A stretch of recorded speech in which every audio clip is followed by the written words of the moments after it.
Най-новото спортно съдържание от цял свят, събрано на едно място. Гледай Спорт на Макс с Макс Спорт Плюс. Когато пътувате, винаги е добре да се подсигурите. Когато пътуването е в чужбина, това е задължително. Възползвайте се от опцията да сключите изцяло онлайн застраховка «Помощ при пътуване в чужбина» от Армеец. Тя покрива медицински и дентални разноски, както и набор от индивидуално подбрани рискове. Пътувайте спокойно с Армеец. Винаги с вас! Обичаш да плащаш онлайн, но не искаш да получаваш SMS-и, да помниш кодове и да въвеждаш пароли. И те разбираме. Все пак, дигиталното трябва да е лесно. С дебити и кредитни карти MasterCard или Visa от Централна кооперативна банка можеш да одобряваш своите дигитални плащания бързо и сигурно, когато мобилното ти приложение поиска верификация, само с пръстов отпечатък или лицево разпознаване. Научи повече за услугата MasterCard Identity Check и виж как да я активираш на ccbank.bg. Централна кооперативна банка. Важният си ти.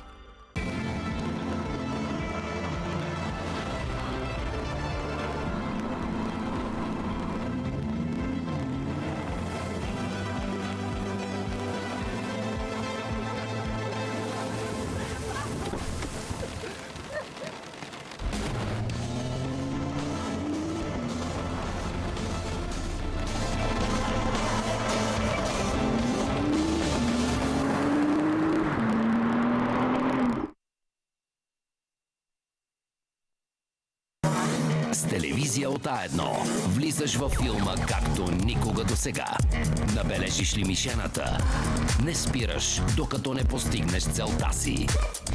Потапяш се в новия свят с вълнение и очакване до последната секунда. С телевизия от А1 активираш Netflix, HBO, Sky Showtime и още топ стриминг платформи и канали без допълнителна такса. С България Air летиш от Варна до Париж, Франкфурт и Прага. Лети директно от Варна 2 пъти седмично до ключови европейски дестинации. Резервирай сега своя полет от Варна до романтичния Париж, германския бизнес център Франкфурт и красивата Прага. За повече информация и резервации посети air.bg. В несигурни времена като днешните е важно да имаш верен партньор, за да бъдеш винаги защитен. Избери каско от Армеец. Вече с пътна помощ и други асистенс услуги на пътя в България и чужбина. А сега можеш да заведеш щета по твоето каско директно в обновения сайт на Армеец.bg. Лидер в застрахователните услуги повече от 25 години. Застрахователно акционерно дружество Армеец е винаги с вас.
Performed by Sensei Milen Petro.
Welcome to SENSHI, where warriors become legends.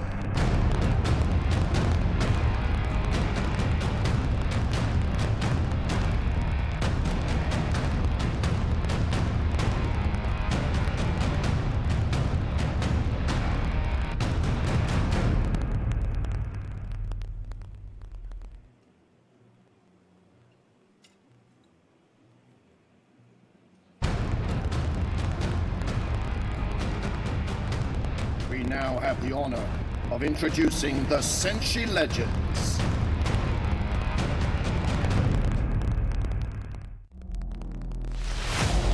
Shihan Akira Masuda, President of the KWU SENSHI, All Japan Champion 1990. He completed the 100-man Kumite in 1991. Second place at the 5th World Championships 1991. Third place at the 4th World Open Championships 1987. He participated in 4 World Championships, always finishing on the podium.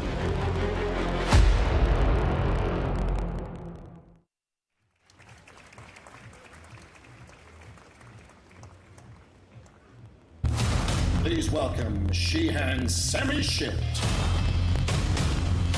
President of the KWU SENSHI Europe, Glory Grand Slam 16-man tournament champion, Glory World Champion, 4 times K1 Grand Prix champion, K1 World Champion, 3 times King of Pancrase, 2 times World Kudo Champion, and a member of the board of the KWU SENSHI.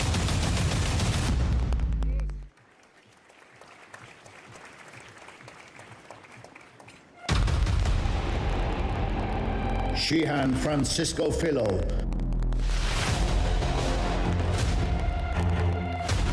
a 2-time K1 Grand Prix champion, Absolute Kyokushin World Champion in 1999, World Champion 1997, a 4-time Brazilian champion, 3 times South American champion. He completed the 100-man Kumite twice in 1999. President of the KWU SENSHI for South America and a member of the board of the KWU SENSHI.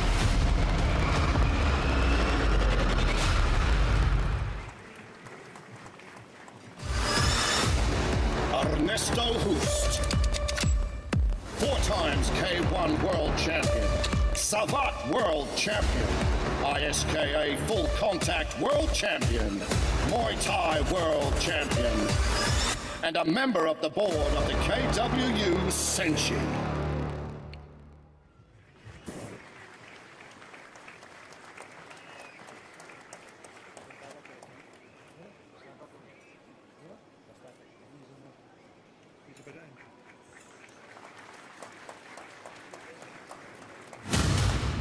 Shihan Ryu Narushima, 8th place at the 7th World Open Tournament 1999. Champion of the 16th All Japan Weight Tournament 1999. First World Weight Tournament 1997. 3rd place. Champion of the 12th and 13th All Japan Weight Tournament. 11th All Japan Weight Tournament 1994. 2nd place. Member of the board of the KWU SENSHI.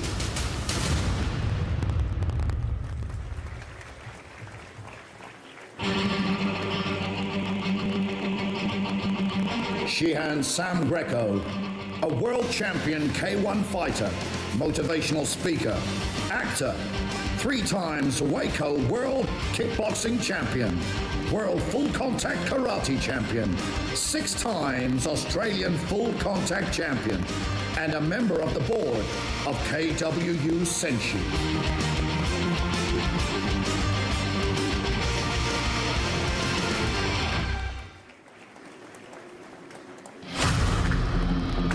Shihan Glau Fetosa, K1 World Grand Prix Las Vegas Champion 2005. 2nd place K1 World Grand Prix 2005. South American Champion. 2nd place at the 1st World Weight Championship. MVP in Kyokushin Karate World Cup, World Champion at the World Team Cup 2002, Vice President of the KWU SENSHI South America, and member of the board of KWU SENSHI.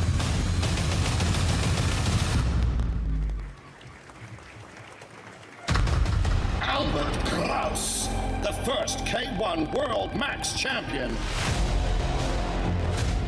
in 2002, and also the first Super Combat Middleweight Champion, World Champion in Kickboxing and Muay Thai, and a member of the board of the KWU SENSHI.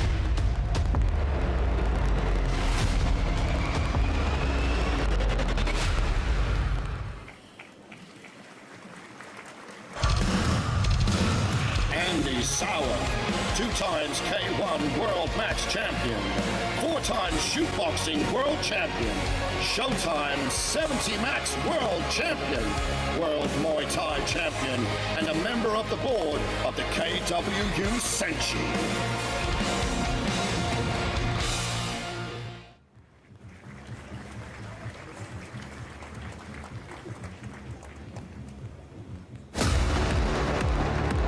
Sensei Everton Teixeira, K1 World Grand Prix Fukuoka Champion 2008, the Absolute Kyokushin World Champion 2007, Kyokushin World White Champion 2005, and the 5-time All-American Champion in Openweight, member of the PR and Marketing Committee, and member of the board for KWU SENSHI.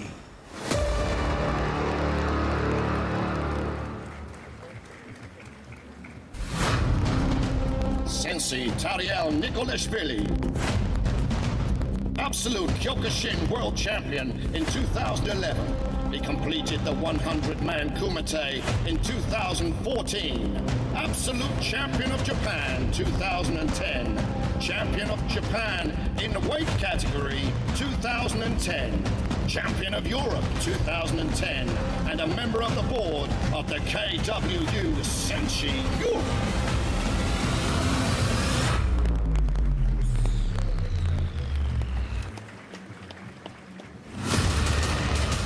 Sensei Zahari Damyanov, Absolute Kyokushin World Champion 2015, 4 times American Absolute Champion, 4 times European Champion, and a member of the board of KWU SENSHI Europe.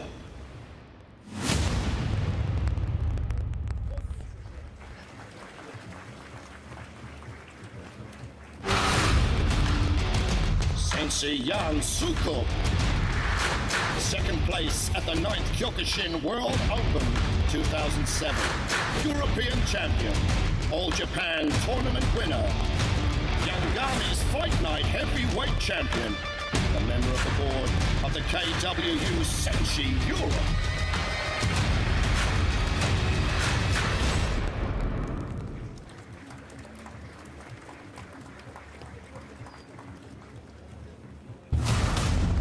Sensei Andrews Nakahara, World Kyokushin Champion 2005, All-American Absolute Champion, 2-time South American Champion. He won 4 of his 11 professional matches with knockouts. Member of the PR and Marketing Committee and member of the board for KWU SENSHI.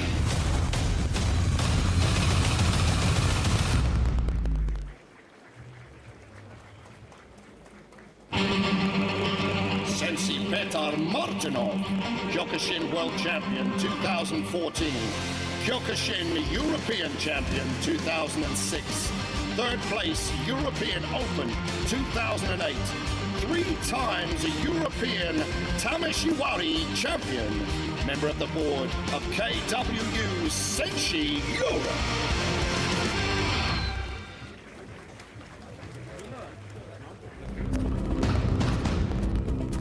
Sensei Yasuki Fuji, 3rd place at the KWU World Championship, 6-time All-Japan Champion in the Absolute and Weight divisions, Australian and New Zealand Full Contact Champion, SENSHI and KWU SENSHI Chief Operating Officer, Chairman of the Strategic Committee, Chairman of the Educational Committee, and Member of the Board of KWU SENSHI.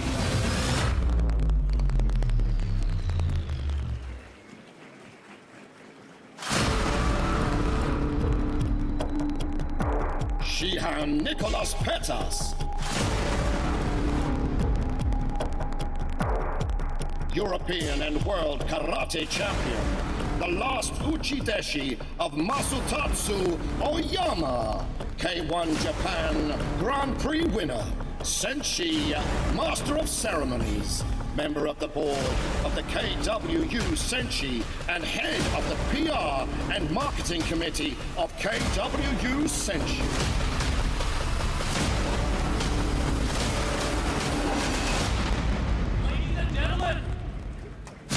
Welcome to SENSHI 27. It is an absolute pleasure and honor to be right here at the Beach Arena in Varna, Bulgaria.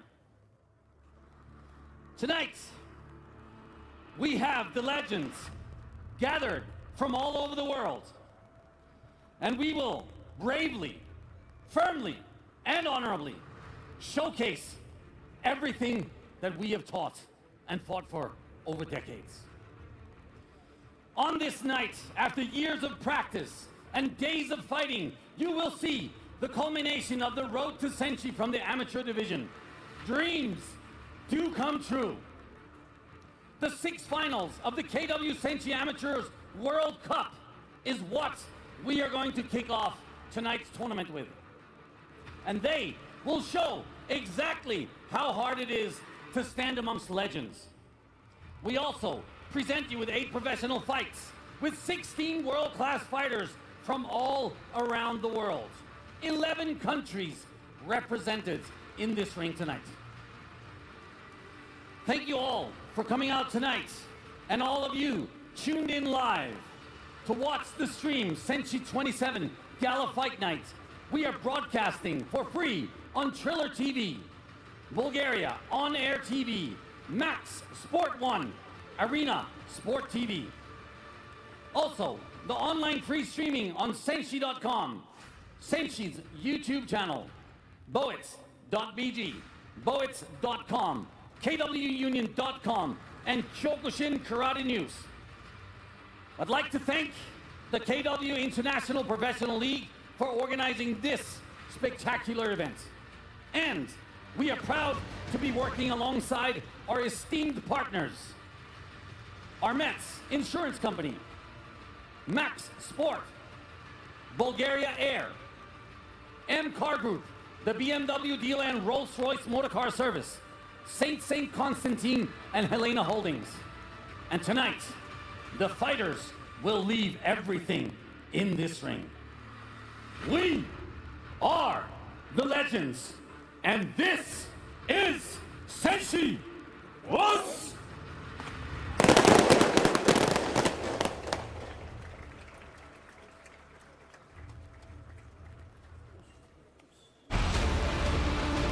fighting in the SENSHI under 70 kilogram weight division under KWU SENSHI rules, Artur Arushanyan from Armenia takes on Viktor Kolaya from Poland. Fighting in the SENSHI under 75 kilogram weight division under KWU SENSHI rules, Aybek Amanov from Kazakhstan faces Petar Stoikov from Bulgaria. Fighting in the SENSHI under 80 kilogram weight division under KWU SENSHI rules, Tristan Taylor from England faces Artur Arutunian from Armenia.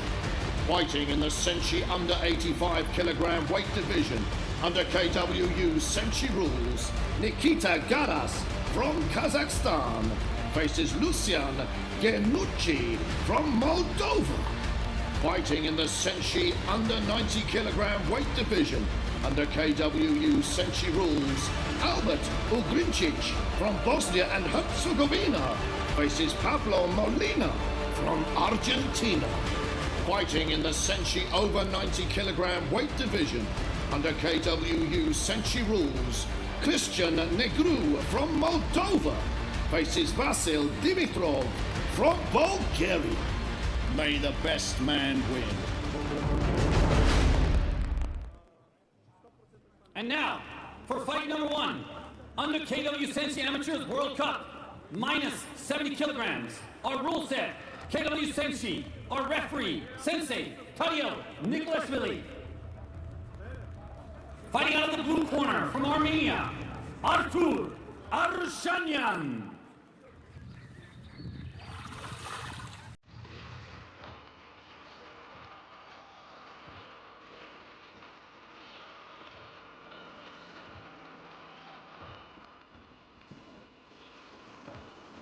Artur is a 4-time world champion in 2015 and 2017, 2019 and 2021. He is none less than the 6 times European champion from 2011 to 2021. He is also the World Cup champion of 2015, Artur Arushanyan.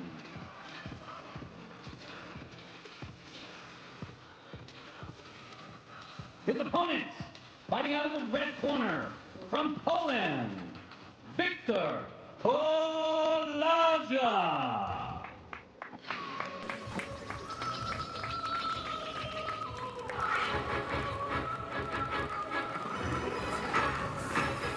Victor Kolaja is 21 years old and stands 171 centimeters tall. He weighs in at 69.6 kilograms. He is 5 times the Polish junior champion and also the Polish senior champion. 3 times the Polish vice champion in open weights.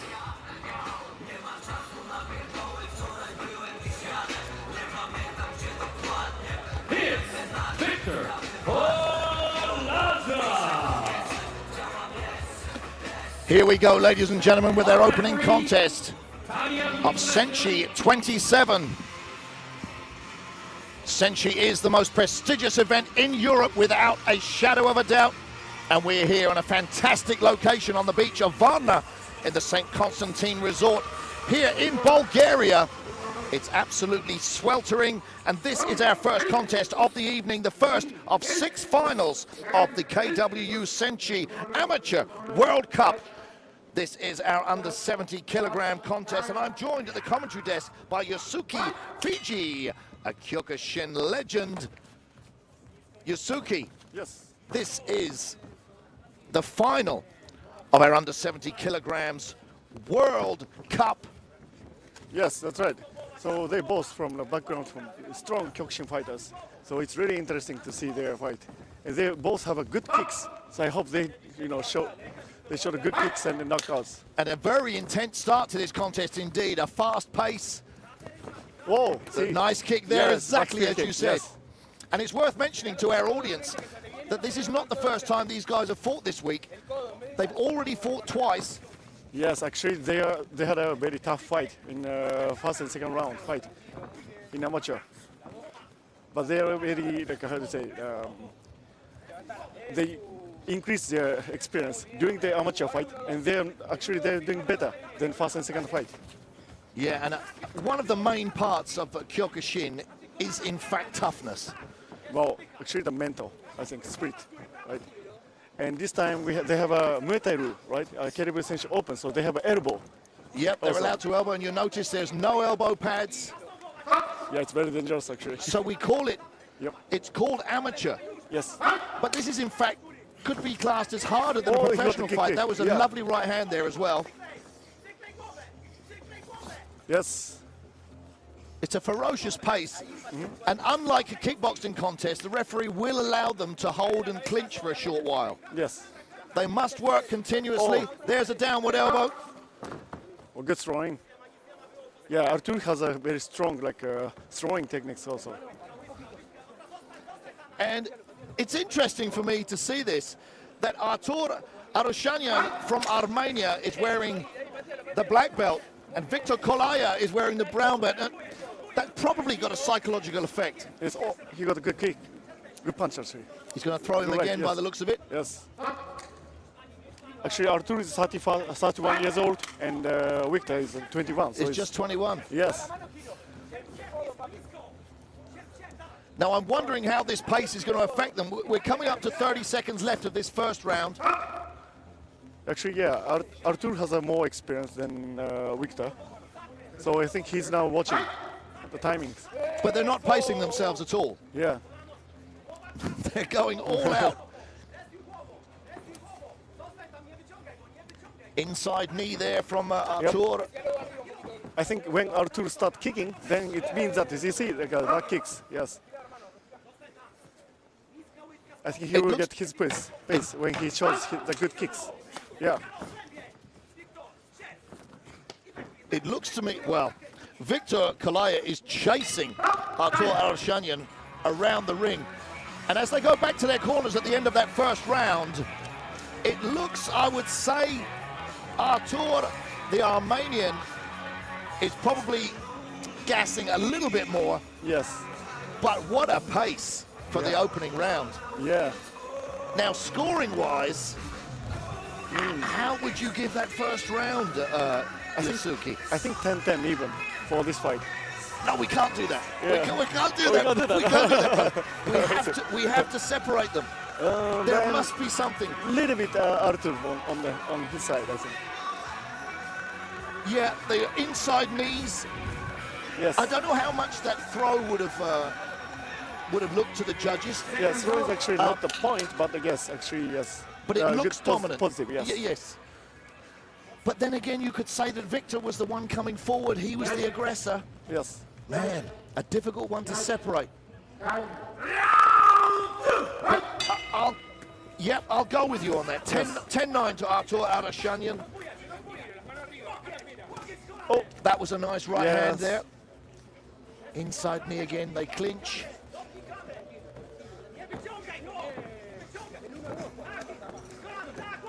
Well, it's ferocious and it can get a bit untidy when it gets like this. Yeah. And a more experienced fighter may step back, use some lateral movement, and pick his shots a bit more. Yes.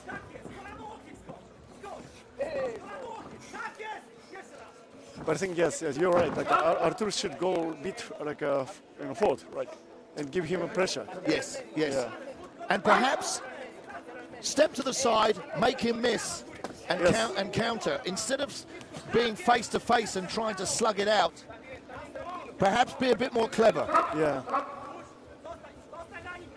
Not just stepping back, but to the side. Yes. Yes, that's exactly. Right. Yeah. Oh yes, the backhand. Spinning back fist there. But Victor, relentless, coming forward. He's young. He's aggressive more. He's young, aggressive, but he also needs to be more accurate. Yes. With his shots. Accurate shot. Yes, that's right. Yeah. And well, I think Artur a little bit got some damage. I see. Well, I think Artur is starting to tire. Yeah. And if Victor Kalaya can keep up this pace, he will come out on top. Oh, a lovely knee there. Yeah. Oh, but and an elbow inside there from Victor. And Kalaya turns in there, tries to throw him.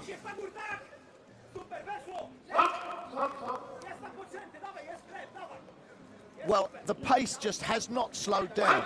Not yet, yeah. I think Artur should kick more, like a front kicks, and then, like to make a distance of him. Yes. That was quite an easy trip there, which shows a bit of tiredness. Oh, he's breathing her nose. Arashanian has got some damage there. I think that was that elbow. Yeah, it was no, yes. Now, but I think it should be okay. On occasions like this, and I'm not being critical, because the referee's job is to look after the fighters. Fighter safety is paramount at all times. But at a world championship level, I think we should, let them carry on. Yeah. The gum shield's fallen out there. He just needs to put that back in. Tariel Nikolashvili there. He's actually, he's a Kyokushin legend, but he's actually a great referee, I have to say. Yeah, he's looking everything. Yes. He has wide eyes. So Victor is ready for that. Oh. And if he picked his shots there a bit more, and they were accurate, as Arashanian is moving backwards, Kalaya could really land some again, damage. Breathing again from the nose. That was he a got nice the kick. left high kick. Got him. And the nose doesn't look to be that damaged. However, it's really going to affect Adeshanyan's breathing. Yeah. Especially if the nose is broken. Yeah, in amateur fight also, they had a lot of like a broken nose by elbows. From the elbows. Yes, from the elbows. There are a lot of fighters. Now, in the preliminary fights, in the semi-finals, etc., were they wearing elbow pads? Is his nose broken? No. I saw some nose bit no? Yes, bending. yes. Bit bending. I think it's broken. Where they're cleaning him up. But the problem here is they're resting, but Victor Kalaya is resting, and he's going to come back with more energy. Well, it's not MMA, guys. A throw like that can really take some energy out of you as well. It's you've got to be wise here. Yeah, last 10 seconds of the second round, spinning back fist there again. We should punch, kick, not the throwing. And perhaps, like you say, Yusuke, if you've got a fighter coming forward, really aggressive, a front teep, a push kick can keep them away. Yes. A low kick, disable that lead leg. That's right. And then when he got the elbow in the face, it was right after he spinned, right? When the Victor was coming forward and spins, then he lost him. Then that's why he couldn't see the elbow. Yeah, so, yeah. So actually, Victor Kalaya was reading I think so. the setup of that spinning back fist. Yes. And Kalaya there, our three-time Polish vice champion in Kyokushin, and five-time Polish junior champion, choosing not even to sit down in between rounds. Yeah. He's ready. There's 3 minutes left of this contest. This is the final of the under 70 kilogram KWU SENSHI Amateur World Cup. Whoever wins this contest is the best fighter in the world at that weight in Kyokushin.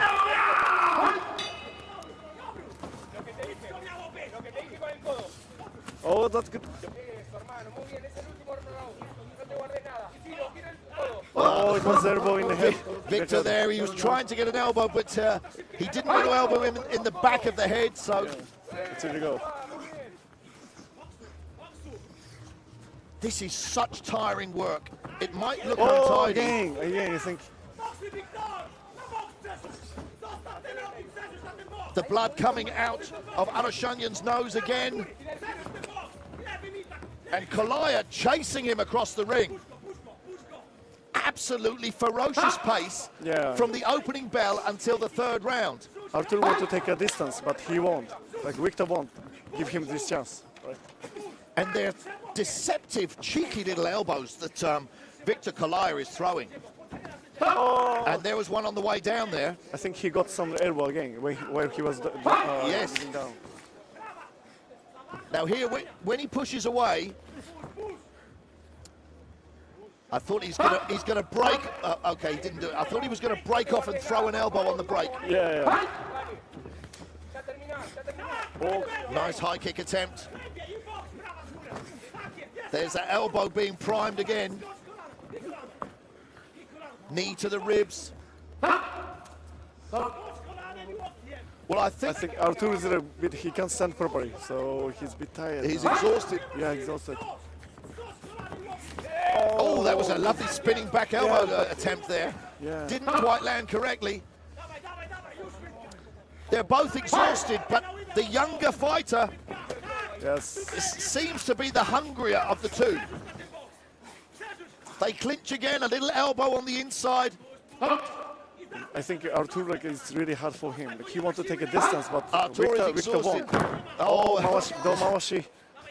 Spinning wheel kick there. Victor still has the energy. I see his eyes.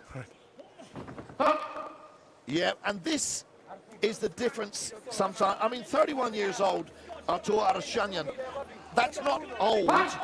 However, when you're 21, the hunger can override tiredness. He got the elbow again. That was a nice back elbow. And you can see the face of Arushanyan now. Yeah. I wouldn't say he's enjoying what's happening. And coming into this round, I would say they were a round apiece. All game. If elbow. not, Victor Kalaya ahead on points. Whoever wins this round is going to take the victory. Now you heard the clacker. We're in the final seconds of this third and final round of our final of the under 70 kilogram Amateur World Cup. Well, well, well, what an opening to this event here in Varna. SENSHI 27 on the beach, and not just any beach. Wow. Yeah, And the elbow was actually, yes. Well, You what are we going to see when the look professionals come out? Victor Kalaya now. Yes. Standing in the middle of the ring. Yes. He could go another 3 rounds. Yeah, I also see that. Outstanding. He's ready for. And you can't take anything away from Arushanyan. He gave it everything. Yeah. To be the special awards But as you said, very hard fights leading up to this final. Yeah, that's right. Which yes. is going to take it out of the fighter. Yeah. So we have to bear that in mind. But what a performance by both guys. Now, whoever takes the victory here is a worthy world champion. We're waiting for the decision. And I'm going to preempt it. It has to go Yep. to the red corner. Actually, they are like like kyokushin fighters, and they're fighting in a ring with a Muay Thai rule. Like, Yes. anyway, like win or lose doesn't matter. They show the spirit. They show the challenges to the young kyokushin fighters. This is really great. Yes. That's what I think. Yes, yes, yes. A scorecard of 30 to 28, 30 to 29, and 30 to 29 for a unanimous decision by all 3 judges. For the red corner, Victor Kalaya. Well, there we go, ladies and gentlemen. Poland takes the victory in our first final of the KWU SENSHI Amateurs World Cup under 70 kilograms. He's going to go away very, very happy, but we cannot take anything away from Artur Arushanyan, who gave an excellent performance, what was outgunned on the day by Victor Kalaya. Yeah. And one more thing, that like, after Victor wins, he didn't raise his hands up. He just bowed. That's a kyokushin way. That is really important for us. Humble in victory, Yes. honorable in I think defeat. he'll become more strong. And at 21 years of age, what a future. Yeah, what a future. Yes. Yeah. Incredible. That's right, yeah. A fantastic way to open the evening here. And even Artur, he got a lot of damages, but he also shows his respect to the fighters, Yeah, to the opponent. Exactly, yeah, and Yusuke, you're absolutely right to mention this, because if you're new to SENSHI and you're watching at home, we really do try to uphold the values of the Budo ethics, martial arts, honor, respect, sportsmanship, discipline, and everything else that goes with that. We don't follow this, and I don't want to bring the Americans into it, but they've really turned combat sports into a circus, and the fighters now are acting like clowns. You see, he's like, again, Artur is showing his respect again to his young opponent. Yes. Arushanyan from Armenia. Big congratulations. This respect is a Budo spirit. Yes. This is really important. Thank you very much. Yep. I wish the young fighters who's watching this fight, I hope they want them to target this. Thank you. Well done, Yusuke. We'll see you again later. And the commentary desk, thank you very much. Thank you. Yan Soku.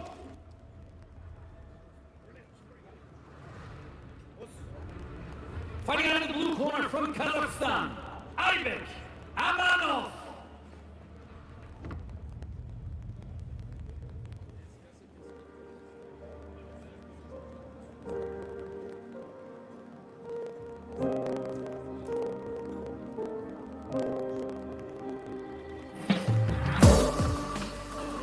Aybek is only 20 years old and stands at 178 centimeters tall. He weighs in at 75 kilograms. He was the runner-up at the KW SENSHI World Cup for Amateurs in 2024. He is none less than 5 times the Kazakhstan champion, an Asian champion in 2022 and 2024. He is also the MMA Astana City champion.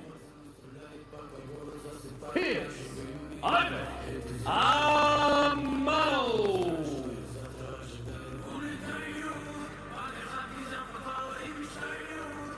his opponent out of the red corner, right here from Bulgaria, Peter Stoikov.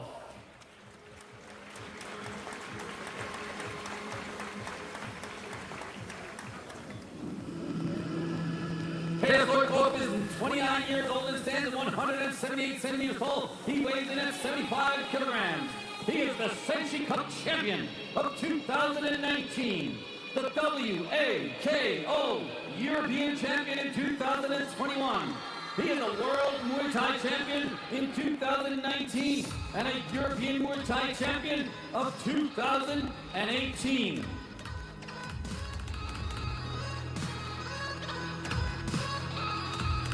He is Peter Stoikov.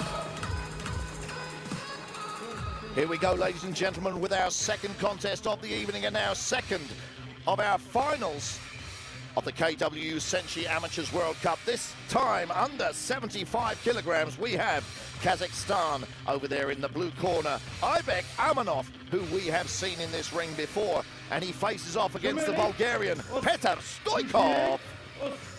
Now, this contest is an interesting one. The credentials for both of these fighters is fantastic, as it is with all of these finalists. I will reiterate once again that these guys have already fought twice over the last 2 days to get to this final. So this is the third time they fought. Now, I'm joined... For my leg, I need a little bit cleaning. Yeah, Tariel was refereeing the last contest. He had to wash the blood off him. So I'm joined by Kyokushin legend, Georgian Tariel Nikolashvili. Tariel, that was an incredible way to open the evening. Yeah, really, really good fight. And here we have our under 75 kilogram final. And not as ferocious of a start, but this is such a prestigious title to win. Of course. You're literally the best in the world. And these guys are so tough, so resilient. That was a little bit of a strange thing. I don't know what Amanov was doing there. It looked like he was trying to go over a double leg. Now Stoikov is laser focused. He works very good. Extremely strong.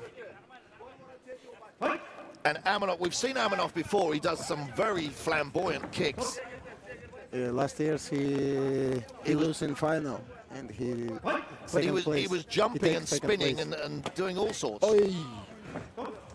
Stoikov there caught the kick, and over Amanov goes. Very strange, very good strange.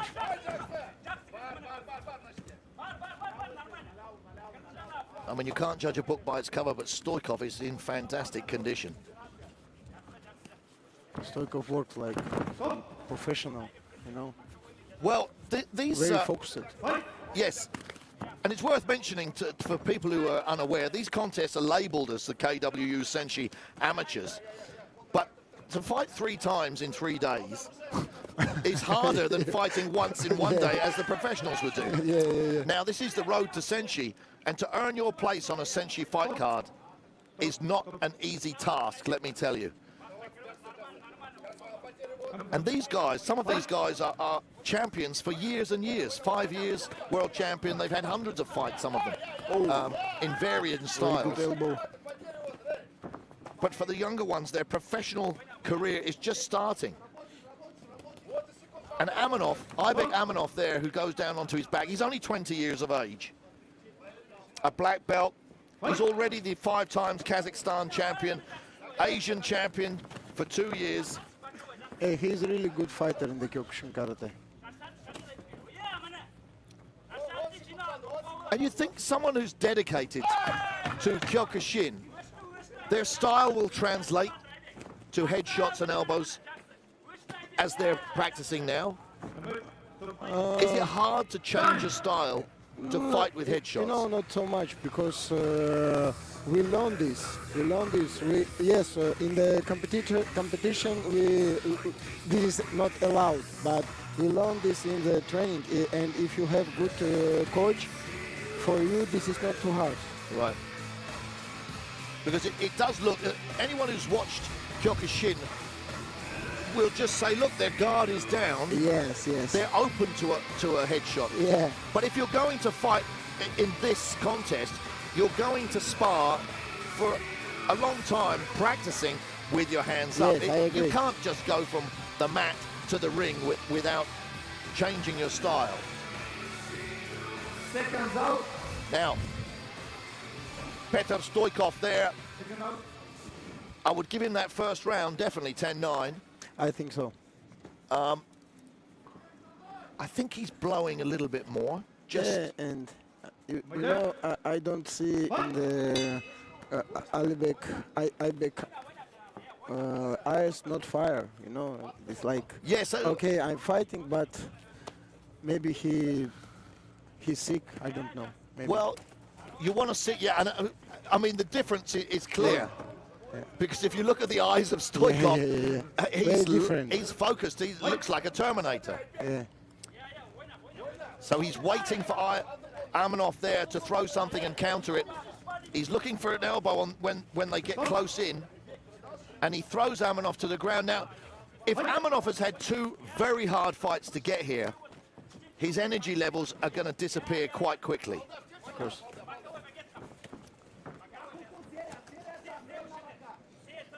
And this clinching, it looks untidy, but it really does sap the energy out of you.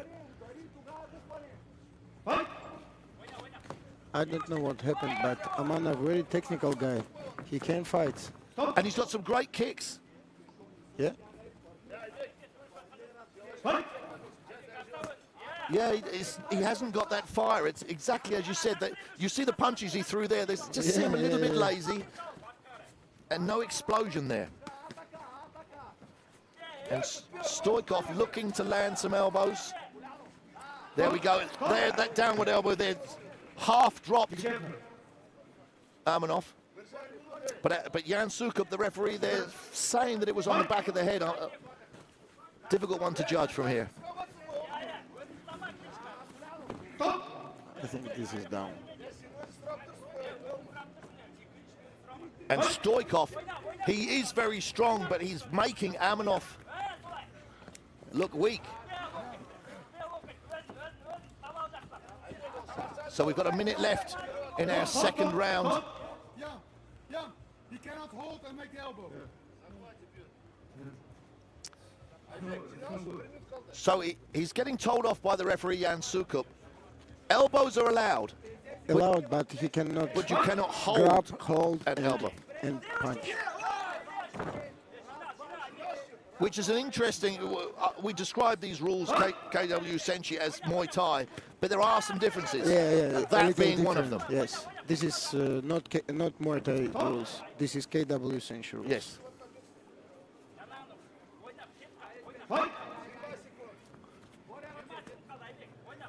So the pace now, slowed down, spinning back fist there from Stoikov.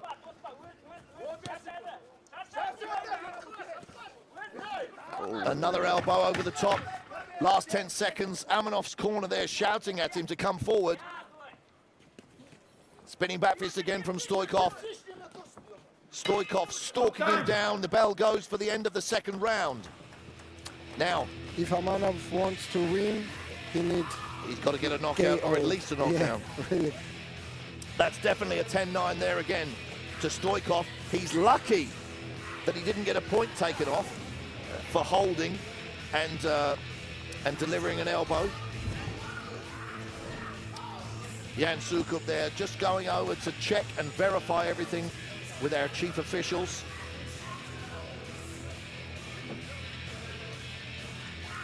So, Stoikov choosing not to sit down in between rounds.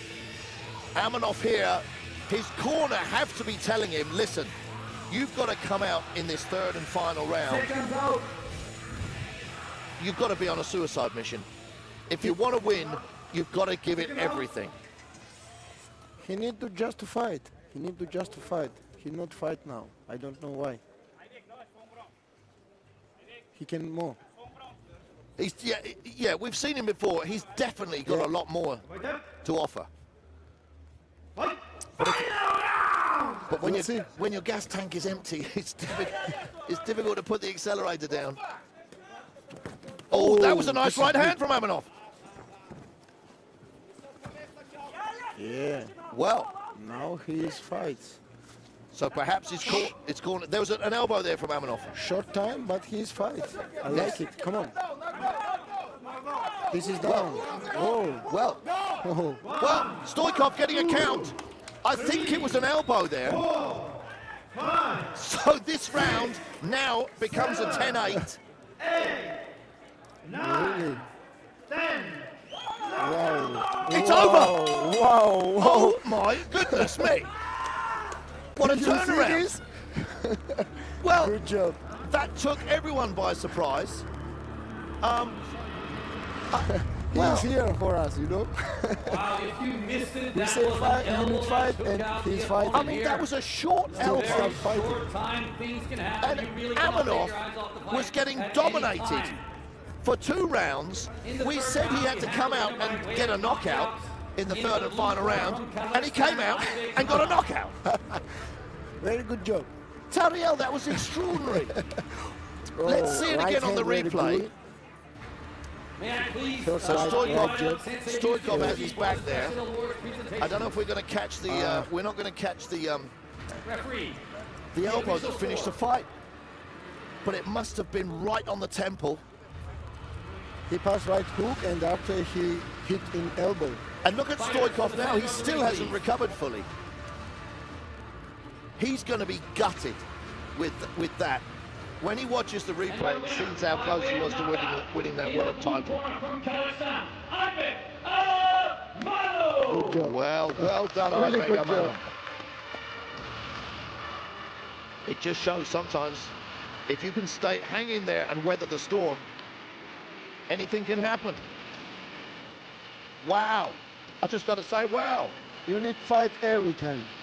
Doesn't matter what happened before. If you're a betting man, you'd have lost money on that contest. That's incredible. But it just shows you, within the ring, within the cage, any time in boxing sports and on the mat, if you blink, it can all change. Anything can happen.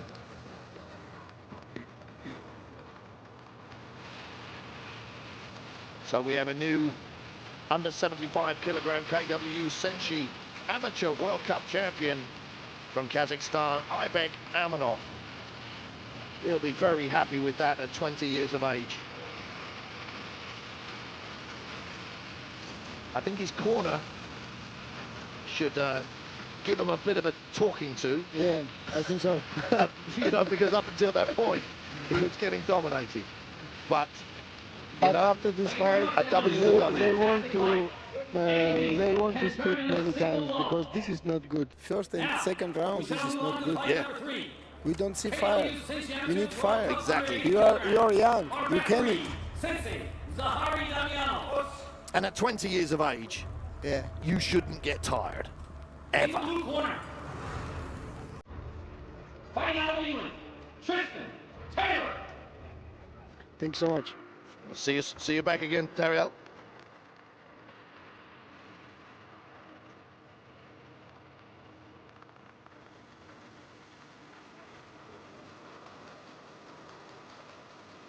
Tristan Taylor from England is only 27 years old. He stands at 182 centimeters tall and weighs in at 79.7 kilograms.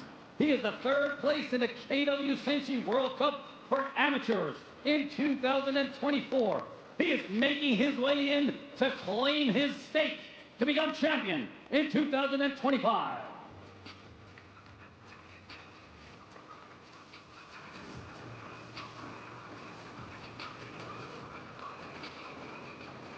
He is Tristan Taylor.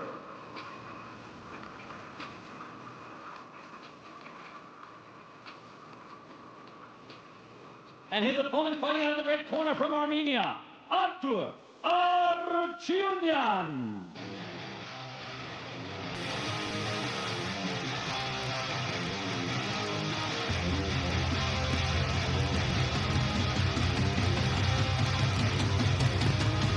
Artur is 27 years old and stands at 173 centimeters tall. He weighs in at 79.7 kilograms.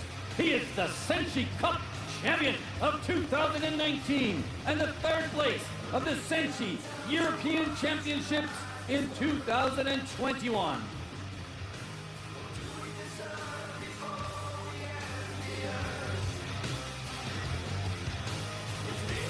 He is Artur Artyomyan. Here we go, ladies and gentlemen, with our third final of the KW SENSHI Amateurs World Cup.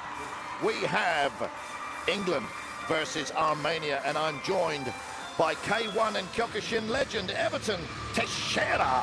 Oh, hello everybody. Everton, the first two contests, well, the first contest of the evening was absolutely wild. The second one finished with a crazy turnaround.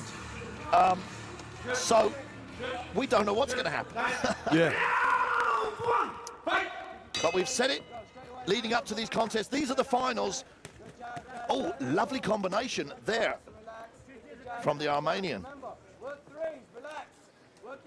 So these guys have already fought twice to get to the final.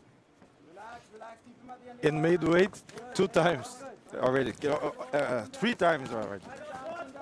Well, the Englishman taking a lot of punishment here. Some strong punches from Artur Artyomyan. He's stocky.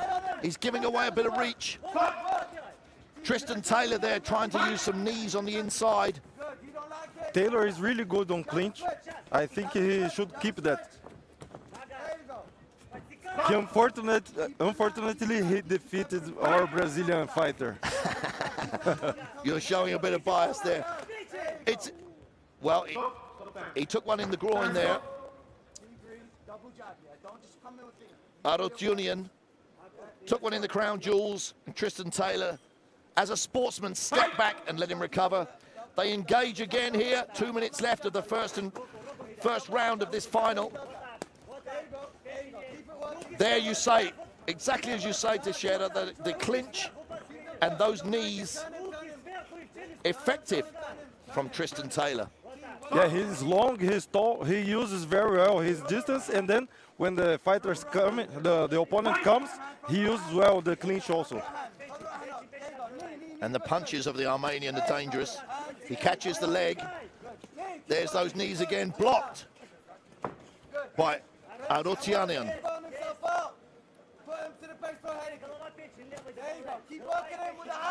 And Tristan there trying to set something up, but he's not using his reach with the punches so much. And you hear the corner there, use your reach.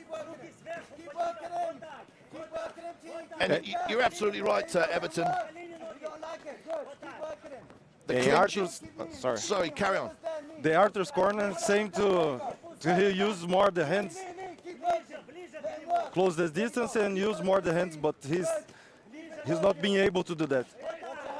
Well, if Taylor can pull the head down and get those knees to the head, he's going to do some damage. And Artur is starting to look tired.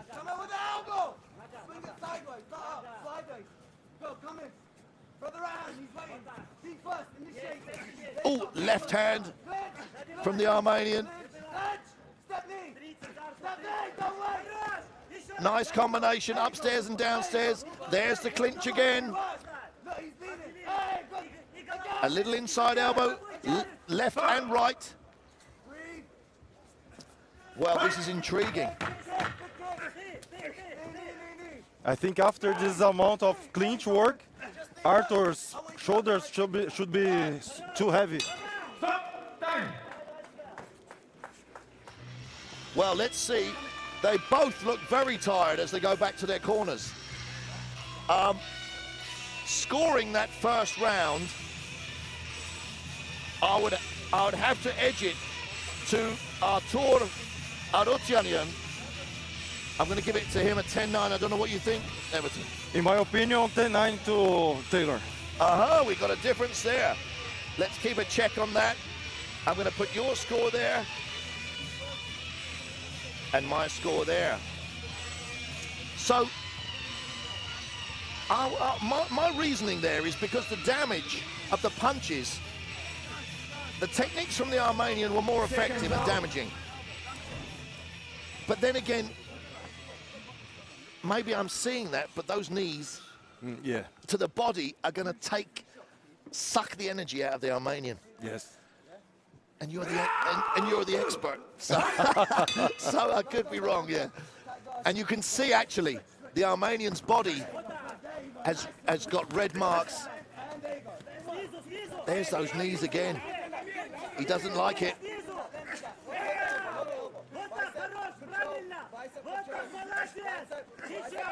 He's really trying to get those punches in.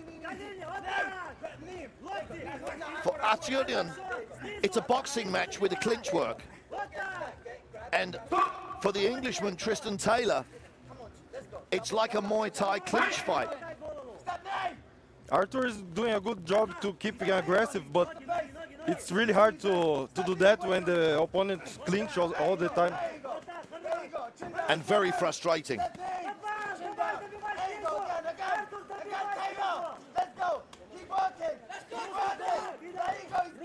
If he can pull the head down, and there's there was an elbow and two punches there from the Armenian. But now the volume of effective work is coming from Tristan Taylor.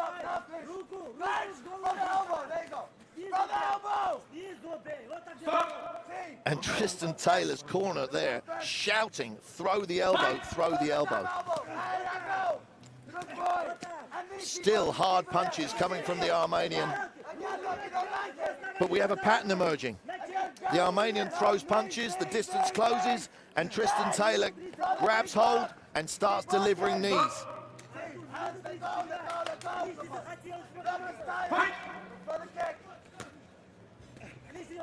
Well, Artur Artyunian still dangerous with those punches.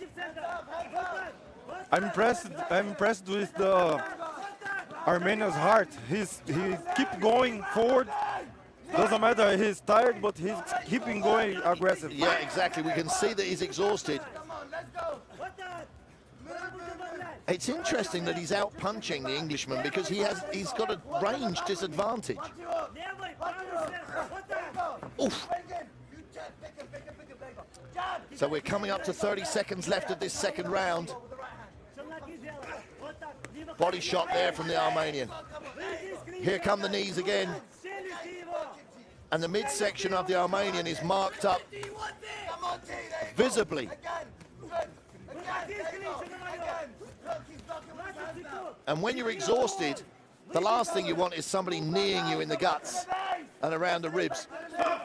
And as those knees hurt more and more and more, the Armenian's arms are going to come down to block the knees. Then he's open to an elbow over the top. Yeah, but this time his knees are not so effective like in the first round. But I think we have to give that second round to the blue corner. Yes, I think so. So we agree on the second round. So it's either on Everton's unofficial scorecard, 2 rounds to the Englishman, or on my scorecard, a round apiece. Anything can happen. Even though this round was closer, still Taylor, I think he won. He landed more shots. The punches are still heavy from the Armenian.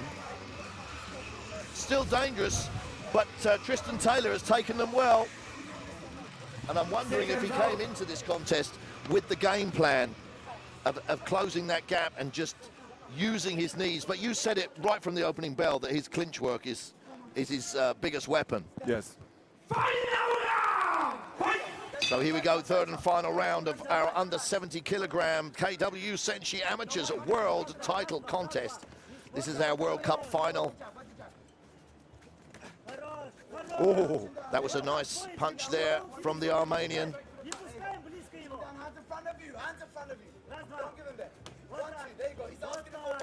And now the action, they're picking their shots a little bit more in this third round. Tristan Taylor's focus.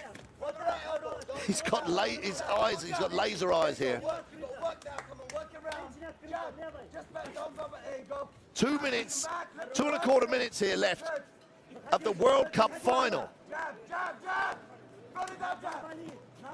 Both these guys are tired. The Armenian is exhausted, but his heart is keeping him going, and his punches are still dangerous. Yes.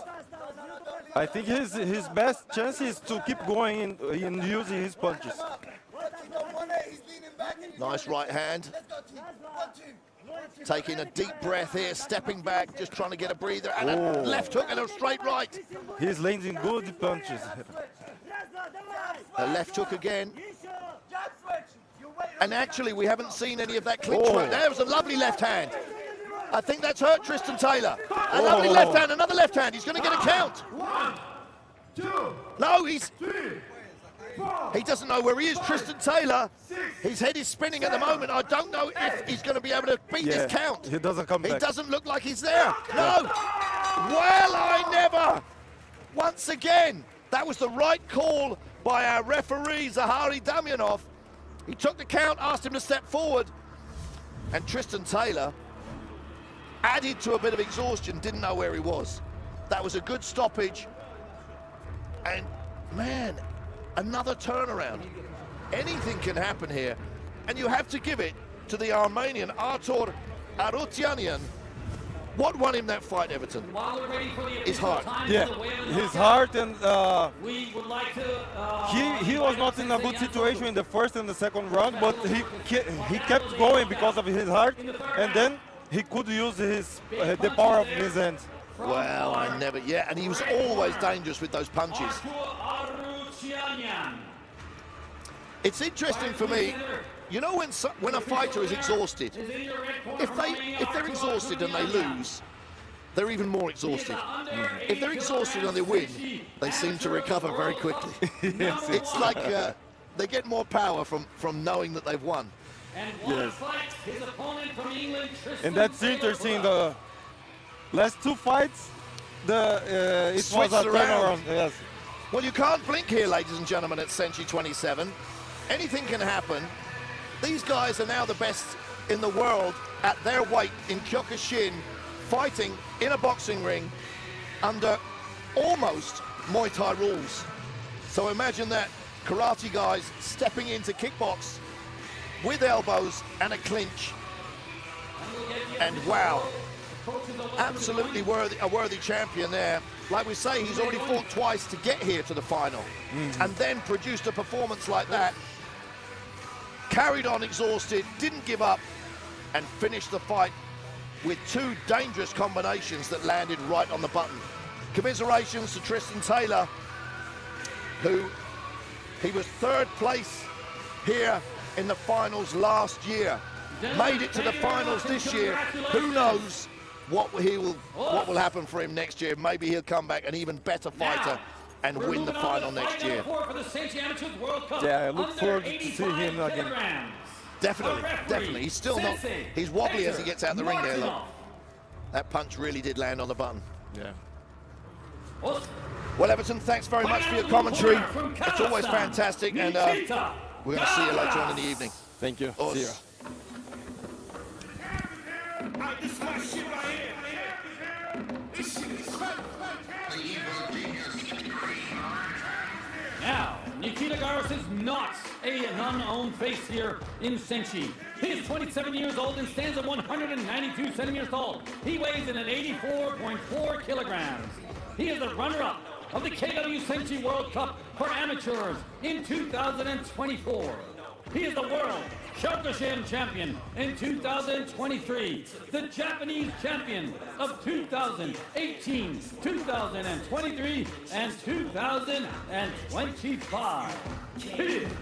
Nikita Garas!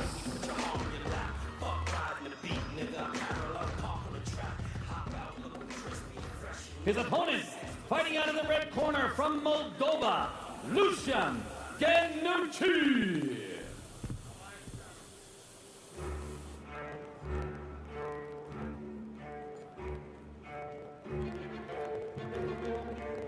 Lucian Genucci is 21 years old and stands at 185 centimeters tall.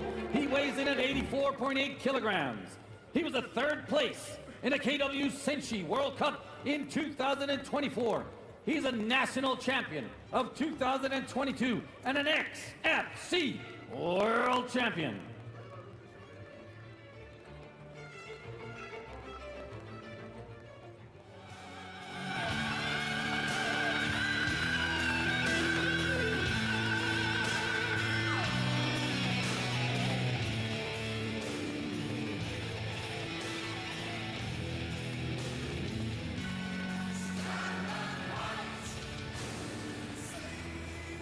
Here's Lucian Yanutu.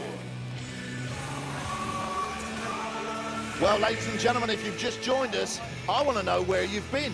You've missed some absolutely incredible action here at SENSHI 27 on the beach in Varna at the St. Constantine Resort in front of the incredible Moor and Vilachenka restaurants. We carry on the evening with our fourth contest, which is our under 85 kilogram KWU SENSHI Amateurs World Cup final, and I'm joined by none other than the legend of one of my heroes, Mr. Perfect, Ernesto Hoost. Nice to be here again with you.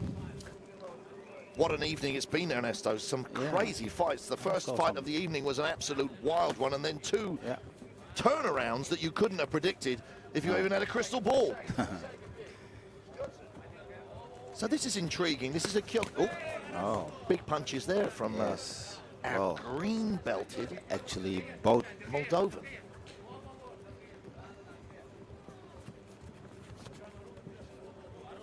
Very similar build. Oh, that was that last punch, that left, almost a sort of a half uppercut screw punch. Yeah. Well, the boxing here of Lucian Ganucci, very crisp. Yeah, he's very explosive with his hand, with his short punches. Keeps his distance the right way. And his shoulders are nice and relaxed. Exactly. But he's ready to spring into action. Oh. I guess he knows how to move the right way at the right moment. Well, it's interesting. We're waiting for something to explode. He's got that right hand cocked, hasn't he? That's kind of what we are looking for. There he goes. Oh, nice. Yeah. He really looks like a counter fighter. Well, I think with his explosiveness, he can also attack by himself. Yeah. Let's see if he's going to do that. They've both got good reach. They do. Maybe if Ganucci just set something up with that jab, step to the side. It looks like they're still checking each other out a little bit. A change in pace. This contest far more technical than the first three. Very crisp punches from the Moldovan. Yeah.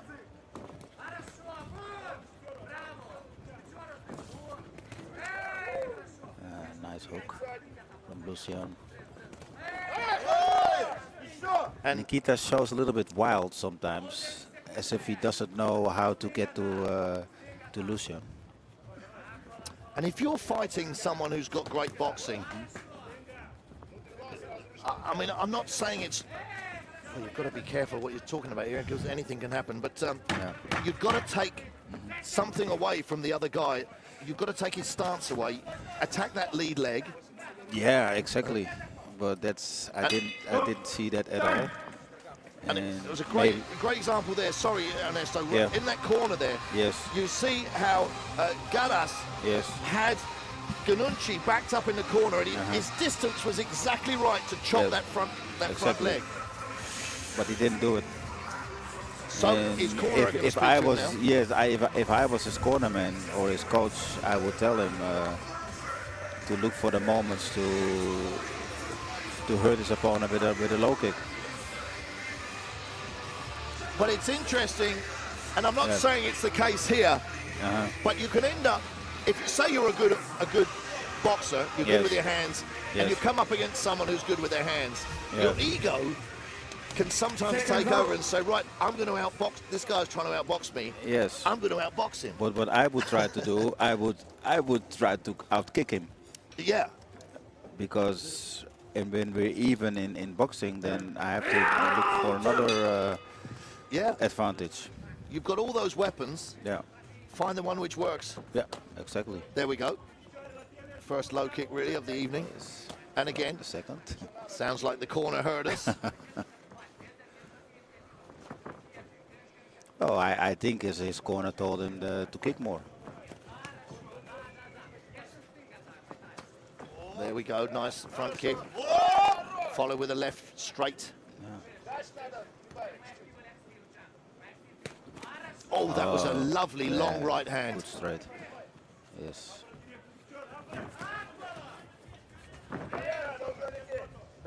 So they hold. The pace wasn't as ferocious, and as the weights go up, the pace won't be. No. But so both guys still full of energy. Yeah.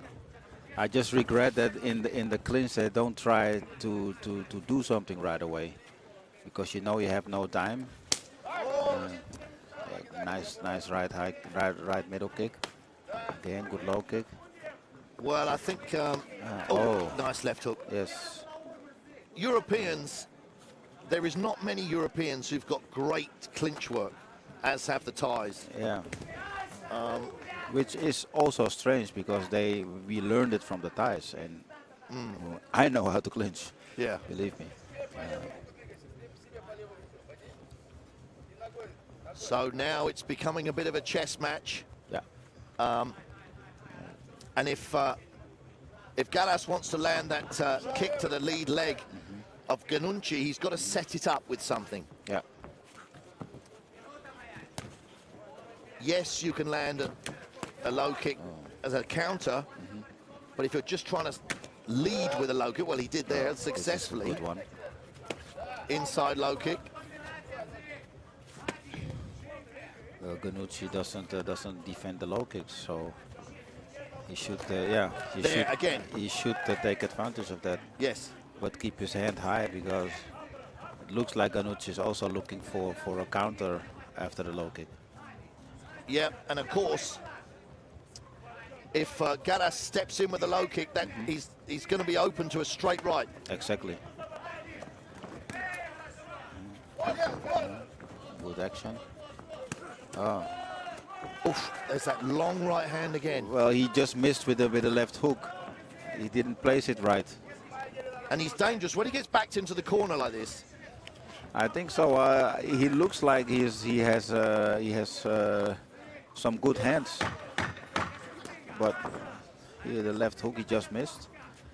He doesn't use it the right moment, I think. And I don't know if. Oh God! Oh, that was much better. I'm not sure if Gallas realizes how successful he was with those low kicks. He landed, maybe not. He landed maybe 6 or 7 in that in that round. Yeah. But Ganucci must know that he hit him a few times, with 2 times with a straight, and I think 1 or 2 times with a hook. Yes. So he should know that there is something to get there, something to gain. So I've neglected to do my my unofficial scorecards. So the first round had to be a 10-9 to the red corner. Would you agree? First round, I might have scored it at 10-10. I'm not 100% sure. Okay, and the second round. The second round was a 10-9.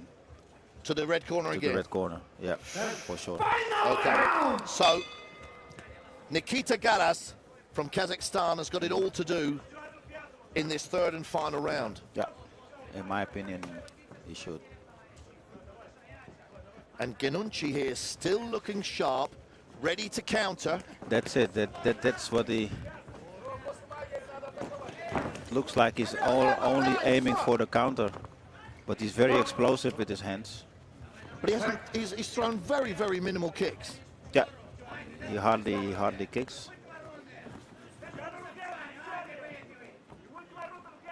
And maybe he's more a boxer, inside low kick.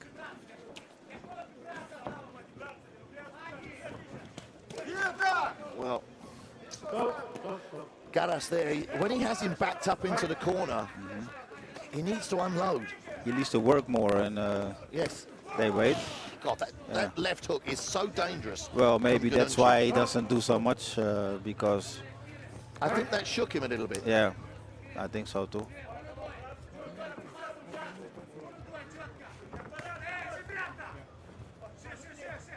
And Ganunchi, he's dangerous. He's very dangerous, that straight right left hook combination. Yeah, yeah.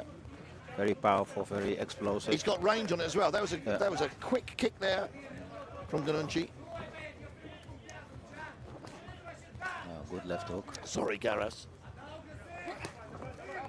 There's that crisp left hook again. Well, he sees that he might be successful with the hook. Oh, the right hook was also very nice. Yeah, he's so explosive with his hands. And if you've got somebody, Ernesto, if you've got somebody who's got that, who keeps throwing that left hook, what's your tactics there to evade? Try to keep a little bit more distance and step in the moment that you want to throw the hook. That's if you see it coming, of course. Or just keep my hands up and absorb the hook on your gloves. On my gloves. Yes. Yeah. But Garas is changing his stance. Yeah, looks like it. Yeah. He's going orthodox to southpaw. Yeah. There's that low kick again. But he's got to commit. Well, his leg work is good, but his hand work is not enough in my opinion. Looks like a he 8 got count. caught. His legs have gone. 8 count, yes. That's an 8 count, and I think at the end of the third and final round, that's going to be a determining factor.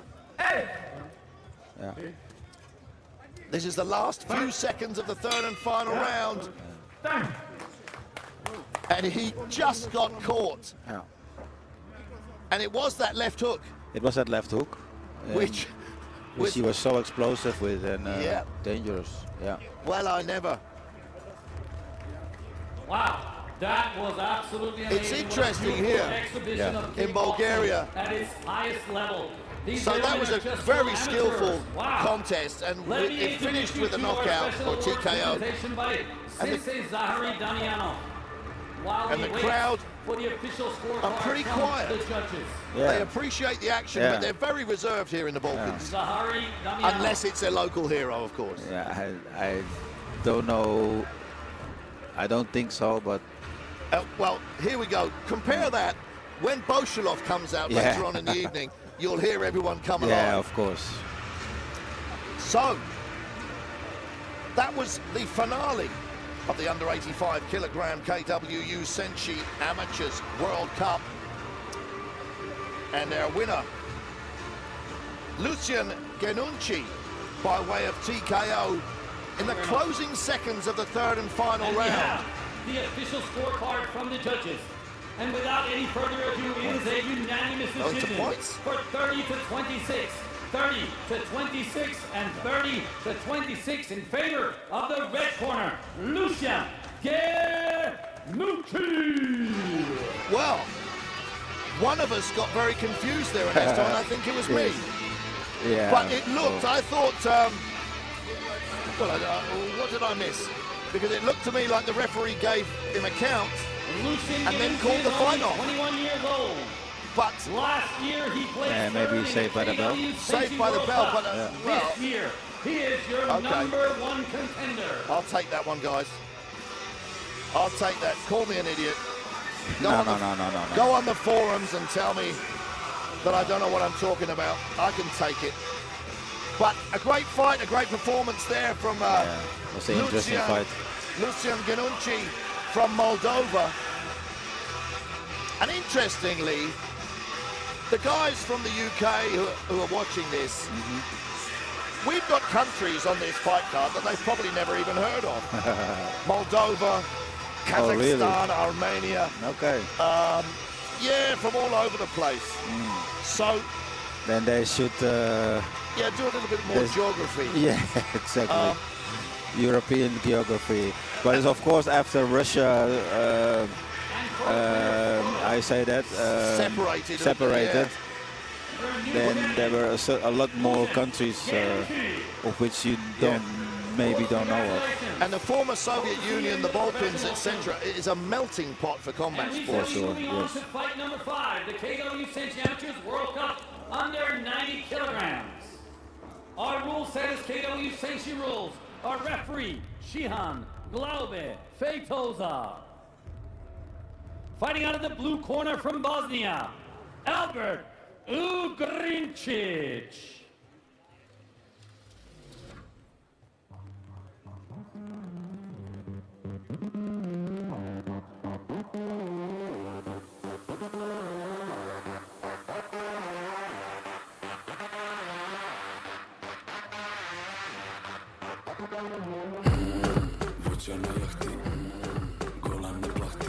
Albert, 24 years old, stands at 189 centimeters tall and weighs in at 89 kilograms. He is the WAKO European Vice Champion of 2024, the WAKO Balkan Champion of 2024, and none less than 8 times the WAKO Bosnian National Champion. Here's Albert Ugrincic.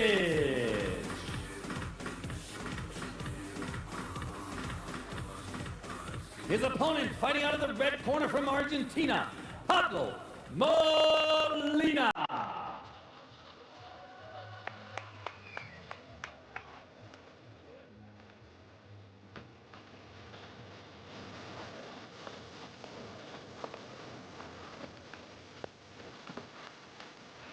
Pablo Molina is 25 years old and stands at 194 centimeters tall. He weighs in at 88.8 kilograms. He is the first place of the KW SENSHI World Cup Amateur in 2024. He is an Argentinian champion in 2016 and a WKF Pan American champion. He's back here tonight to defend his title. Here's Pablo Molina.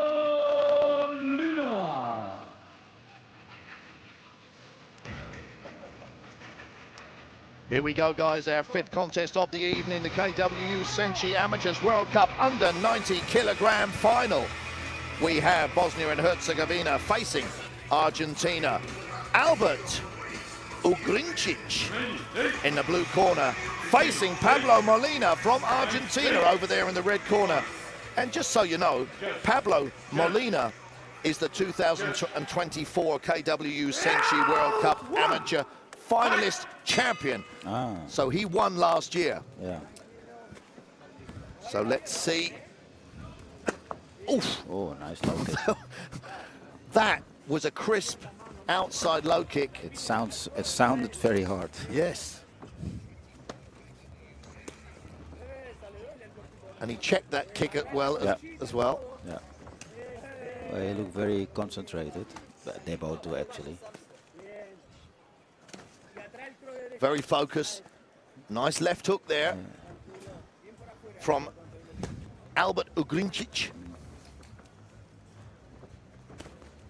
The Argentinian pressing the action, coming forward. Pablo looks a little bit more focused. He's looking to unload something. Exactly. And Ugrincic throws a lovely left hook. He's wary of getting hit. He knows how dangerous Molina is. And we've gone up in weight, guys, so we're at under 90 kilograms now. So as the weight goes up, the power goes up, and the chances of a knockout generally goes up. That's for sure. And now Molina has him in the corner.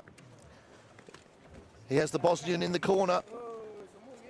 Doesn't capitalize on it. He's very good at checking that kick. He looks very concentrated. Although he got hit now by the right hook. Yeah, Ugrincic has got a lovely left hook as well.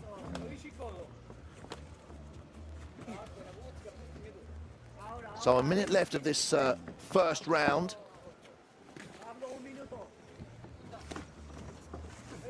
I like the fact that that Molina is not only looking for the head but also for the body.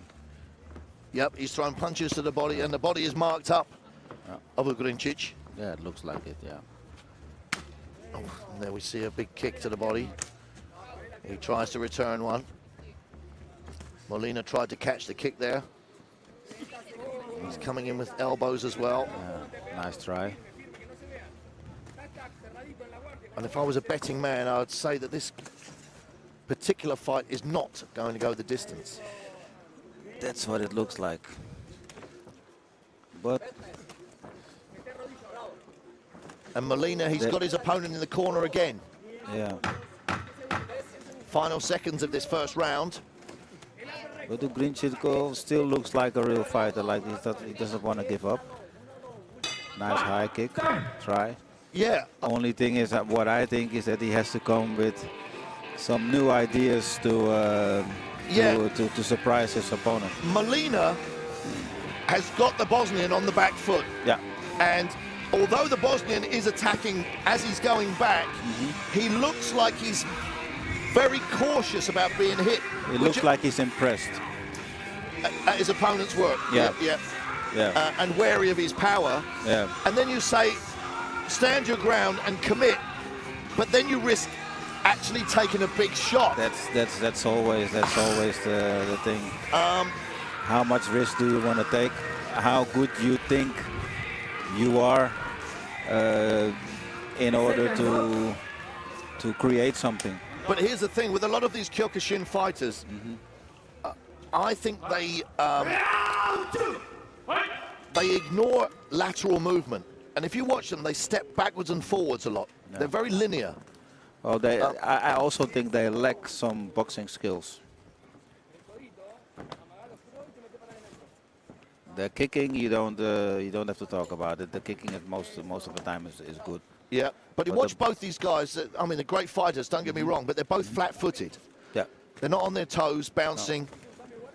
No, especially in this weight, you should, I think. I mean, the one thing Kyokushin guys have got, well, the two things mainly, is toughness, mentally and physically. Yes. And their straight techniques are very, very powerful. Yeah. Yeah. But when you're fighting in a ring like this, you've got to be a little bit more loose. Yeah. A little bit more mobile at the core. You have to bring a little bit more. And bounce to the table. And bounce a bit more on your toes. Yeah. But now Molina's got his opponent in the corner again. Nice combination from Ugrincic. Well, consistent work. Ugrincic is still very active, but he fights from the backwards.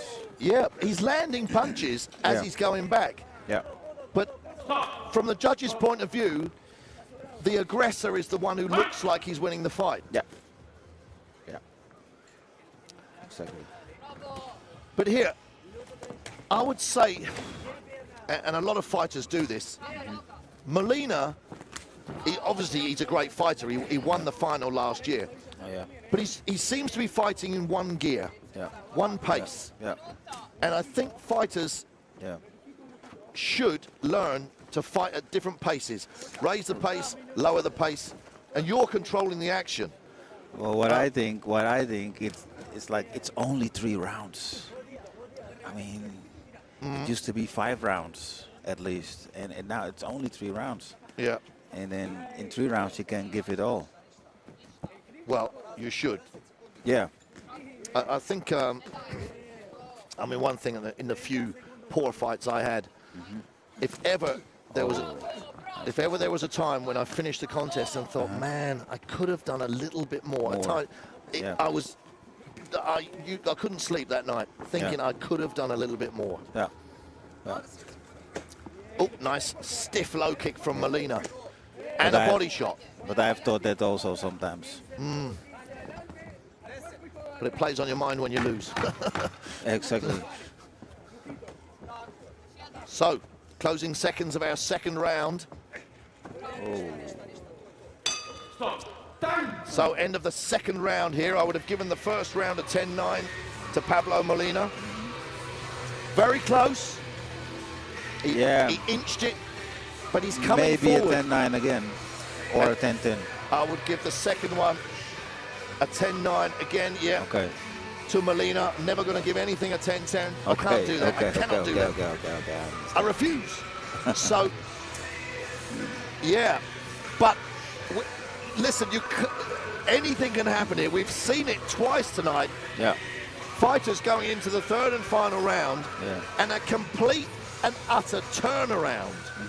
So, it's interesting. Yeah. I'd like to see Albert Ugrincic, the Bosnian, Yeah. I would like to see his corner slapping him around the face and saying, listen, let's go. Yeah. Do or die. Yeah, literally. Yeah.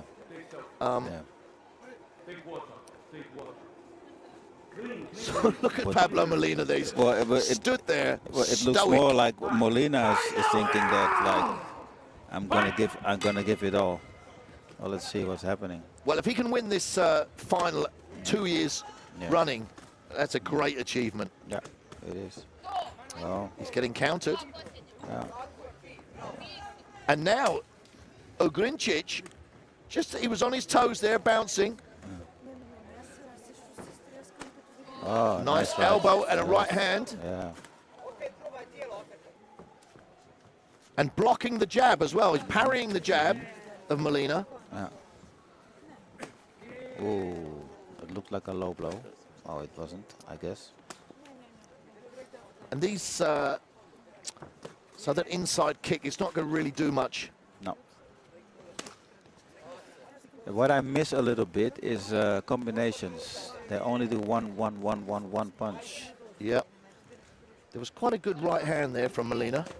It was, but I think they don't make it very difficult to each other because of the one punch strategy. Yeah, and I mean it's a golden rule, isn't it? If you throw a punch and it lands, throw another one. Exactly. And keep going until they stop landing. Yeah. Nice Strong knee. Yeah. Neither fighter really landed any elbows during this fight. They've thrown a few, but none of them have landed. No. Oh, straight right there from Molina. Yeah, but then, like I say, what I miss, make some combinations. Throw a left hook after go from the body to the head or something like that. Yeah. And then end with a kick or something. But that's my thinking. And they're both good enough to do it. Yeah, they're both good enough to do it. So. But let's not forget, both of these guys have had 2 fights over the last 2 days leading up to this. I understand that, but still. You're going to remind me that you used to fight 3 fights in one night. They look like experienced guys, you know. And yeah. Oops, I didn't see low that. blow there. I didn't hear the cup go, but Molina's not a fighter who would use anything like that to get a rest, and he's straight back into it.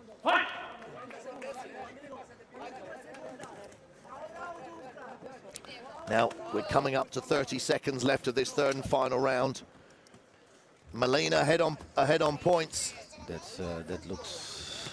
And Ugrincic, like it, yeah. his corner are very quiet. I'd be shouting. Yeah, exactly. Davai, let's go. Yeah. Go for it. I mean, nobody wants to get knocked out, but everybody wants to win. Yeah. Oh, the punches now landing. The last few seconds, a big knee there from Molina. It's not going to be enough to finish the fight. But, well, both fighters raising their hands, which is not going to influence the judges. I don't think so. It was a very highly technical fight, if you ask me. A good, very, very good performance by both Albert and Pablo here. I mean, it was a great fight. We've been spoilt for pace It's interesting. this evening. I'd like to invite Sensei Taylor Marino up to be the special awards presenter. So the scorecards are collected. The official scorecard from the judges. The scores This will was be added fight up. Number 5 out of 6 KW SENSHI Amateur World Cup fights. The next one will be the super heavyweights, which will be over 90 kilograms. So the score's getting added up. And I'm going to go out on a limb and tell you that Pablo Molina is, for the second year running, the KW SENSHI Amateurs under 90 kilograms champion. The official scorecard from the judges. Let's It see is if you're right. a unanimous decision. 30 to 27 and 30 to 27. That's all and 3 30 rounds. to 28 in favor of the red corner, Pablo Molina. Well, there we go. Well done, Pablo. Yeah, I mean, we were critical, Yeah. but it was a good performance. Well, you know, he had some fights already, of course, and Yeah, as we said, there might have been.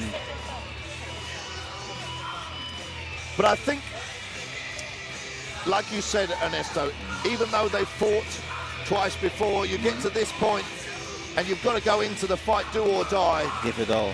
Give it everything. Yeah. But now that's 2 years on the trot. He's won the final, and basically he's got no choice but to come back next year and try and win a hat trick. Yeah. So, Or become a pro. oh, there we go. Is that? Yes, of course. That will also be. This is the road to SENSHI after all. Exactly. Well, that'll be interesting to see where Pablo Molina goes from here. And then he's only got to fight once. Yeah, exactly. Well, Ernesto, it was fantastic was as always. Good to chat with you and to And I'll see you again. look about I'll see you again on fight number 10. later. Us. Thank you very much. Congratulations. Us. And now, we are moving on to the last fight of the KW SENSHI Amateurs World Cup, plus 90 kilograms. Our referee, Shihan Francisco Filio. Os. Fighting out of the blue corner from Moldova, none less than Christian Negru.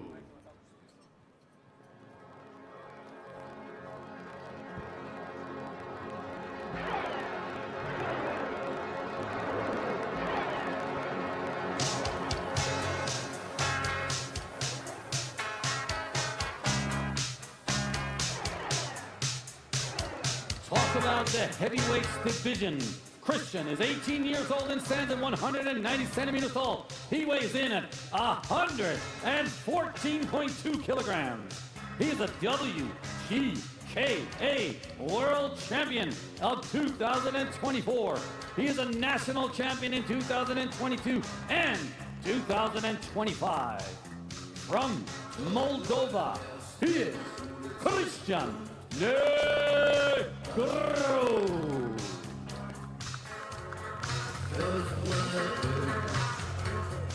And his opponent, fighting out of Bulgaria, right here in the red corner, Vasil Dimitrov.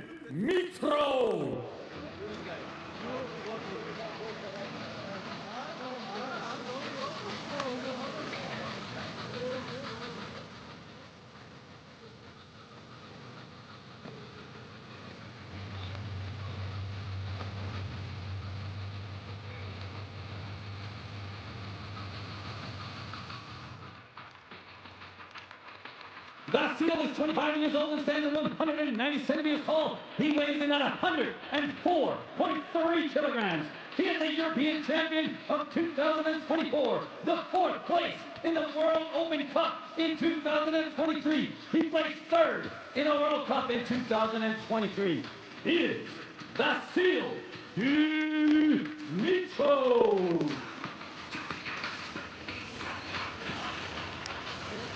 Well, guys, this is the last of our KW SENSHI Amateurs World Cup Finals. This one is the big guys over 90 kilograms, and I'm joined by K1 legend and Kyokushin Professor Glaub Vaitosa. Hello, my friend Glenn. So, big pleasure to be here again. What an evening it's been, Glaub, but we come here now with the final of our big guys over 90 kilograms. Yeah, And right. listen, in the blue corner, Christian Negru is just 18 years of age. Wow, that's a lot. 18 years, okay. And you know, those guys, I've been witness. I saw the fights before yesterday. Those guys been through wars. Yep, everyone has to remember that they fought. So we're Saturday, they fought Thursday and Friday. In the quarterfinals, then the semi-finals, and then now in the finals. So they've had 2 battles already. Yeah, that's right, my friend. And sometimes it's easier to fight 3 fights in a day, because if you fight over consecutive days, your injuries come to the surface. When your body gets colder, and then you start to feel the pain. So a fast pace here for the heavyweights.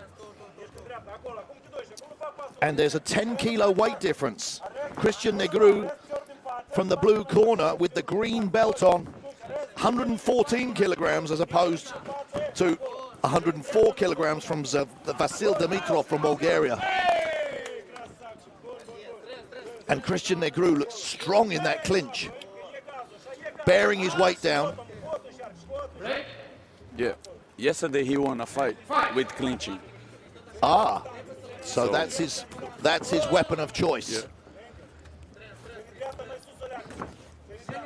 He looks very strong. I mean, he's not in the best shape But he's heavy. in the world, but that can be deceiving. He knows how to put his weight on his opponent.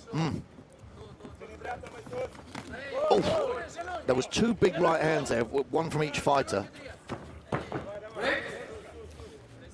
And I have to say, I mean, an 18-year-old to get to the finals, and he's very confident.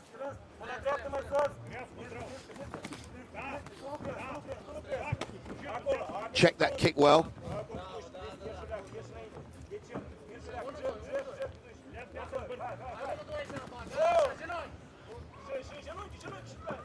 And he's closing the gap and holding on. But he needs to work, not just the, okay.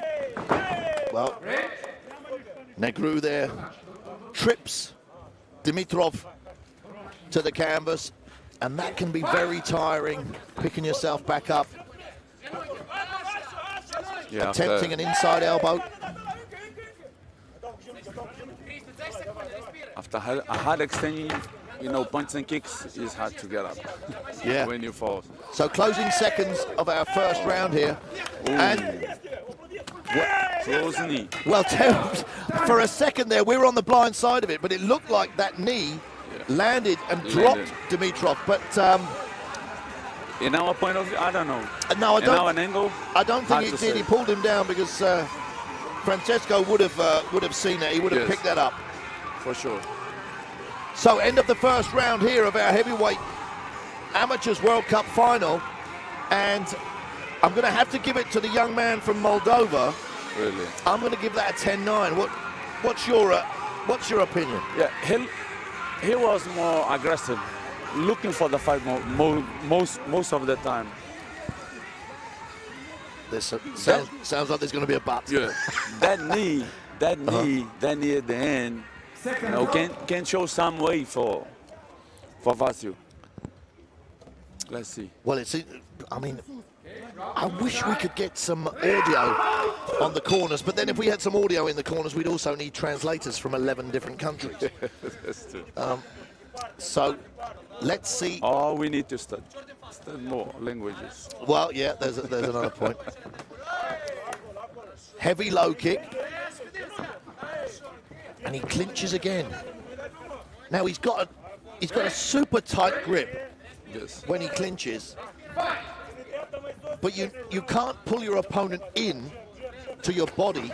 You still need that space. That's why he needs to twist. Yeah. Once the guy comes, grab, twist, knee. Yep.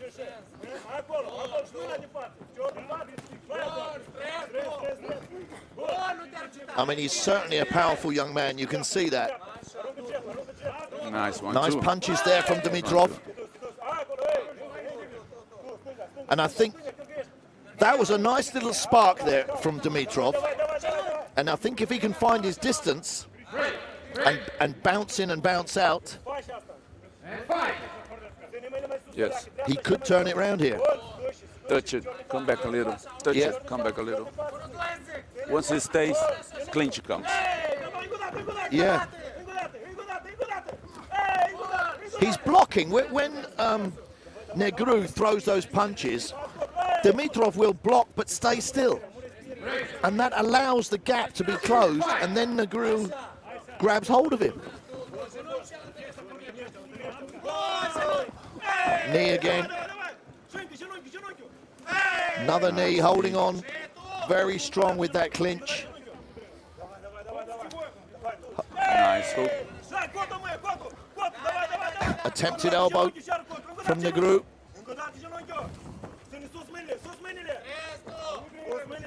Pushing him away with brute force.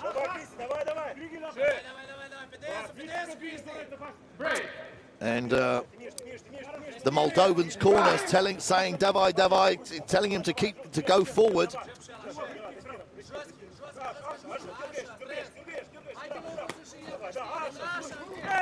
Ooh. Well, that was a nice, nice. from Dimitrov. He just ducked under that punch and landed a counter. Nice jab there.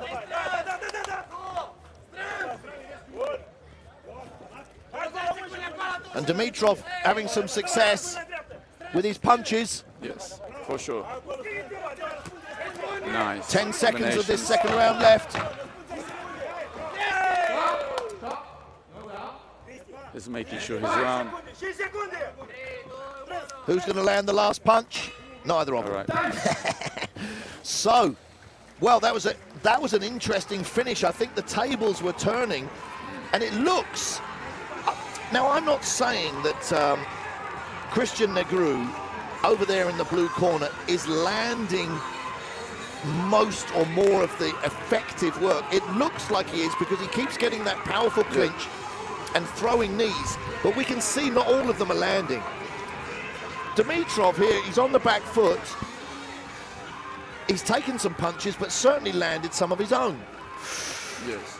So, but I like the red corner. In this second round. Dimitrov, the second round. Yeah. I would give to him. Just his punches were more efficient than the knees. I agree. I agree. And he got tired also on clinching, because if you don't get advantage properly, you get tired also. Yep. So here we go, third and final round. This is where they're going for it now.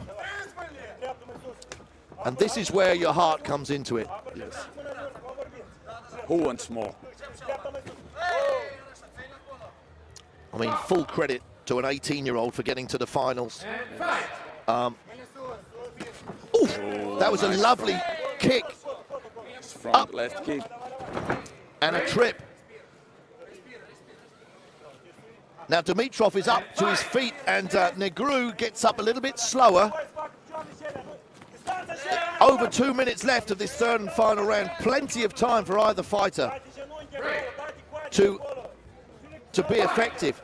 Negru starting to breathe heavy now. Takes a right hand from Dimitrov. Arms gets heavy. And he's not as efficient with the clinch now, is he? No. Oh, nice. Spin. Yeah, nice idea, but a bit sloppy. But Dimitrov must go in and out. Keep doing the same work. Okay. This is dangerous for him because Negro is heavy. When he goes forward, he goes forward. Doesn't matter what. And Dimitrov's allowing him to do what he wants. Yeah. And you see there, Dimitrov did a lovely duck under the punch, but didn't deliver a counter. Yeah. There must come a counter. He cannot accept that. The fight can turn in a second, see? Nice elbow. Well, they're both tired, but we've got a minute left. There's that spinning back elbow again from Negru, trying to put Dimitrov down to the canvas. The referee's going to break them up, put them back into the center of the ring. 50 seconds left. I'd like to see the corners shouting. I see Negru better now.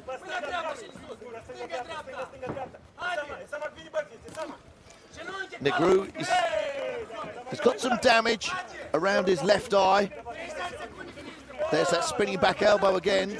He's got his favorite clinch position. Getting sloppy now that they're tired. Big punch attempt there from Dimitrov. Both trying to throw knees inside the clinch. Again, that spinning back elbow. This is sloppy work now.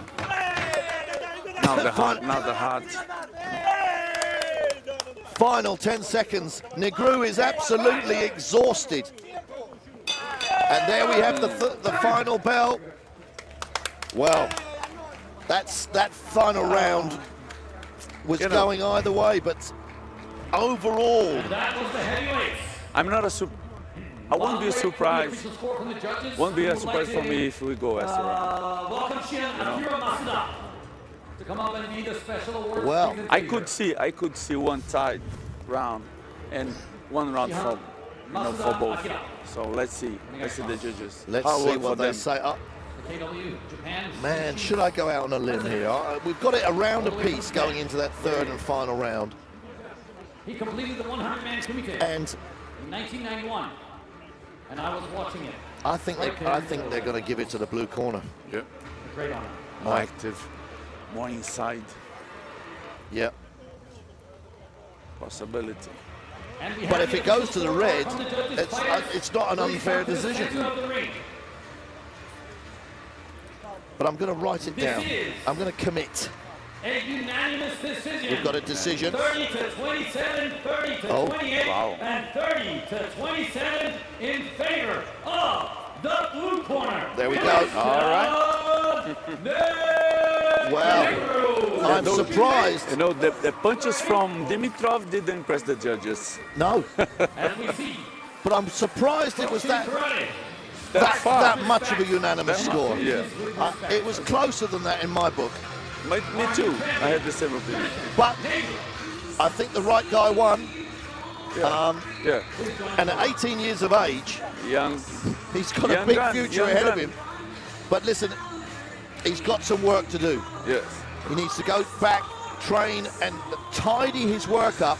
He could be so much better. He's extremely strong. But when he gets to the pro ranks, 190, almost 115 kgs. Good material, human material, you know what I mean? If you're a coach, you have a Jew like this, Yeah. He could be molded into a future professional world champion. Yes. And look at it. You know, he's naturally big. Yeah. He's built like that. Yeah. So there we have it. Our sixth and final of the KW SENSHI Amateurs World Cup. Now these guys have been here all week. SENSHI is not just a fight show, it's much, much more. We've had a training camp running for over a week with over 1,500 karate, kickboxing and mixed martial arts fighters coming here to train in Bulgaria. We've had the World Cup quarterfinals and semi-finals culminating in the 6 finals today. And now we move on to 8 professional world-class contests. Yes. Glaub, it was an absolute pleasure. We'll see Once you again, again later pleasure in to the me, my evening. friend. Once again, pleasure to me. Boss. Can't wait to see you next time. 27 fight card. Let's see who are the elite fighters tonight. Check out the fight card. Fighting in the SENSHI under 70 kilogram weight division under KWU full contact rules. Yerek Bile from France takes on Bruno Gazzani from Brazil. Fighting in the SENSHI under 80 kilogram weight division under KWU full contact rules.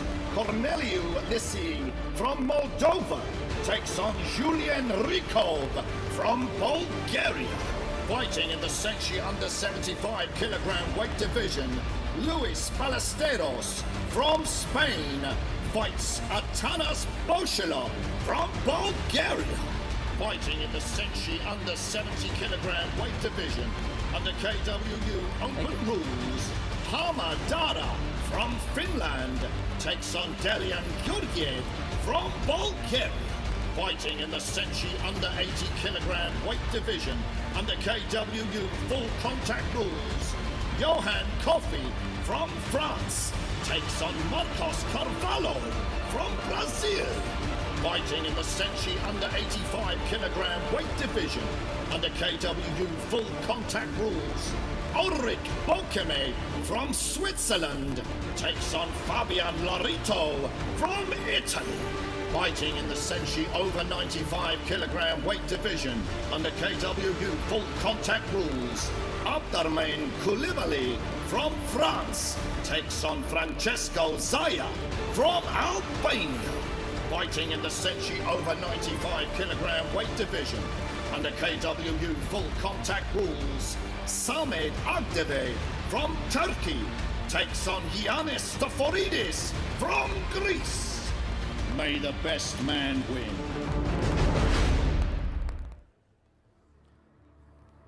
Ladies and gentlemen, welcome to SENSHI's 27 Professional League. Fight number 7 under 70 kilograms. The KW full contact rules. Our referee, Andy Sauer. Fighting out of the blue corner from France, Gurk Billet.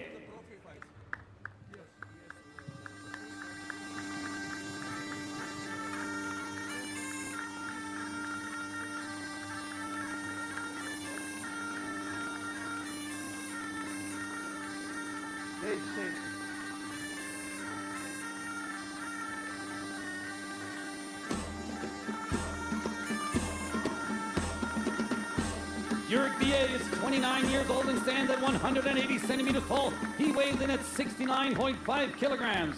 He is the ISKA Oriental Rules World Champion of 2025. The ISKA Low Kick World Champion in 2024. He is a WAKO Pro Low Kick Champion in 2023. It is his first time to fight here in SENSHI. He is Jurek Billet.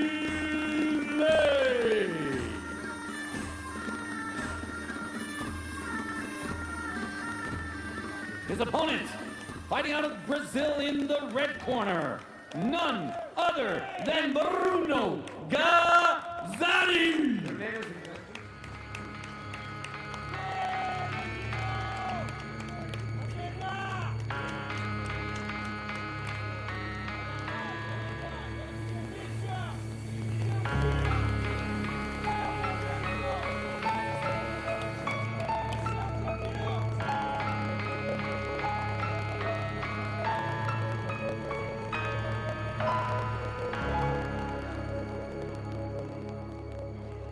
And here he comes, all the way from Brazil, Bruno Gazzani is 39 years old and stands at 176 centimeters tall, weighs in at 69.7 kilograms. He is none less than 4 times the WGP champion. He is the Pan American champion. He has 2 wins and 1 losses inside this ring. He is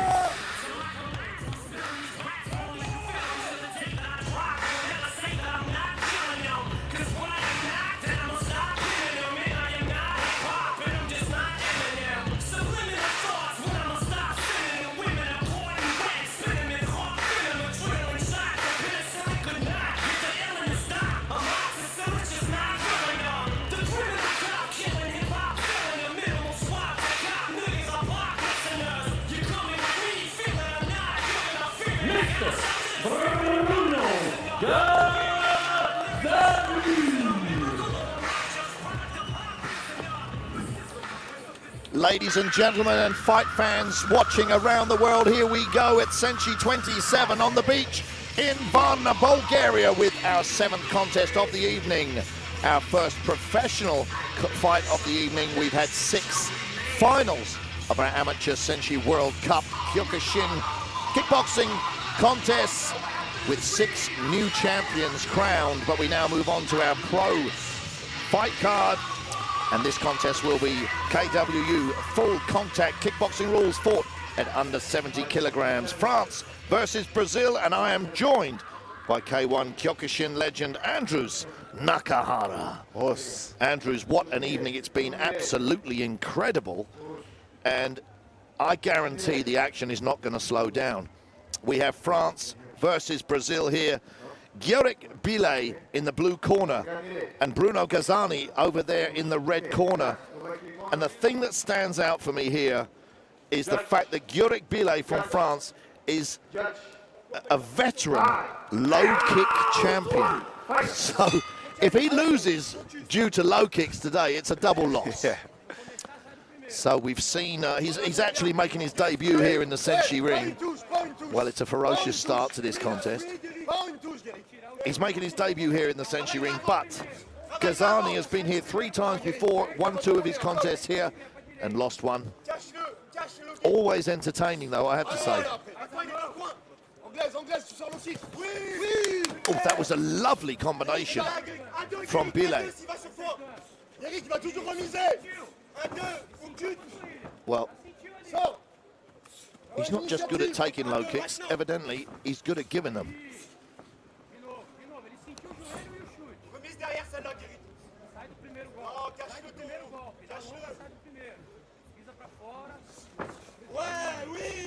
Well, it looks, he's got a bit of a sort of a Dutch style there to his combinations, finishing with a low kick.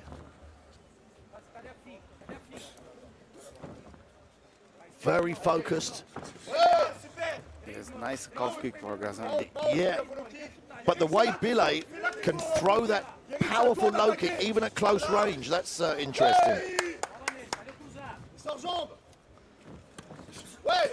Great knee and a right hand from Bile.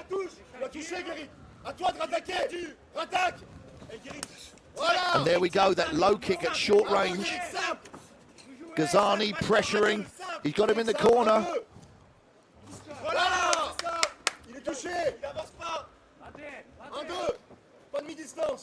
And the French corner there saying put him to sleep.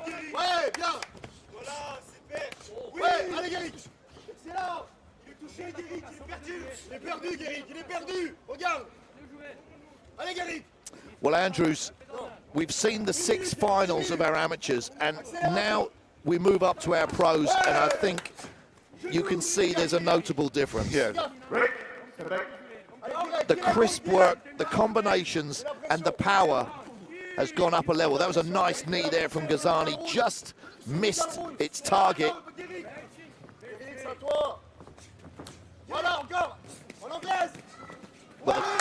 Well, both guys slugging it out. I think Bile was hurt there during that combination. I could be wrong, but it looked like he staggered at one point.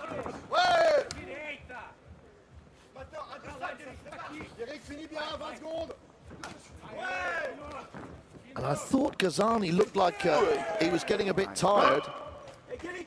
But actually, I've said that in the past.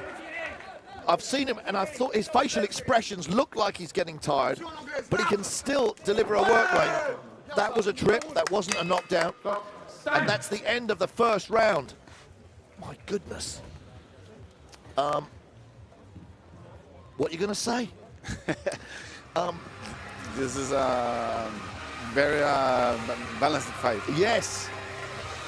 The way I score a fight, for any judges listening or potential judges, what I do is I have a set of scales in my head, a set of balance scales, and the amount of work that somebody's doing, the effectiveness of what it's doing, and the damage it's doing will weigh one side of the scales down. So you can have 10 punches that might not be so hard, and they'll weigh one side of the scales down. The other guy can land a huge punch, which can balance the scales. So there's 10 punches to one punch, but that one punch nearly ended the fight. So it's all about damage, effectiveness, and work rate. And not only that, ring control as well. So how would I score that first round? I would give it to the Frenchman. 10-9. And I'm probably going to say that the low kicks that he landed. Oh, well, Gazani coming back ferociously here in the second round. He's throwing everything but the kitchen sink.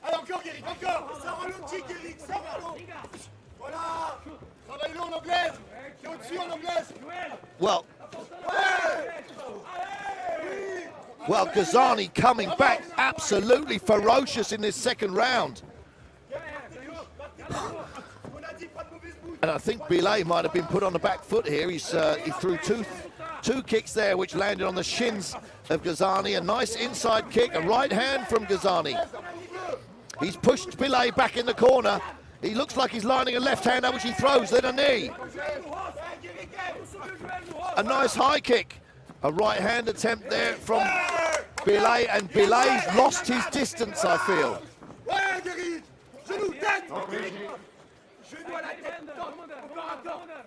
Well, a turnaround. Gazani has come out like a raging bull in this second round, but can he keep the pace up?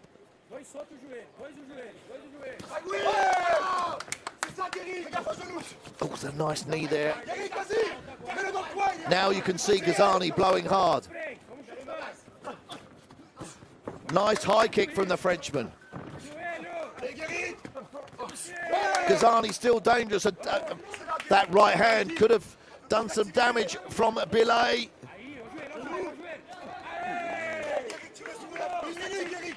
Well, they're throwing everything, Andrews. Knees, punches, kicks. Nice high.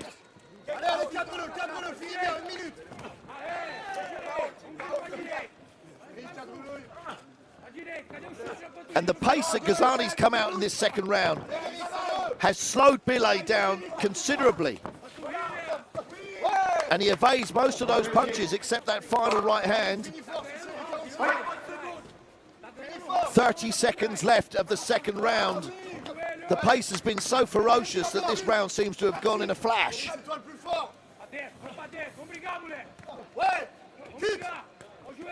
Well, punches, kicks, knees.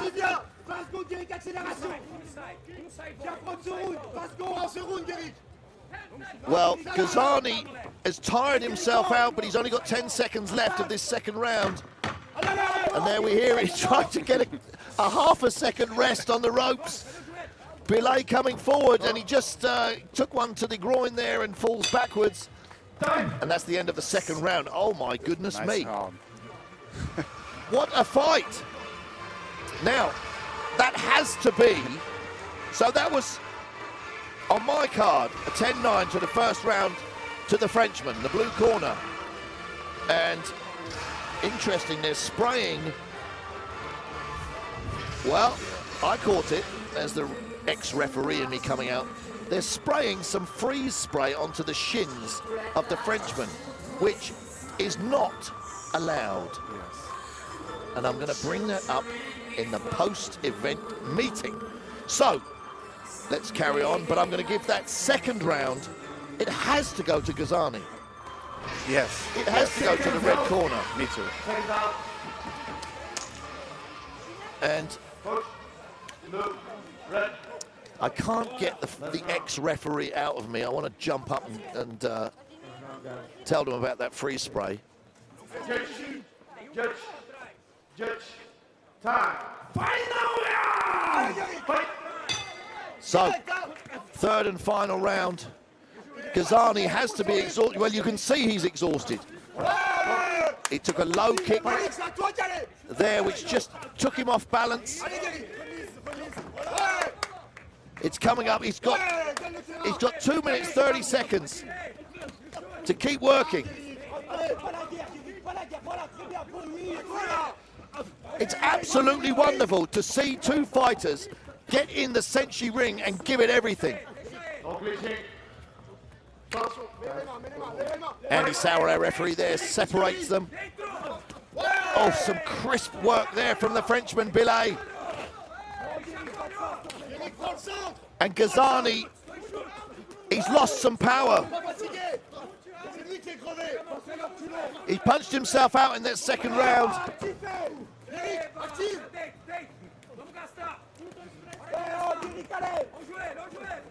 Both fighters are absolutely exhausted, which they should be. You can't leave anything in this ring.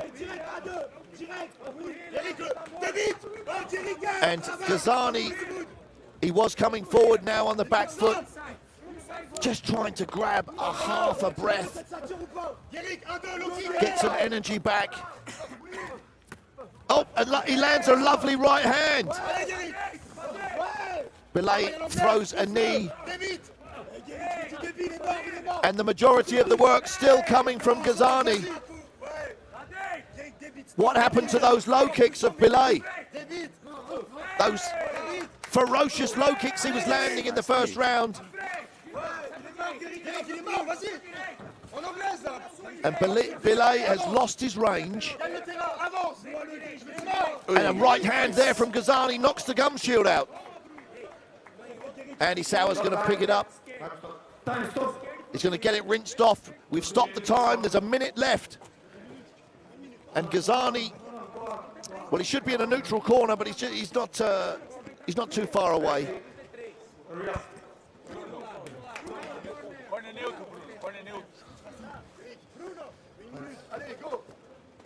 Well, here we go then. With under a minute left. And the gum shield coming out there would have given both these fighters some crucial seconds to rest a little bit. Slugging it out over in the corner of the Brazilian. And I think Ghazani being more effective here. Yes, more effective now. He's lost some power, but the punches are still landing. And Billet, his work was so crisp in the first round. Last 10 seconds of this third and final round. And they're still giving it everything, guys. Still giving it everything. Here we go. Ding, ding, the end of the fight. Yes, this was an amazing fight. Well, an amazing contest. And if I wore a hat, I would have to take it off for the Brazilian, Bruno Ghazani. As the fight started, he looked like he was outskilled and outgunned. He weathered the storm, and I believe he's won the fight. Yeah, well, I believe too. 2 rounds to 1. 2 rounds to 1, yes. On my card to the Brazilian. And that was an absolutely incredible performance. He was exhausted. He gave it everything. And at 39 years of age, that was absolutely incredible. So, and I'll tell you, the Frenchman is going to go home disappointed when he watches the replay of this contest. If he'd kept the work rate going and the effective techniques that he was throwing in the first round, he could have won the fight, but look at the damage on his face as well. Yes. Yes, we're back. Got control more than the center of the ring. Let's hear some noise. Perhaps he needs a few more tattoos. That could be the difference. Say, the professional league never disappoints. And we have an official score from the judges. Without any further ado, I shall announce it. It is a unanimous decision. 30-28, 30-28, and 30-28. There we go. In favor of the red corner, Mr. Bruno. And the crowd show their appreciation for our winner. That was fantastic, and I'm going to buy him a drink later at the bar and shake his hand because that was more than just skill and determination. That was heart. Yes, that won in that fight. They hard. Andrews, Very hard. It's an amazing fight. what a way to start the first of our pro fights here at Senshi 27. This is the best way to start a SENSHI. Yeah, yeah. So thanks for the commentary. Thank you. And we'll see you again later on in the evening. Us.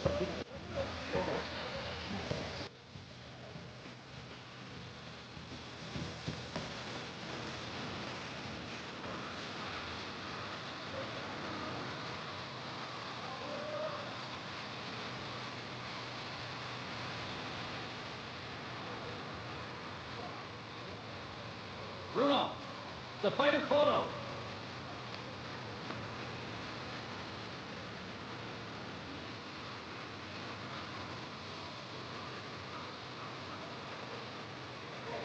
Fighter's photo.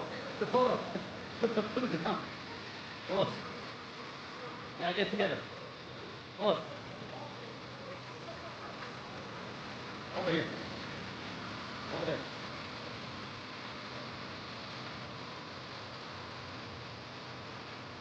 Thank you very much and congratulations. What a fantastic fight. I hope to see you back again. Oh. From France, Yuri Billet. And our new champion, Bruno Gazzani. Oh. Fight number 8. Under 80 kilograms rule set in the KW full contact. Our referee, Mr. Albert Hurricane Kraus. Fighting out of the blue corner, from Moldova, Corneliu Lisi.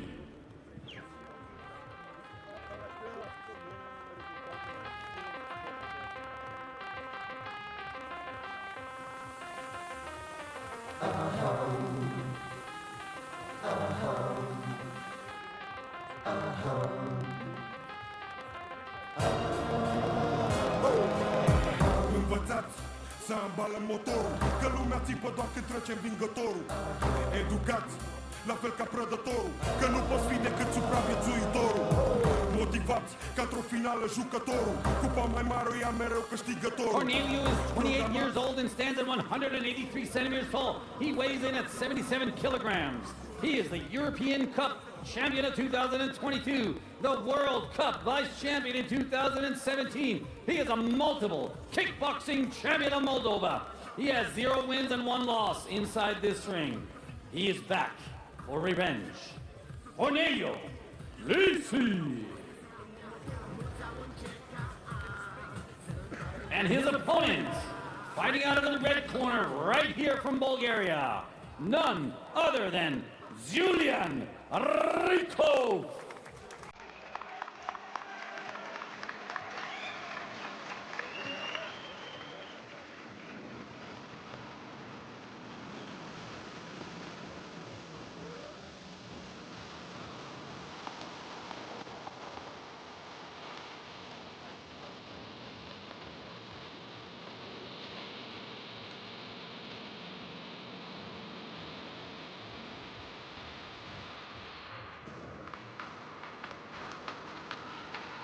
And here he comes, Rico, 19 years old, 190 centimeters tall. He weighs in at 76.5 kilograms. He is none less than 2 times the World Cup champion, 2 times the European Cup champion, and 8 times the Bulgarian national champion. It is his first time to fight here in Senshi. We welcome Julian Rico.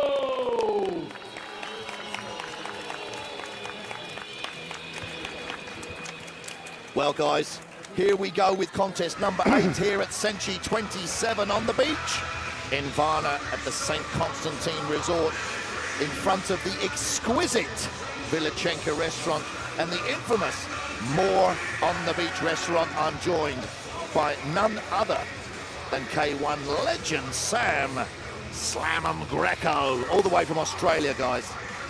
Sam, what an evening it has been.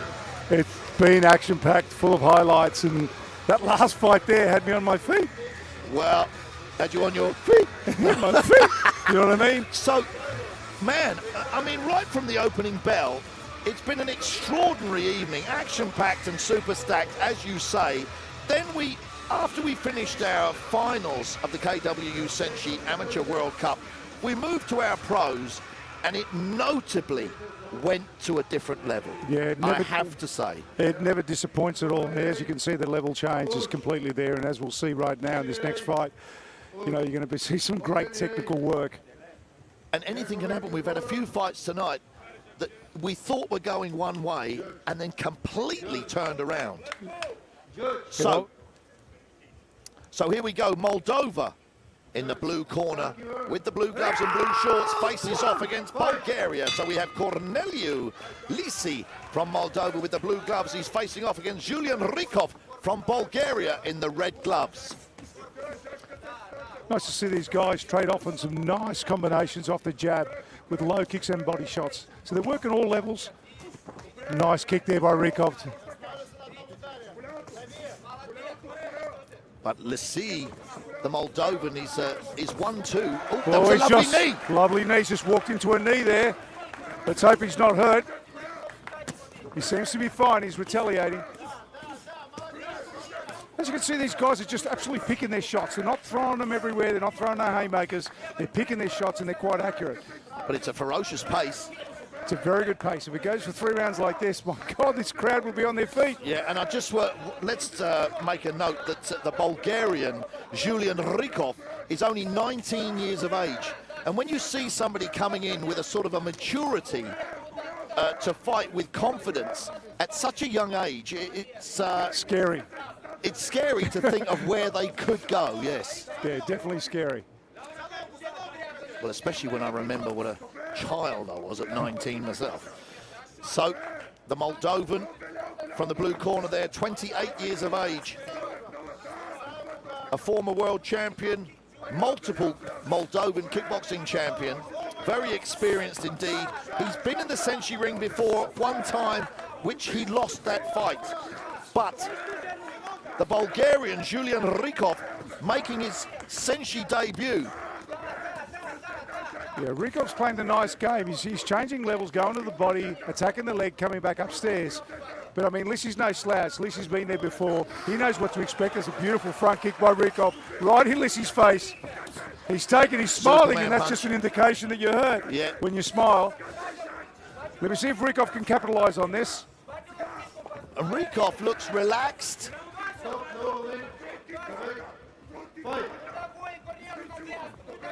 Is that front kick again? It's quite dangerous. Oh, well, it's interesting there. As Lissi unloaded, Rykov put his hands up. And I was going to say he's carrying his hands a bit low there. We see a bit of blood from Lissi's nose. That's obviously comes from that front kick. There he's going again. And I think he's just sensed blood. And he's absolutely hungry, Rykov. He's chasing, he's following. He doesn't want to let him off the hook at all. That was wise there. He's smelt blood but threw a body shot. Superman punch as he comes in. For a 19-year-old, this kid's got great ring talent and great ring craft. And he's thrown a couple of very stiff low kicks as well. Lissi might be struggling to breathe through his nose there, as you can see there. Well, a lot of blood coming out of that nose. End of the first round.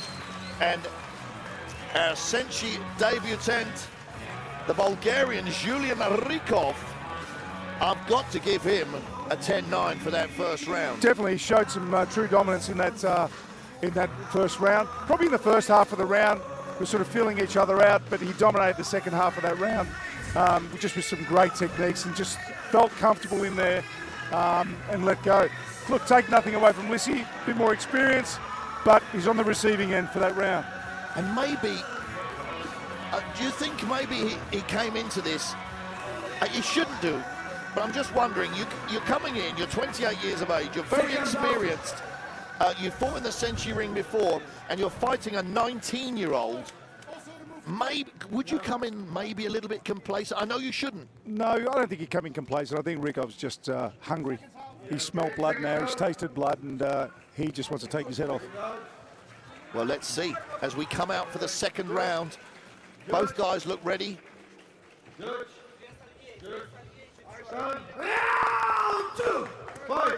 They They touch gloves in the center of the ring. And Lissi here trying to be aggressive. Yeah, I think Lissi would have to try and has to close the gap. He don't want to sit on the distance with Rykov. Rykov's just got beautiful reach, and that's where he's picking him off. So, there's a beautiful head kick there by Rykov. And he set that up beautifully with a little jab and then threw the kick. And this is a game, there's a beautiful knee there. Another one by Rykov. Look, he's picking his mark and he's finding it. You know, this is a game of inches. Had Lissi's hands been down by about an inch, he would have been asleep by now. And it's not easy. Throwing a knee up the middle like that and landing it to the head of your opponent. Oh, there's that double knee. There's a beautiful right hand. Yeah, Rykov's just playing a smart game. He's playing that chess game. He knows exactly what he wants to do. And it's lovely when you see somebody throw a couple of punches and a low kick on the end of it. And there's a 19-year-old. We said a 19-year-old. He's making his debut today. I mean, what's his kid capable of? In the next, in the next couple of years. That's a stiff low kick there. The left thigh of Corneliu Lissi marked up. And even if he's not showing the damage, I can assure you he's feeling it. Most definitely in there. Well, there's that beautiful calf kick. He's attacking that left leg now. Oh, beautiful uppercut there by Rykov. Lissi's just warned it. There's that front kick we were talking about that did the damage in the first round. There's that beautiful calf kick again. And There's that again and again.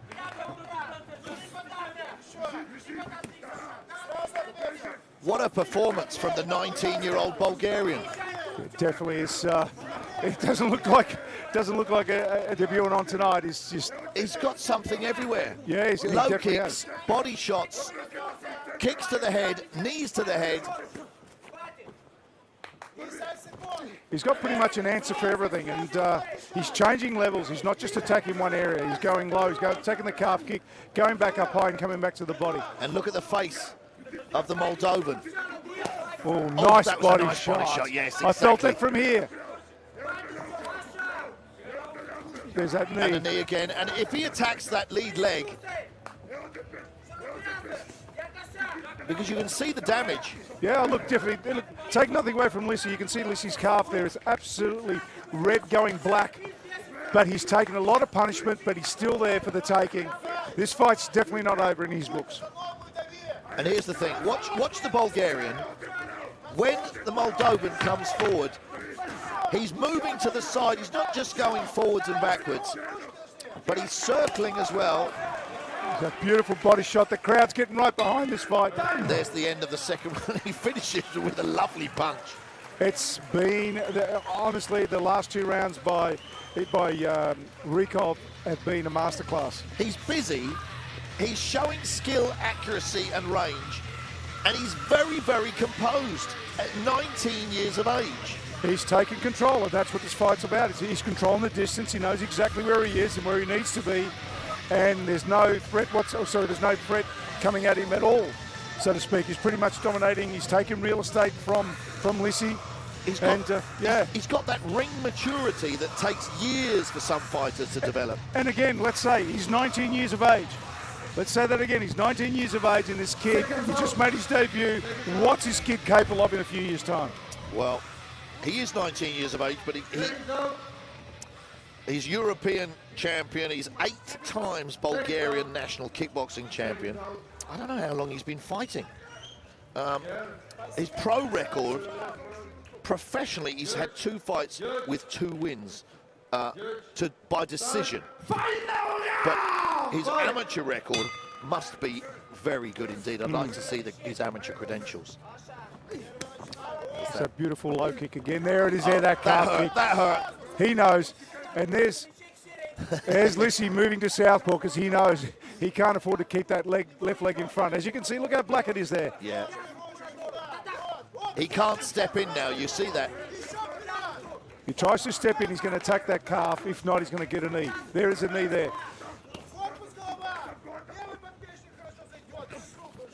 Well, Lissi, you can see his brain trying to calculate what to do. As he thinks to throw something, then Rykov is beating him to the punch and the kick, and there moves round circles out the way. He's not just going backwards and forwards. He throws an uppercut, a spinning back kick. This kid's got all the goods, and he's cutting angles like a beauty, like an absolute pro. Sam, you see that he threw a 1-2 and then missed the punch, missed the counter from Lissi. That was poetry in motion.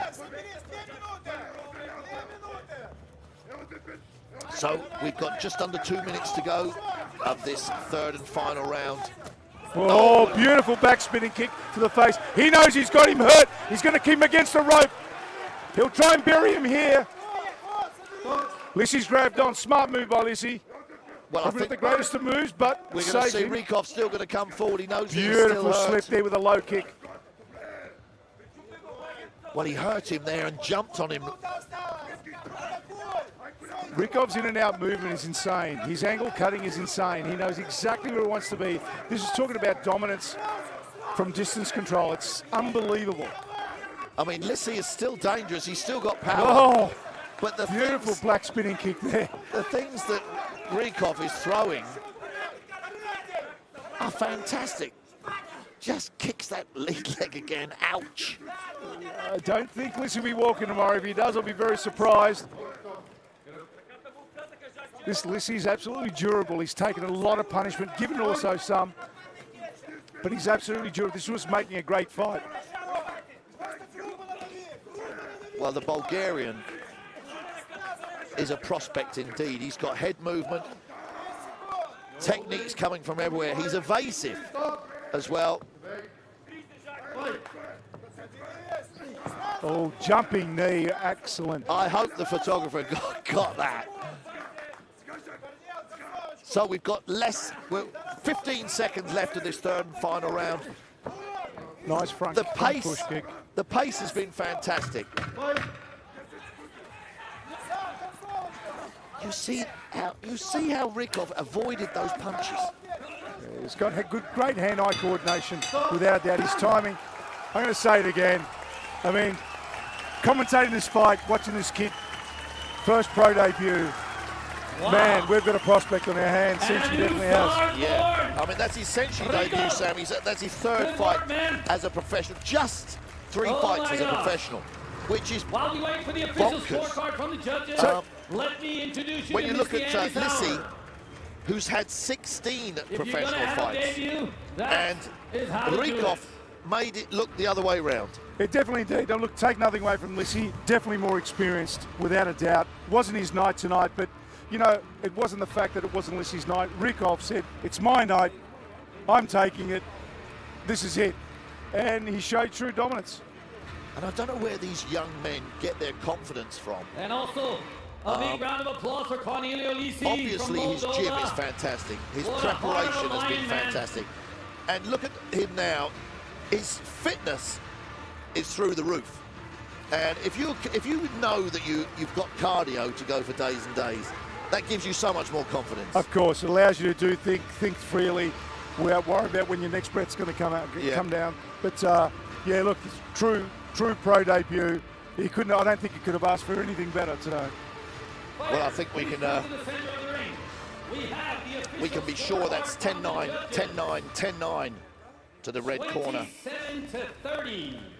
There we go. Judge 2, 27-30. Judge 3, 27-30. Yep. In favor of the red corner. There you have it, ladies and gentlemen.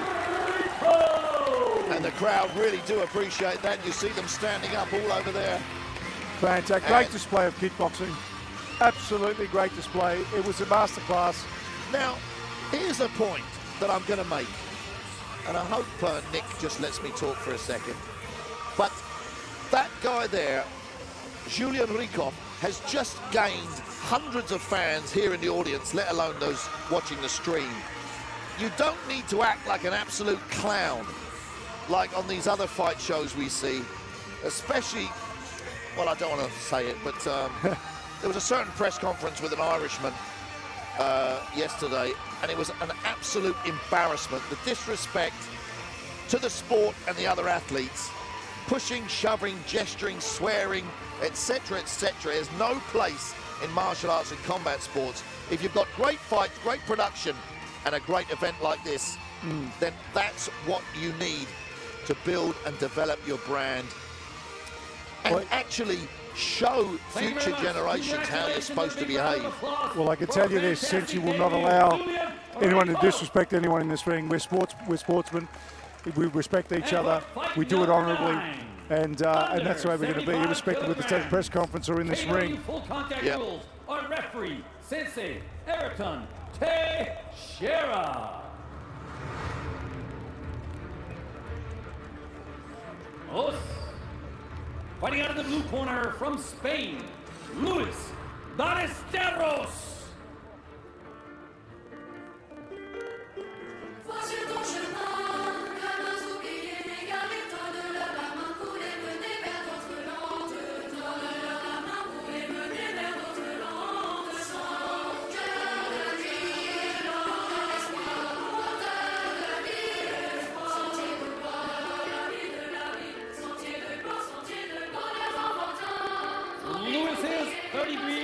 Stands at 180 centimeters tall. He weighs in at 73.3 kilograms.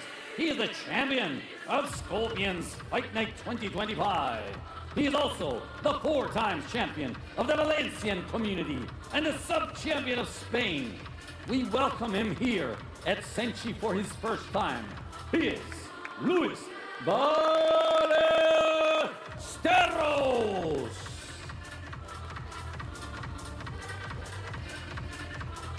And his opponent, fighting out of the red corner, none other than Mr. Senshi Ataras Bozio.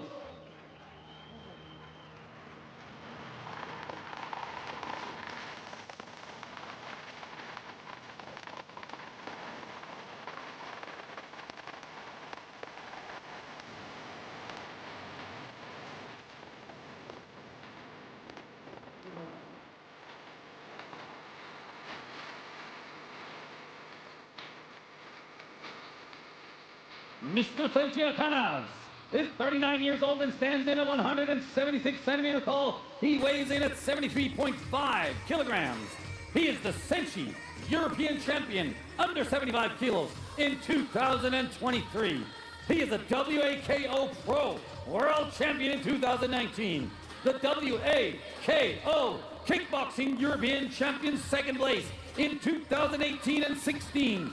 He is a WAKO World Cup Champion in 2017. He has 22 wins and 2 losses inside this ring. Ataras, Mr. Senshi Bozio.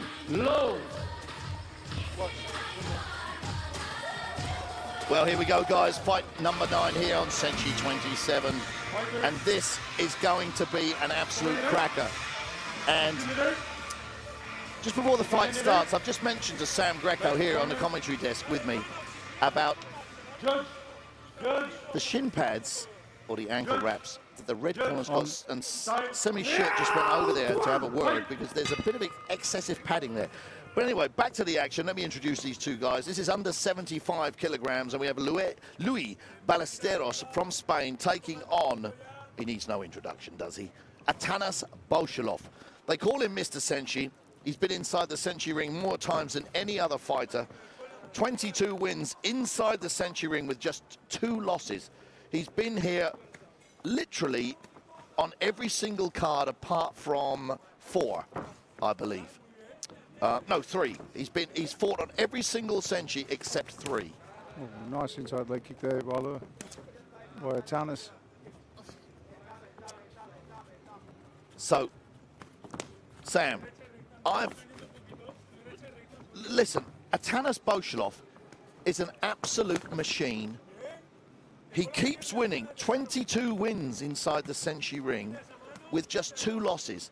And one of the losses was against Samuel Petier, and that was for the European title.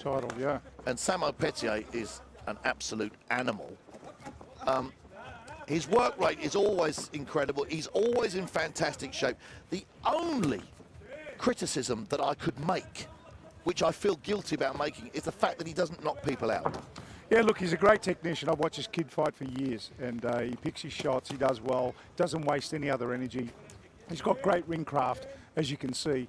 But yeah, he waits for that. He waits for that moment. He loves wearing people down. But once he smells blood or tastes blood, that's it. You're going down. Oh, nice head kick there by Lewis. But in Boshalov's entire record, of which he's had 35 fights, he's only won by four times by knockout. Yeah, well, the record says. But he's a got lot the about power. He's got the power to do it. But actually, I'll say this: he's coming tonight with a little bit more intent. He has indeed. He's throwing combinations. He's working high-low, working that inside leg kick. As a southpaw, he's working Lewis's inside leg kick. And let's have a look at Ballesteros. 19 fights in his career, but a similar knockout rate, really. He's well, not rate, but 5 wins by knockout. But making his SENSHI debut tonight.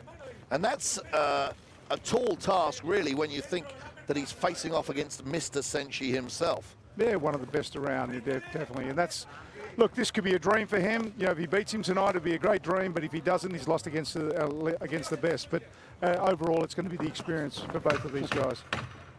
There's a big right hook there. And Boshalov is so clever. You see him calculating when he fights. He's evasive, he counters, he's accurate. It was quite interesting to see Lewis, I wouldn't say chase, and I wouldn't say cutting down the ring, but he was sort of doing it in between. He was just trying to close the distance. He didn't want Atanas have that space, because Atanas that's where he's strong, at that distance that he enjoys staying on the outside. So Lewis just wanted to close the distance and work from close, which Atanas is just too ring smart. Yeah, wouldn't allow him. He doesn't want to give Boshalov time to think and calculate and prepare, but Boshalov is just too quick and clever for that. But listen, that first round there, pretty even, I would have said. I'll give it a 10-9 to Boshalov. Yeah, I tend to agree with you a bit. I mean, this is, you know... He was busier. He definitely was busier. He landed probably cleaner and with the techniques. So here we go with our second round of this under 75 kilogram contest here at SENSHI 27 on the beach in Varna, Bulgaria.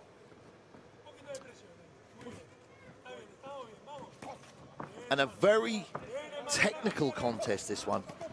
Clean, crisp kickboxing. Nice there, nice straight left from Boshalov. Yeah, that timing's unbelievable. Every time Atanas throws that straight left hand, his right foot's on the outside, his head off centre.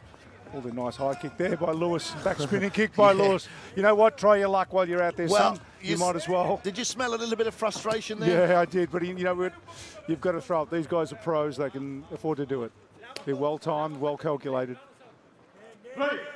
And that right, sort of right overhook there from Boshalov is cheeky, because he sort of throws it halfway as if it's going to be a straight right and then turns it into a hook. Yeah, he's very technical and very calculating. Oh, beautiful knee there.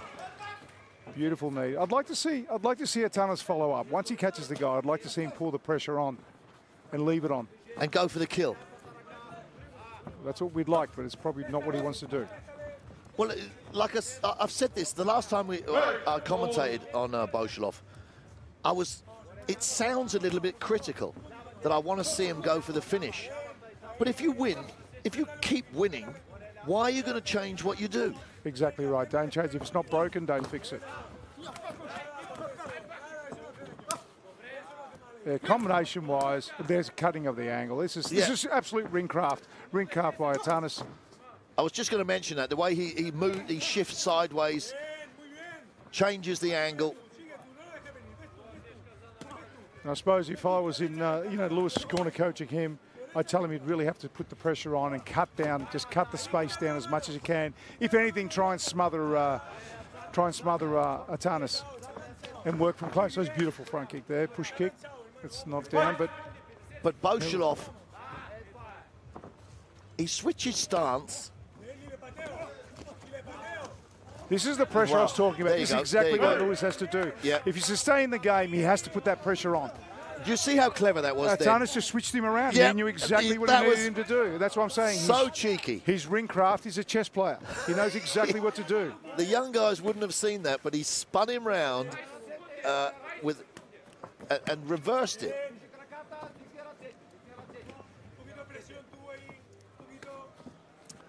So, he's got a beautiful straight left hand, Atanas. This is what he needs. That's it, Lewis. He's putting that pressure on. Did you see the way he weaved out there, Atanas? Yeah. And came back again? He wasn't going to get caught in that corner, was he? What a great fight. What a great fight. High-class fight. Yeah. High pace. Both guys are absolutely fit. I think that was a bit closer than the first round. It was. But when you go on scoring shots, I mean, I'm not judging this officially, but unofficially, I would probably lean towards the red corner. Still a 10-9. Yeah. And take nothing away from Lewis. Lewis I think, has just understood now that he needs to close that gap in order to stop Atanas from teeing off. Well, otherwise, he'll be wearing a lot. One thing, he's going to watch the replay, and I'm sure he's going to chuckle when he sees a couple of the little cheeky things that Boshilov has done. Like when they came out of that corner and they agreed to as a fight restarted, Boshilov turned him round. That was so clever. It just goes to show how much ring experience this guy's got. Yep. Atanas has. And these are the guys. When you're in the gym and you spar someone, you think, well, they're not that great, and you spar them, and you can't touch them. These are the guys you want to be sparring if you want to be learning. Put it that way. There's that pressure we're talking about. Lewis has just come out stepping forward. He's trying to take real estate, trying to close the ring down as much as possible. But Atanas again cuts that angle, check left hook, or check right hook, I should say, as a Southie. He's blocking everything. He is indeed, but you watch, he'll lunge forward with that straight left hand like he normally does and pushes out. Yeah, good volume work. I'd like to see a kick behind that for Atanas if he can. A low kick on the end of the combination.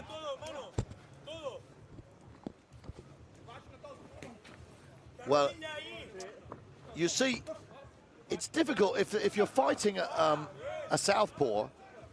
It's difficult to attack the lead leg, but there's no reason why you can't attack the rear leg. You can indeed, but one of the things that I'm finding Lewis is doing is actually chasing Atanas rather than cutting the ring down. In a straight line, you mean? Yeah, he's sort of chasing him around, following him around. But Atanas, the thing with Atanas is not staying still. He's just moving odd angles. But there's that beautiful left hand. And you see there, Atanas took a couple of shots, not welcoming them, but he knew exactly what he was doing. He wasn't covering up with unexpected shots. He's taking them to see where there's an opening. It's a beautiful left hand again. Just seems to find its mark. So we're coming up 1:15 left of this third and final round. Oh, we've got it. That was a lovely left hand, yep. And Ballesteros, frustrated, I probably think, still trying to come forward. But Boshilov's movement is wonderful. Yeah, Boshilov's movement, ring craft, moving angles, stepping back, stepping forward, cutting angles is just superb. And this is exactly what's winning him the fight. Besides making connection, obviously, but it's the way he does it. And I was going to say, when you watch him fight, he very rarely takes any considerable damage. The only thing I would say is he lost to a cut against Samo Petier last year. That's excusable. I mean, a cut's a cut. And Boshilov has mentioned retirement in the next few fights. I want to see a rematch with Samo Petier. Well, last 20 seconds to go. Atanas has done an absolute and amazing job. Lewis has been there for the whole 3 rounds trying to find that shot. Has not found his mark. Well, it's a joy to watch that this is just like sparring for Boshilov. It's just a bit of sparring. What an absolute great fight. Classmanship. Absolutely amazing. He's what a so fantastic good. Fight. It is always beautiful to watch And that's- proper that's kickboxing 3 done rounds at world-class level. to Let none. me introduce you to Shihan Glaube Feitosa to for the Mr. special Mr. awards Senshi, presenter. sorry, in the red corner, Boshilov. Unless the judges can Once we disappoint get the us. official Which, scorecard from the Wow, judges. they rarely do here, I say. And listen, and I'll be critical if the judges ever do something that I disagree with, but I have to give a reason to justify my disagreement. 100%. But this has been one-way traffic. There's no doubt about it. Boshilov just looks like he's just had 3 rounds of sparring. Look. Makes me sick. It's just like he's gone for a full marathon and just come back and he's still breathing. Yeah. Got a And we six-pack have the and official he's scorecard ready. from the judges. Makes me sick. He's ready to go another 3 rounds if he has to. And he's goddamn 39 Judge years one. of age. Yeah. 30 And looks to about 20. 27. Judge 2, 30 to 28. And he gave a Judge round. 3, 30 to 27 for a unanimous decision in favor of the red corner, Atanas. Well, there you have it, as predicted. I was a bit concerned about that 28. but yeah, 30-27 I found was very reasonable. And what a great fight. Great fight by the Bulgarian. Well, they call him Mr. Senshi, and that's for a reason. The fact is, he's Mr. Senshi. I think there's a lot to learn from Atanas. I think a lot of the young kids coming up there or coming through the ranks watching Atanas, there's a lot to learn from kid. His timing's impeccable. His ring craft's impeccable. His distance control is impeccable. Stuff that's challenging and wins your fights. And, you know, he works smarter, not harder. And he doesn't get hit. No, not at all. Not at all. He doesn't give you an opportunity to get hit. Yeah. Because he's not there. You can't hit what's not there. And it's a difficult one because when you fight people will say something like, that was a mismatch, or the other guy wasn't very good. You're only as good as your opponent lets you be. That's exactly right. So, yeah.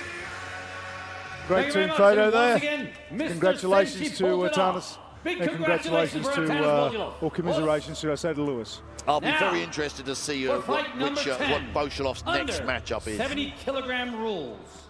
KW Well, Open. This Sam is an leaves us MMA from fight. the commentary Our desk. referee, Shihan. And I'll be joined shortly again Senshi, by the Mr. Perfect high Ernesto tower Hoost himself, as we move on to our larger than life. 10th There he contest of the evening. Fighting out of the blue corner, all the way from Finland. It is his first time to enter the Senshi ring. We would like to welcome Hama Dara.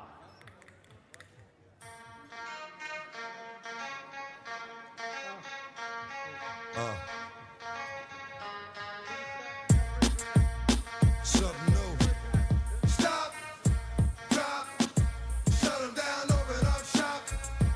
Oh, no, that's how rough riders roll.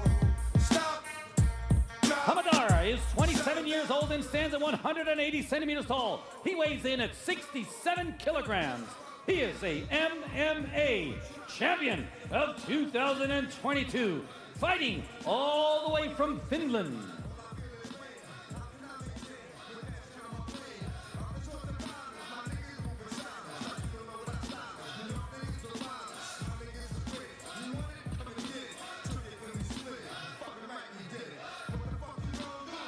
He is Hama Dara.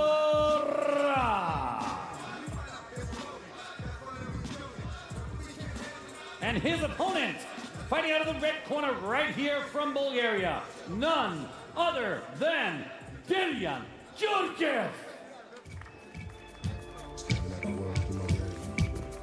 Just looking back at the world from another level, you know what I mean?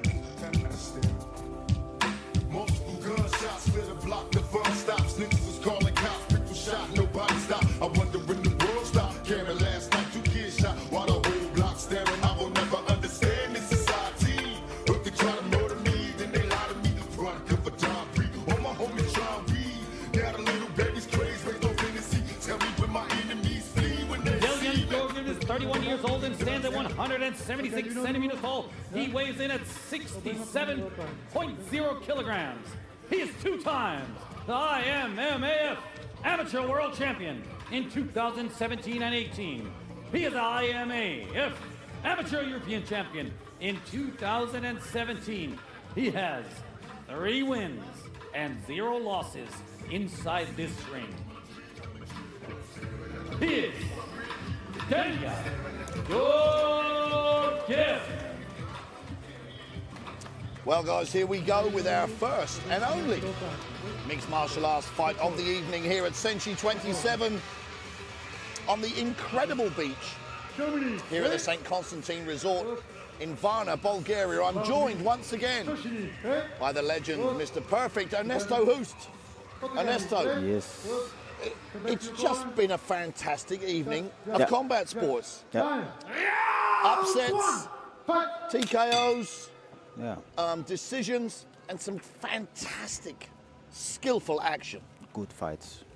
I saw some good fights. So it's worth mentioning to those people watching at home who may be used to, let's say, conventional mixed martial arts rules, that here at SENSHI it's slightly different. Apart from not being in a cage, we're in a boxing ring.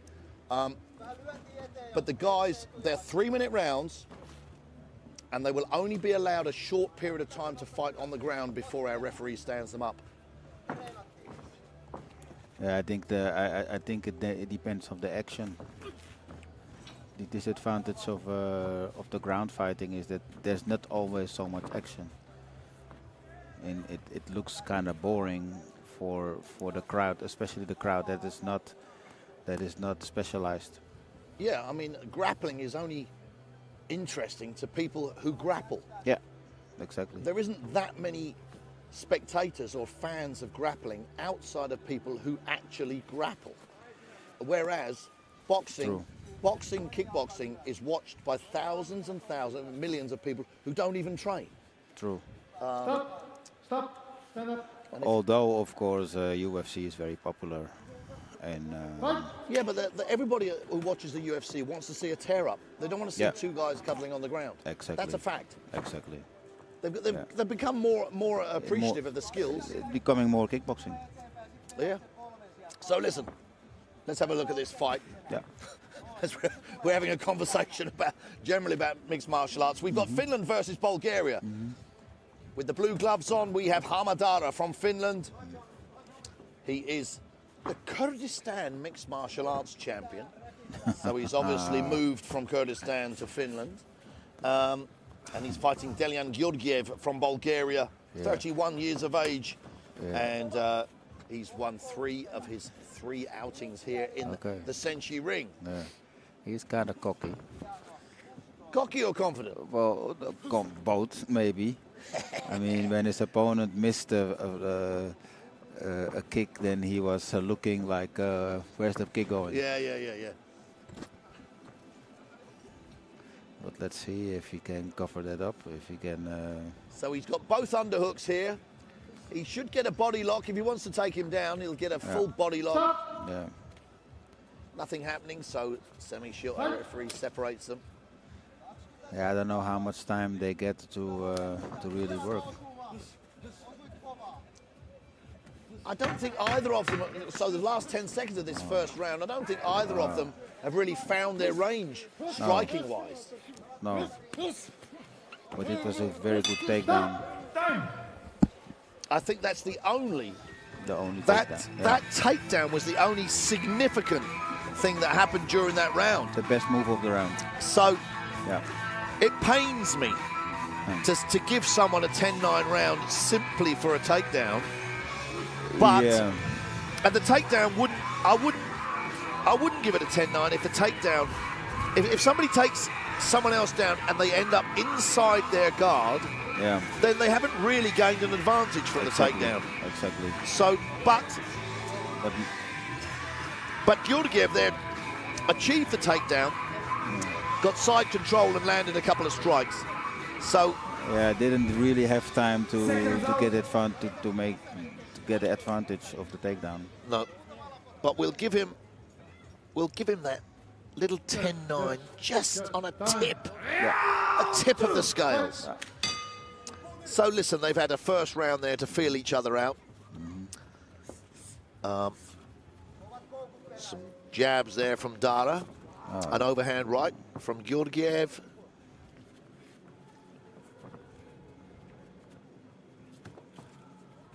Neither of them wanting to commit to coming forward with strikes. Oh, that was a takedown there with a single leg from Georgiev. He's got, well, I thought he was in a bit of a guillotine, which he popped out of easily. Yeah. In the guard of Dara. Dara with one butterfly hook in on the right side. He wants to release that, I believe, unless he's going to try and. No, I thought he was going to try and reverse the position. Now, nothing really progressing, so Semi stands them up. But I would have liked to see what would be going on, but I think time-wise, I understand that Semi broke them up. Well, what the idea is, guys, it's a bit like Pride back in the day.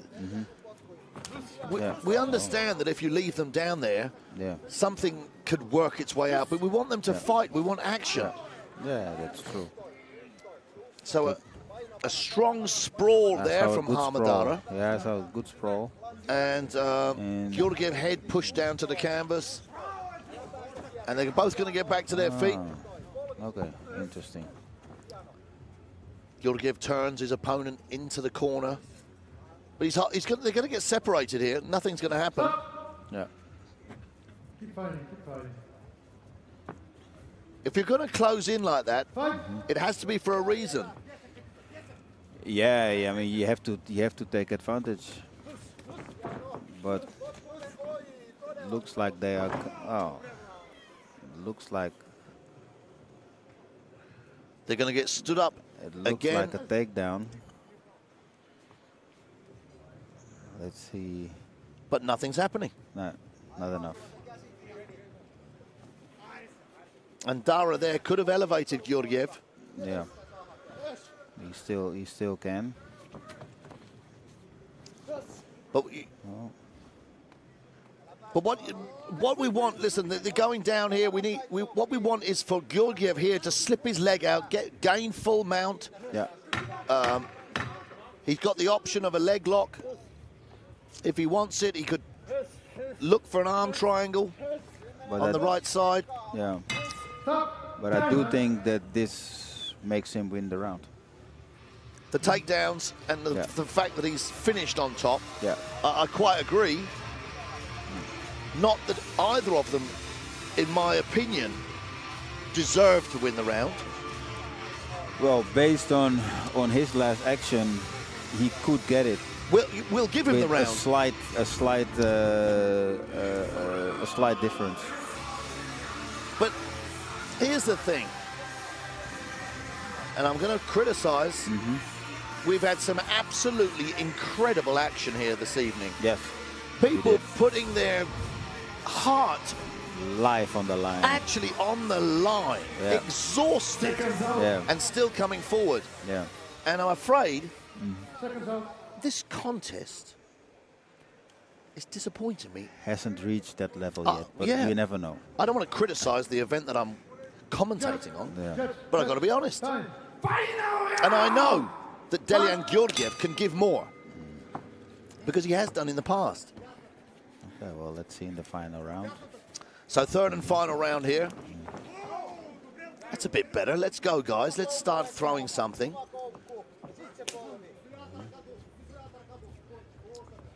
You've got 2 minutes, just coming up, 2 minutes and 30 seconds. So we're going to get another takedown. A sprawl from Dara. He's going to go under the ropes. Semi's going to separate them and stand them back up.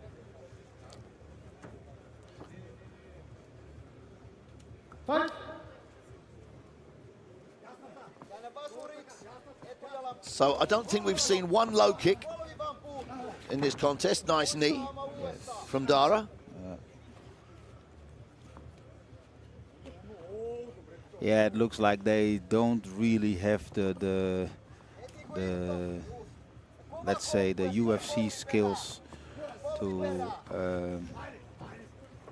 take advantage of. Well, the thing is, if you've got to be willing to take a shot. Yeah. To give one. Yeah. Or, exactly. or sometimes, or if you're a big puncher, you might take 3 or 4 shots to land one big one of your own. Yeah.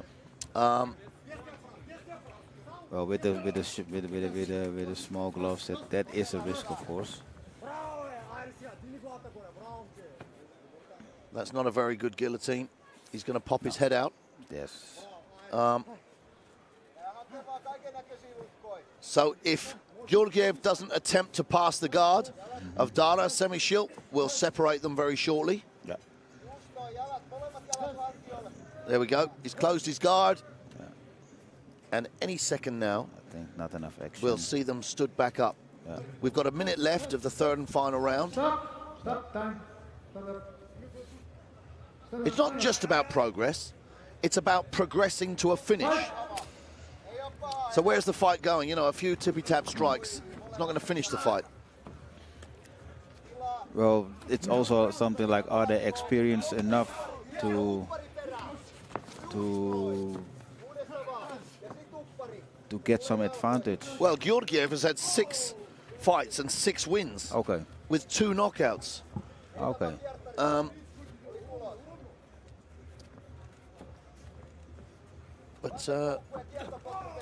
Now that's the highlight of the fight. Yeah.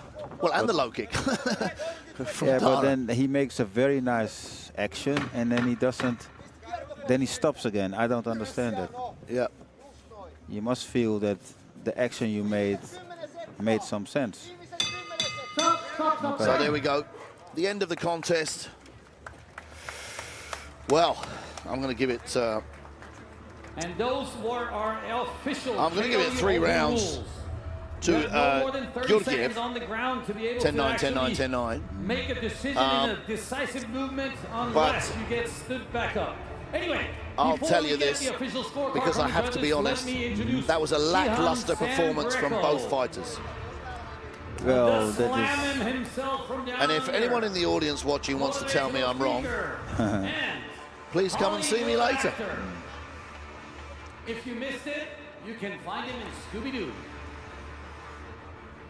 And yes, fighting is a lot harder than it looks. Well, especially MMA fighting. Sometimes it looks so simple, but yeah. When you see somebody like what shall I say, Cormier or something, or John Jones fight, it looks so easy, you know? Yeah. Scorecard from the judges. Fighters, please come to the center of the ring. But at this level, if you're fighting on Senshi, 30 to 27. It's not just having skill and stamina and strength. You've got to have power to do some damage when you take your opponent down. No excuses. It is a split decision in favor of the blue corner. Well, I never. Well.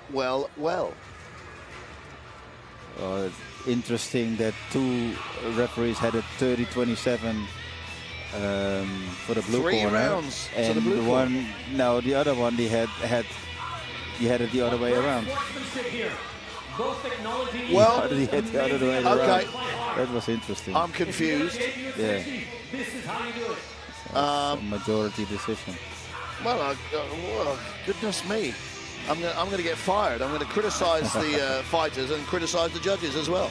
I think you're right. I think you're right. But, you know, it is what it is. Yeah, exactly how you say it. But, yeah, I've got to say what I see. Yeah. Still, both guys showing sportsmanship at the end of the contest. And Georgiev, he must be disappointed. Thinking he won it, but he's not. If he's going to do anything about it and make an appeal, he's going to do it outside of the ring, which is the best thing to do. Yeah, I don't think it's going to happen, but you never know. Yeah.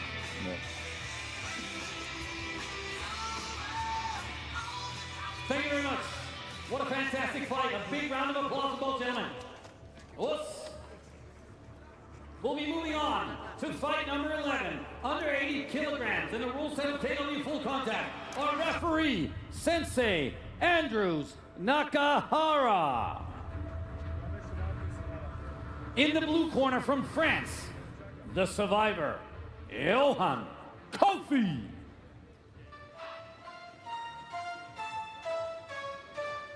هزلة هزلة هزلة هزلة هزلة هزلة هزلة هزلة هزلة هزلة Mate les bails, les négros sont deep, moi je vais tête pour mes gars. Mate les bails, les négros sont deep, moi je vais tête pour mes gars. Mate les bails, les négros sont deep, moi je vais tête pour mes gars. Mate les bails, les négros sont deep, moi je vais tête pour mes gars. Johan, the survivor Kofi, is 28 years old and stands at 181 centimeters tall. He weighs in at 77 kilograms. He is a kickboxing French champion of 2024. He is a 2 times ultimate contest winner. He has 0 wins and 1 loss inside this ring. He is the survivor, Johan Kofi.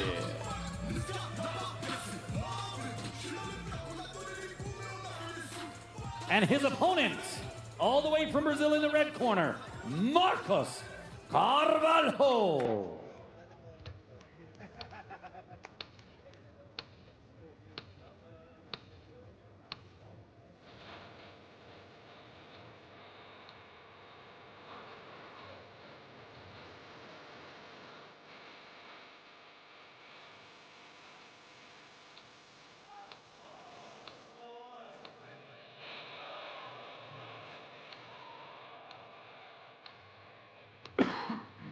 We welcome Marcos Carvalho here in the SENSHI ring for the first time.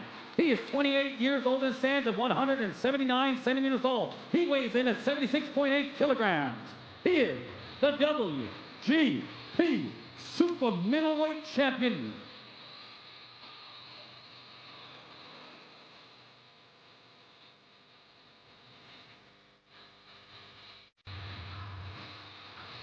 He is Marco Carvalho.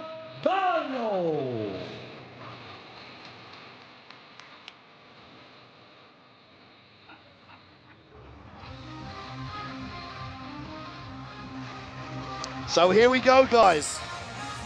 If you've just joined us, as I said before, where the heck have you been? Because you have missed some of the most incredible combat sports action this side of Mars. SENSHI 27 here on the beach in Varna, the St. Constantine Resort, in front of the Moor restaurant and the Vilachenka. Absolutely exquisite cuisine. Fight number 11. KW full contact rules fought at under 80 kilograms, and I'm joined by none other than the legend of K1, Andy Sauer. Andy, guys. What an evening it's been. So far, it's pretty good, and we look forward to this fight. As we could mention, no, not could mention, but if we could look back to the previous event, 26, SENSHI 26, where Kofi was fighting against the Italian Semperi. He did a great job. I saw he had a great right hand. He had a good overlook. So I'm really curious of what this fight will bring.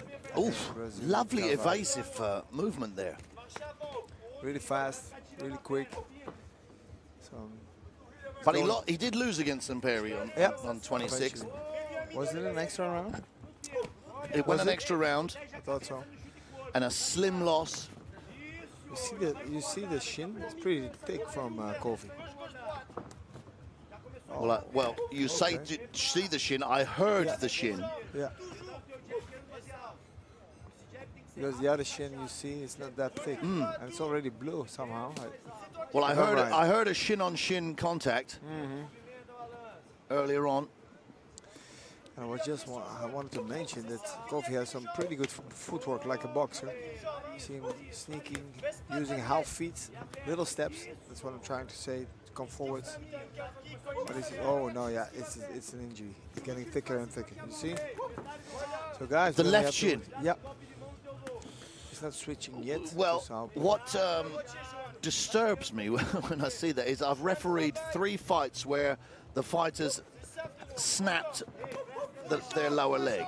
Yeah, yeah. And one of the fights, I knew it had happened because I heard it, but I couldn't stop it until it snapped. Yeah. And it was about 2 steps later that the guy stepped back and the shin snapped. So let's hope that doesn't happen here. But you're right, it's swelling up very fast indeed. Kofi now also with a low kick. He's measuring all the time. He's waiting for his chance. Carvalho would kick and to interfere with a 1-2 or a cross. Carvalho's got quite a good jab. Yeah, strong body. Both they have. They have a strong upper body. But Carvalho so far doing more to the legs with his kick, so he does do more damage. Yeah, Carvalho looks like the more powerful of the two, and Kofi is the busier, more accurate of the two. Yeah. Nice combination. But Carvalho, he's throwing some good techniques, but doesn't want to get hit. Well, nobody wants to get hit, but... I'm always thinking about guys who are always starting out with jabs that the opponent doesn't see it somehow. So do you know what I'm trying to say? If your opponent jabs all the time, if you can see Carvalho is starting up with a jab, jab, jab, jab. Yeah, but there has to be a tell. So if you've got a quick jab, you can beat your opponent's reaction time. But if you've got a tell, if you move your shoulder first or whatever, then they know it's coming. So actually he steps. Yeah.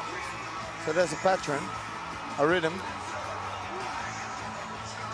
Yeah, which you should learn to read your opponent. Yeah, exactly. Really.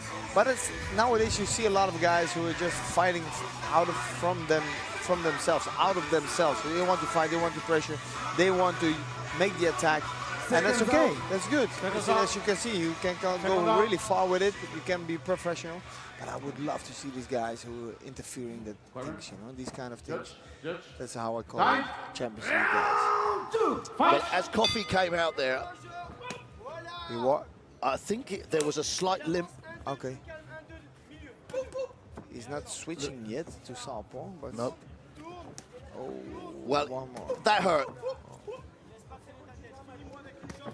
That calf kick hurt. You see, he cannot move fast towards his opponent. Yeah, he's trying to mask the pain and carry on. Yeah. You see the jab coming from Carvalho. Jab, you see? I just want to see if he's stepping. Yeah. And you know what? When he jabs, his chin is up. But then again, he was working Kofi out so far.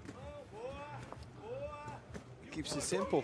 You see when he throws the 1-2 there, he's stood still. He needs to move forward as he throws the 1-2. Yeah.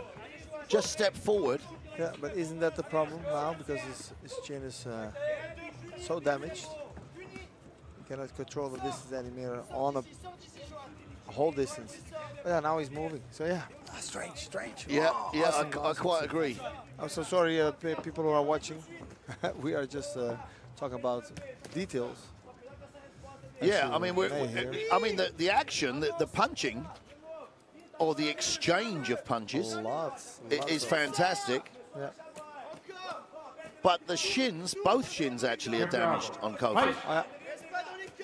Also a light, there's also a red spot on Carvalho's calf also. So they're doing both their best to control the legs or to out-control the legs. And it's worth mentioning that Carvalho, he's had 27 fights and he's won 20 of those, but only 5 have been won by knockout. So it looks like he's got the power to knock his opponent out, but it's not something he does frequently. So question for you, Grant. He's from Teixeira team, right? Is that Teixeira Glaube Teixeira team? Is it? Do you know? Well, that's a good question, but Teixeira's not in the corner. No, indeed. So, you know what? Like you said, they're exchanging a lot of techniques. because they love to stay in the close combat. And the beauty of it is that they keep this distance, so they are not falling into each other and going further with clincher or something. So they keep on fighting. It's a pretty... no. The first thing he does is grab the... There you go. It's the first time. So last 10 seconds of the second round. Now, oh, little slip there. Oh, and he finishes it with something that Coffee didn't want. Now, what's interesting is the corner are not slamming an ice pack onto that left leg. It doesn't seem to be bothering him. No, he's not switching also. He's not switching to a southpaw position to have a different strategy or something. Unless he's just blocking it out. Yeah. Or so let's just go back. It's a difficult fight to score. But there we go again. Oh, we almost forgot. Yes. Our winning rounds. Who do you have? For me, well. Okay, Carvalho for me. So both rounds? We cannot. Because yes. No. I've got to give it a draw in the first and a second for Carvalho. No, I'm going to give it a round apiece. Okay. First round to Coffee, second round to Carvalho. Judge, back on corner, back on corner. So this should be the winning round. Because I can't ever bring myself to give a round of 10-10. I won't do it. Hey, did you mention? No, did you know that our score system of SENSHI is a bit different than all the other organizations? So to help you out, for the people who are listening and watching, so if you win the round, you score a 10. Of course, if you lose the round, you score a 9. So if you win the round and you score it down, it's like 10-7. Not a 10-8. No, so 10-7. If you're losing the round and you score a knockdown, then you have 9 points. Yeah, it's a bit weird. Okay, let's talk about it later. Well, we do because usually with if somebody knocks a guy out or his opponent out or giving him an 8 count, then it's already like 10-8, right? Yes. Yeah, it's not here. It's not in SENSHI. Like they just reduce one. Oh, there he goes. Yeah, there he goes. Now he's feeling it. Yeah. And Carvalho's onto it because he's chasing that shin now. Yeah. Oh, now he's all open for hands, but you see, he doesn't use a lot of power, Carvalho, with his hands. You see? But do you know, Carvalho could finish this fight if he keeps attacking that lead leg. Yeah, it's simple because he's pretty static, Kofi. Fight!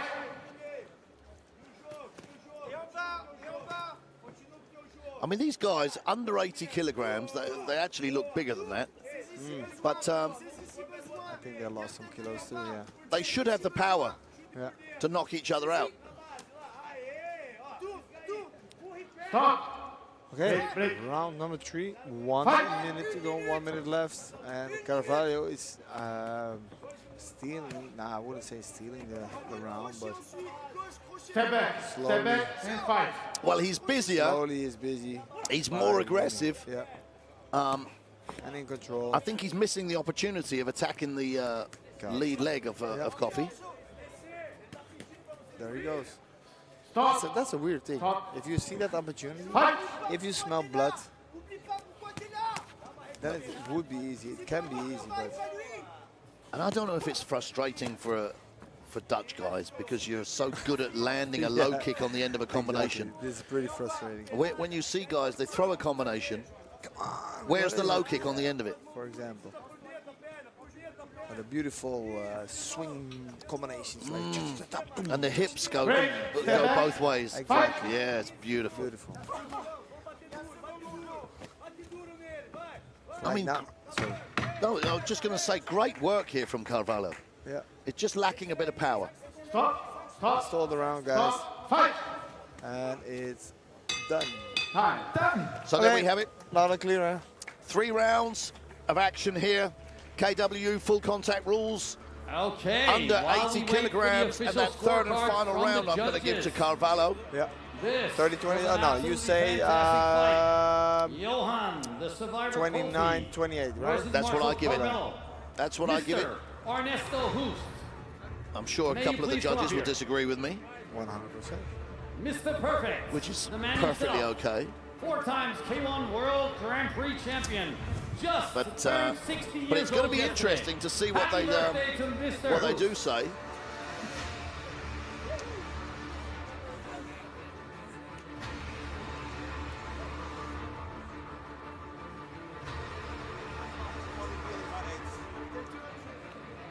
Take it.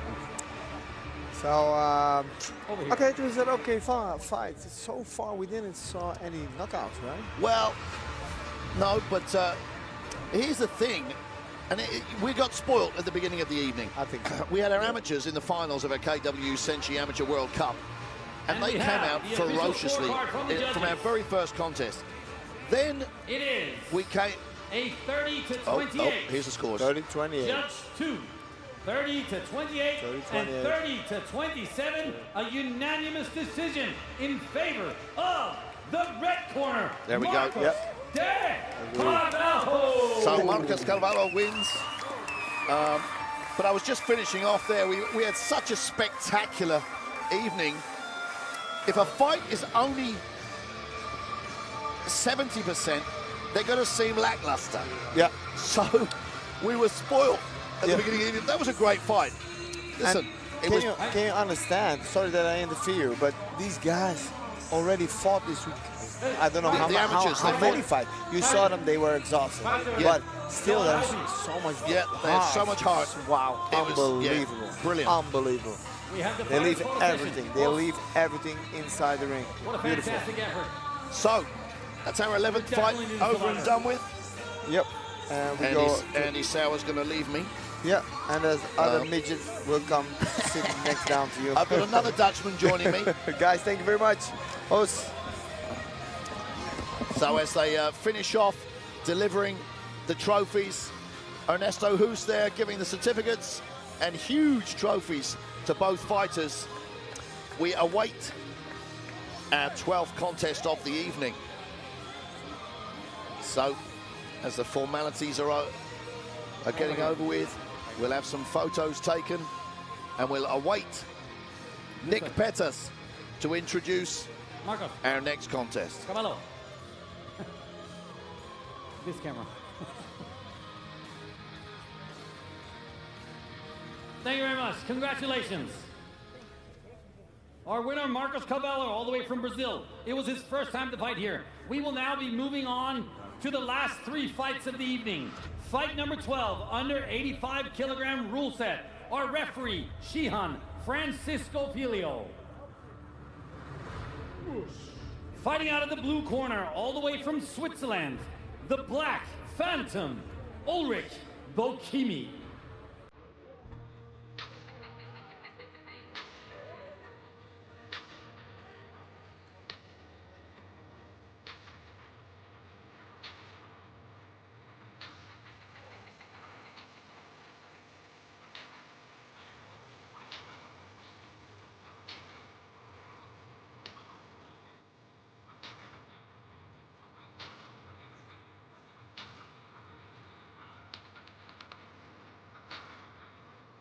The Black Phantom Ulrich Bokimi. He is 35 years old and stands at 190 centimeters tall. He weighs in at 84.9 kilograms. He is a kickboxing Swiss champion, the WFC European champion. He has 1 win and 0 losses inside this ring.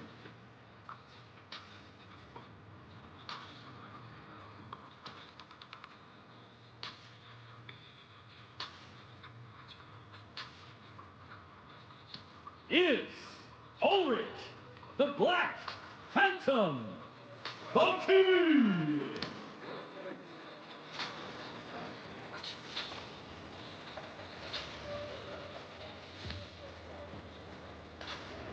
And his opponent from Italy, fighting out of the red corner, Fabian Lorito.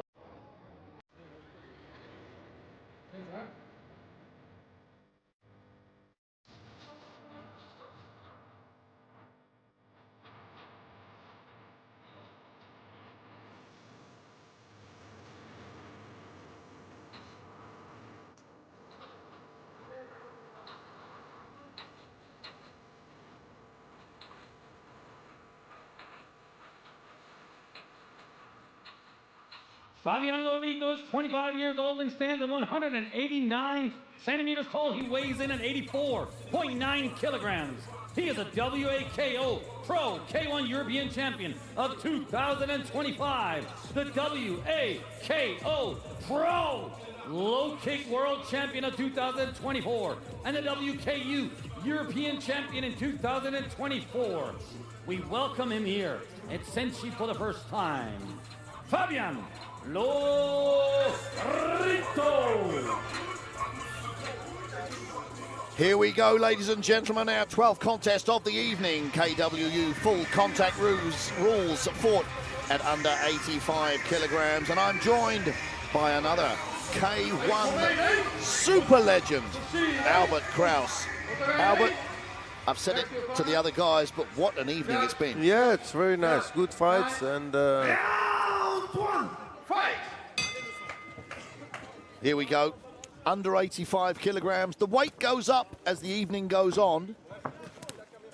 There's no real main event here at SENSHI because every single contest is considered a main event. Yeah, I've seen 14 of them. Good fights. Oh, nice overhand right there from Lorito. We've got Ulrich Bokame in the blue corner wearing the blue gloves. The Black Phantom from Geneva in Switzerland. You already fought here before, huh? Yes. Yeah, he's fought here before and he won that contest. He's only been in the SENSHI ring once before and he won that contest. Now, making his debut is our fighter with the red gloves from the red corner. From Italy, Fabian Lorito. And a good pace to start this contest. Oof, that was a stiff body punch.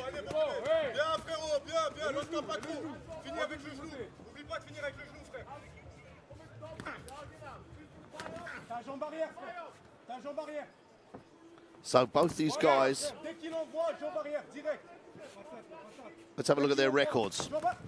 Ulrich Bokame had 37 fights in total with 17 of those wins by knockout. That was a nice kick. And only 4 losses, huh? Only 4 losses, yep. And Lorito, 21 fights, 19 wins, 12 by knockout. So both of them possess knockout power. Yeah. And it looks like neither of them are holding back. Lorito is switching a lot from a southpaw to orthodox. Keeps on moving. And can we see why is he switching because of a kick, or is he switching to favour a certain punch? I think he does to change his style a little bit. He do it in his combination also, he switch.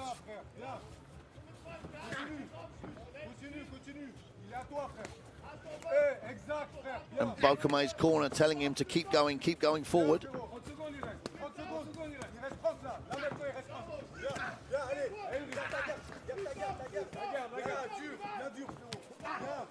And when Lorito comes back firing, it looks like he's got the harder techniques. Last 10 seconds of the first round.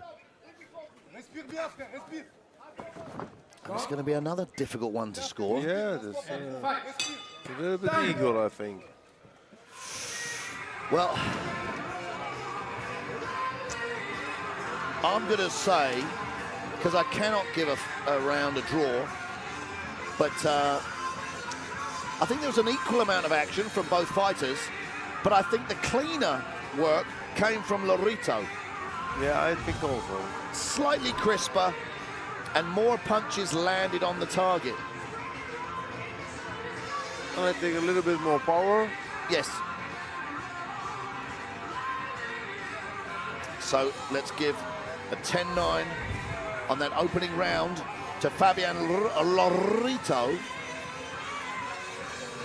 And once again, I'll be interested to hear what the corner's advice are to both fighters and see how they come out, if anything changes in the second round. Okay, time. Round two. Fight. Stop. Start throwing the knees. Bokame, yeah. Bokame comes out far more aggressive. But it's already equal again.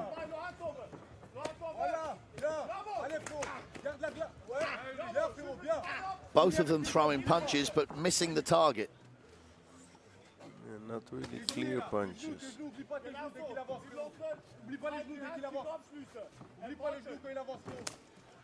Both of them trying to land knees there at the same time.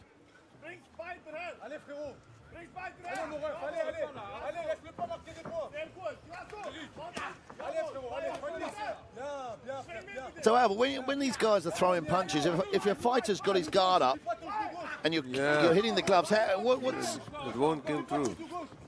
And what can they do to bring the gloves down? Kick. I mean, one technique is to kick the forearms, go for the body. Level changing, up and down the body, but they only want to hit hard to the head. They only see the head now. Yeah, and one punch or one technique isn't going to bring the arms down. You've got to... No.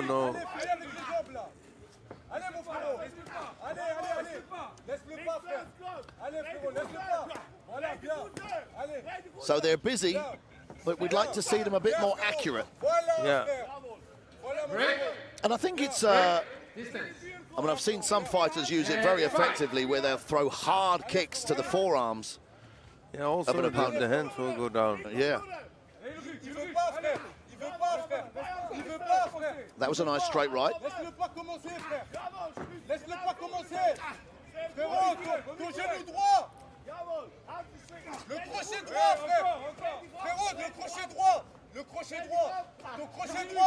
I mean, if one of these guys tires and then it allows their opponent to land what they're trying to land, that could change things dramatically. Then will come the openings.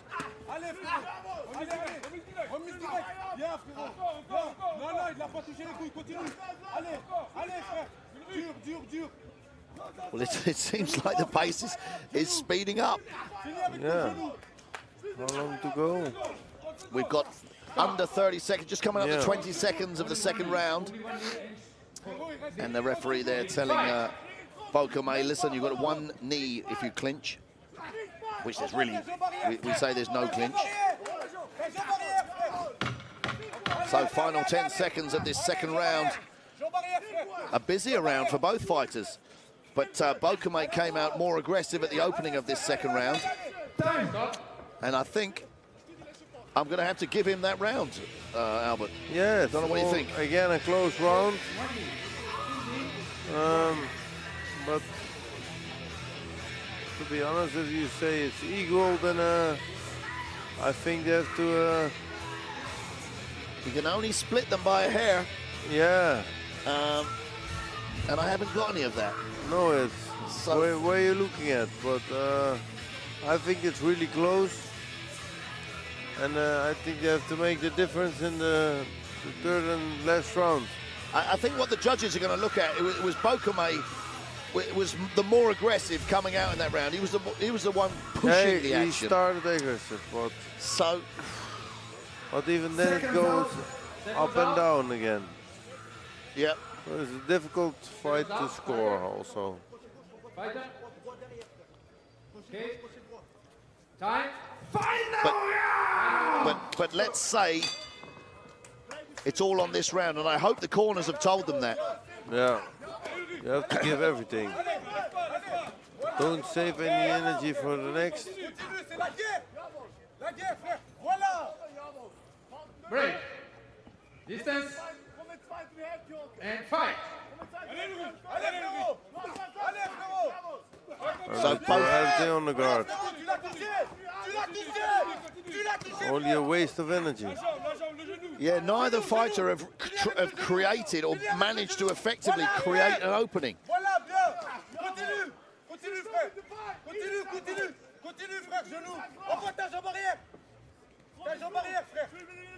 And I mean, you could use some dirty boxing and get in close and pull the hands down and Yeah, but There's different things you can do. they only hit against the hands.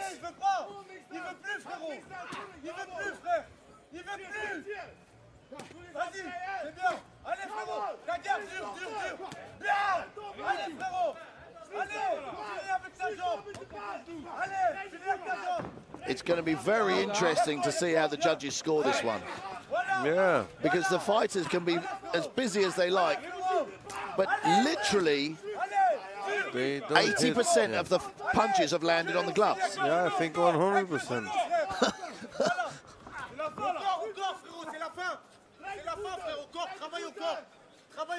So a minute 20 left of the third and final round.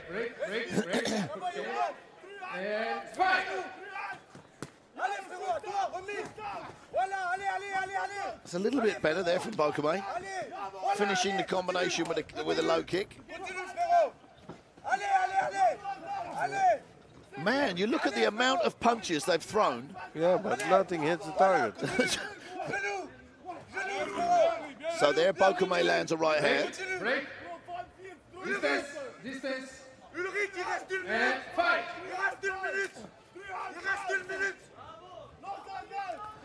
45 seconds left of the third round. They're still busy.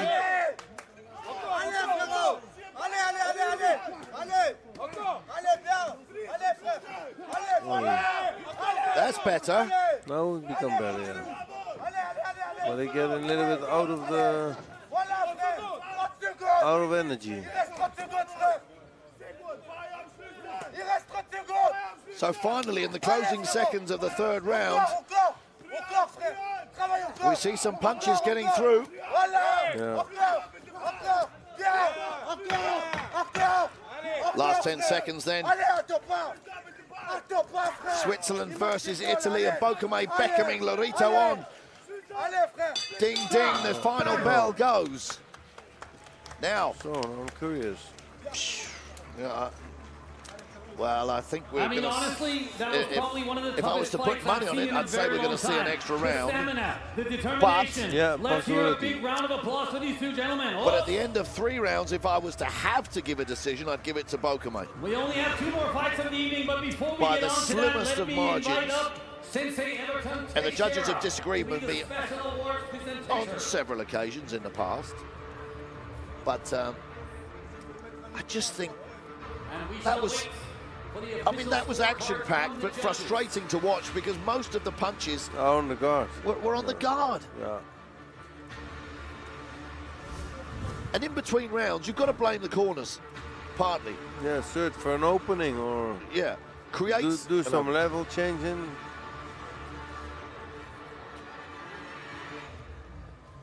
But they are still waiting with the towel, so they also... they think there might be an extra think, round. yeah, the possibility is there. And of course, if there is a 4th round, that round is scored on its own merits. So you forget the last 3 rounds, and then it's just scored on that 4th and final round. But we don't know if we're going there yet. We have Judge 1, 29 to 28. Judge 2, 29 to 28. Nope. And Yeah, Judge winner. 3, 30 to 27 in favor of the blue corner. Ulrich Bokame. Is that what I said? Yep. Yeah. By the slimmest of margins, Ulrich Bokame, the Black Phantom from Switzerland, wins that contest. And both those guys could actually be much better than they showed. Yeah. Just by creating a few openings. But you're only as good as your opponent allows you to be. Yeah. That's a fact. But yeah, like you say, Albert, a level change, drop down, a big straight right to the body, get the hands down and follow it up with a big left hook, and then switch the hips to a nice low kick. That would have been wonderful to see. But that contest is done. Yeah. And we move on to our penultimate fight the next one. of the evening. Albert, it was a pleasure again. It was a pleasure for you to work with me, Albert. So, I'll see you in the bar later. Yeah, yes, good. And speak to you later. Yeah. Bye. So Albert leaves us from the commentary desk. It's always a pleasure to commentate with our K1 legends. Look over there. I'm humbled and grateful to work with these guys. And down here. Just We're don't good? tell them. Okay. Fantastic job, gentlemen. So as the formalities finish inside our Senshi ring here, Senshi 27, Nicholas Pettis will introduce the penultimate contest of the evening.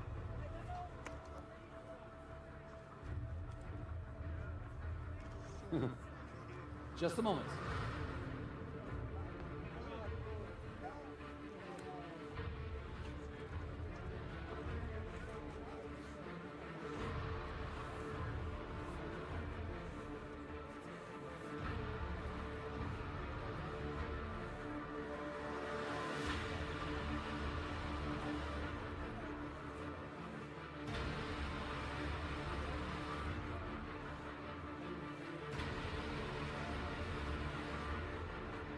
Is this you?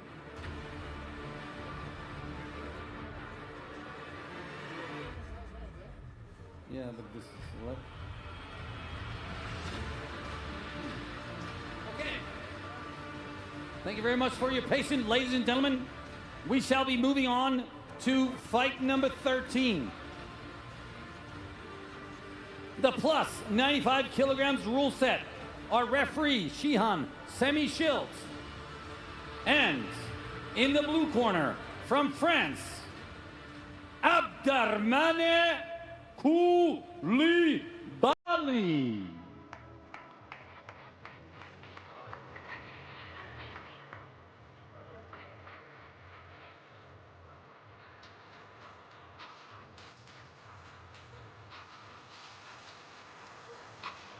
There's no number 12.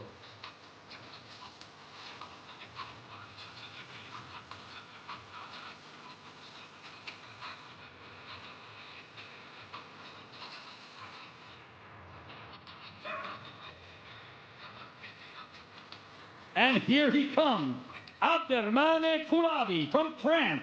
He is 39 years old and stands in at 190 centimeters tall. He weighs in at 102.8 kilograms. He is the 2-time world kickboxing champion, the 3 times European Muay Thai champion, and 5 times the Muay Thai champion of France. He has only 1 loss inside this ring. He is back for his revenge. He is Abderrahmane Koulibaly.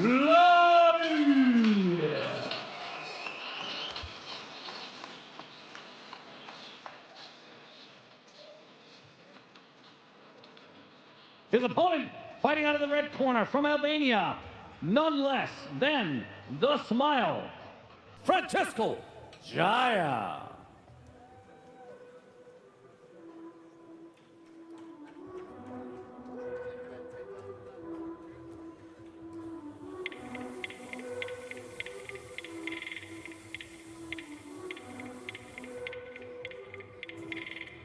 Flaggionen kampionet, oj, slurran bärs med tatomit, oj, stumme des jacket party, oj, gruppi jammers my 40, oj, hide silla gandu, Francesco the Jaya Smile is 31 years old and stands in at 194 centimeters tall. He weighed in at 112.9 kilograms. He is the Ultimate Fight Night Champion of 2021, the Megdan 8 Champion of 2020. He is the Taftnet Cup Tournament runner-up in 2019. He has 3 wins and 1 loss inside this ring. The Smile, Francesco Jaya. Here we go, ladies and gentlemen, and fight fans watching around the world. Our second to last or penultimate contest here at Senshi 27 on the beach in Varna, Bulgaria. An absolutely incredible and spectacular location for an incredible and spectacular event with some incredible and spectacular fights. Now, I'm joined once again by the incredible and spectacular Sam Greco. Thank you for the great introduction, my man. Sam, it's been a fantastic evening. We've got to our penultimate contest, and this is over 95 kilograms. So the big boys are in there, and this is France versus Albania. We have Abderrahmane Koulibaly from France, and he's fighting Francesco Jaya from Albania.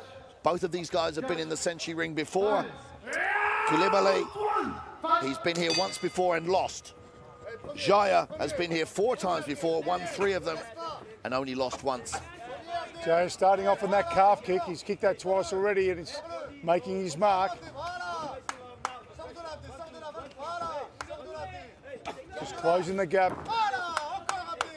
Well, it looked like Jaya was pushing Koulibaly back, and he's just trying to close the gap on him. I think he just wants to unload with his hands. As you'll find, I've seen Jaya fight a few times before, and he opens up with some massive, massive punches off low kicks. He's very powerful. And he's got those thick legs. Koulibaly just trying his luck there with an overhand right and also a calf kick. And there's Jaya, just bringing him up against the ropes. He's got to keep that gap. Yeah, well, there's that calf kick. There's that calf kick we spoke about. And he goes high. That was a trip there. I think Koulibaly's done. Yeah, it looks like he's going to go for it. He's not going to wait. Koulibaly looked at his corner and shook his head there. And Jaya must smell blood. Of course he does. There he goes. And Koulibaly, fair play. He's definitely hurt. But he's not out of it. He's still in there. He's not out of it, but he's only going to take 1 or 2 more down there. And Jaya patiently setting it up. And he's clever enough to... Well, I was going to say... Well, he's answering back with low kicks, this is quite interesting. Reversal of roles. Well, this is the night of turnarounds. It definitely is. And a lot of fighting Koulibaly here. There's that gap, nearly just closing it down now. Jaya's just trying to open up. There's that left hook we were talking about. This is what he loves doing. This is where he works well from in close. That was clever there of Koulibaly because he turned him and got out of the corner. I'll tell you something, I can feel these kicks sitting here commentating. Look at the leg of Jaya. Yeah, as you can see. His left thigh is discoloured. And have a look at the calf. And the left front, the shin of Koulibaly has got lumps and bumps all over it. I think both fighters sense each other's weaknesses and they're starting to attack him very, very smartly. Well, we're coming up to 20 seconds left of the first round. And it looked like Jaya was going to take control. Koulibaly really did feel it was like the second or third, that very low kick. And he shook his head at the corner, but he weathered the storm and carried on. And I think the endorphins have masked the pain. Let's see if the corner gets some ice on that shin. I don't know how much that really helps. Yeah, I agree with you. I mean, these guys are absolute mules. They're kicking like mules. He's not showing any sign.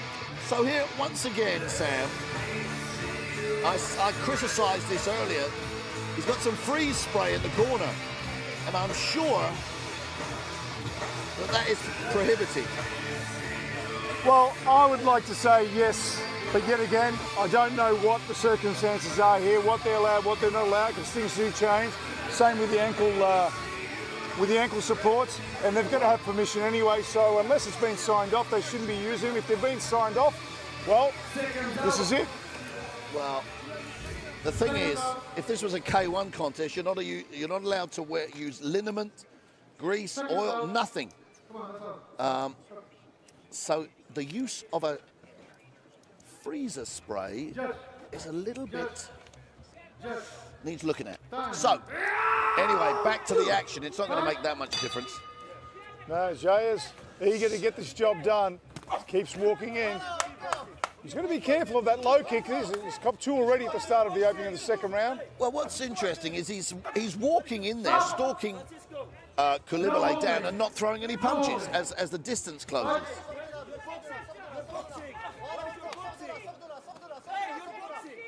So he's got him in the corner now. Unload some punches. There's that kick. There's that kick, and it's dropped him. It has dropped him. Down. One, two, three. As we predicted before. And you know what Joe's going to do now? Joe will come out if he's smart enough. He might work upstairs to go downstairs. But if you're silly enough, you might just go back downstairs and just be careful of those hands from Kalibali now. Well, it'll be interesting if he comes in and starts unloading some punches. There's a quick change to southpaw. Or level change, throw us straight to the body, left hook upstairs. He's got him. He's got him. He's got him. There he is. He's throwing the towel in. Corner's throwing the towel in. It was inevitable. I mean, look, we're sitting here. I could feel the pain from here. And let me tell you, I mean, we can talk as much as we want. Unless you're on the receiving end, you really don't know what a calf kick feels like. And let me tell you, a leg kick's pleasant compared to a calf kick. Yeah, and right on that muscle is the anterior tibiali. And it's in a little compartment, and once it starts to swell, it's constricted. There's so many different factors to it.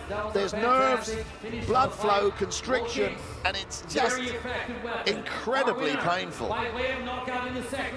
But Jaya, a great performance, and did exactly the right thing to finish the fight. He did indeed, and you know, just talking about, have a look at Jaya's leg there. So I mean, look. Kalibali's no slouch. He's damaged Jaya's leg also, so they both damaged each other. Jaya got the better of him at the end of the day with those calf kicks. Calf kicks do work. I keep professing it day in, day out. It's the new leg kick, and it's doing a lot of damage across all martial arts sports. Yeah, especially in MMA as well. So, there we have it. Our Albanian, Francesco Jaya, he now leaves the SENSHI ring shortly with 4 wins and 1 loss with us. So he is one to watch out for.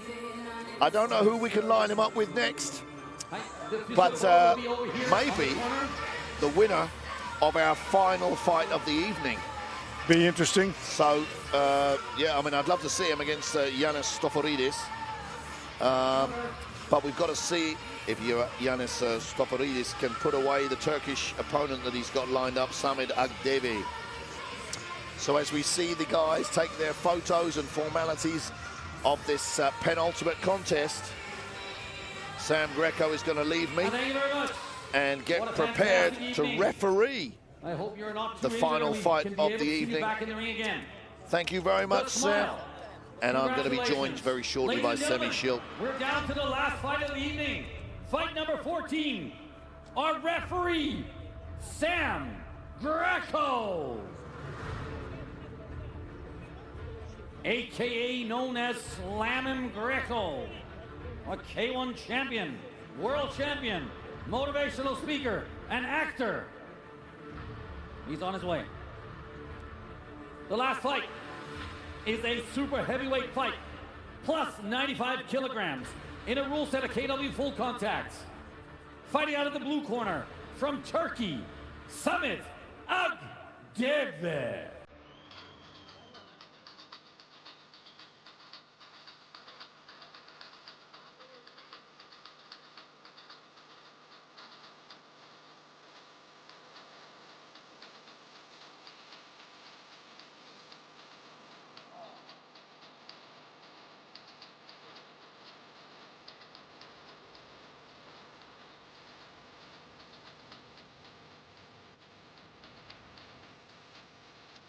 Samit Agdeve is only 21 years old and he stands at 190 centimeters tall. He weighed in at 107.6 kilograms. He is a WAKO World Cup Champion of 2023. He is a WKO World Champion in 2022. The WAKO European Champion of 2021. He is Samit Agdeve.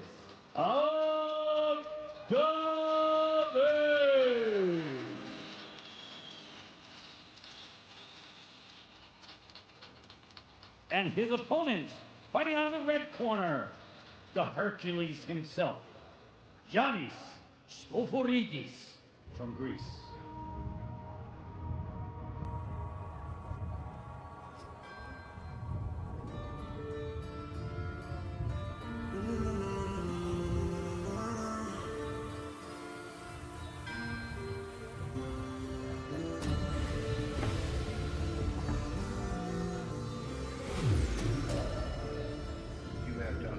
If you have ever had a chance to follow along in this gentleman's career, you would know that he is 36 years old and stands in at 189 centimeters tall. He weighed in at 108.1 kilograms. He is the Infusion Heavyweight Tournament Champion in 2019, the 2 times No Limits Heavyweight Champion in 2011 and 2012. He is also a national boxing champion. He has 3 wins and 1 loss in this ring. He is the Hercules, Giannis Stoforidis. Here we go, ladies and gentlemen, our final contest of SENSHI 27. The gala that happens on the beach here in Varna, Bulgaria. And it's been an absolutely incredible evening here. Action-packed and super stacked with fighters coming from 11 countries around the world. And we finished the evening with a KWU full contact kickboxing fight fought at over 95 kilograms. This is Turkey fighting Greece, and I'm joined here at the commentary desk for our final fight by K1 legend, the high tower, Semi Shield. Semi, what an evening it's been. Yeah, it's great, man. So we have Samed Agdevi from Turkey there with the blue gloves on and the white shorts, and he's fighting Hercules from Greece, Giannis Stoforidis. And I'm talking quickly because is this fight going to be over quickly? Now, Stoforidis is an absolute powerhouse.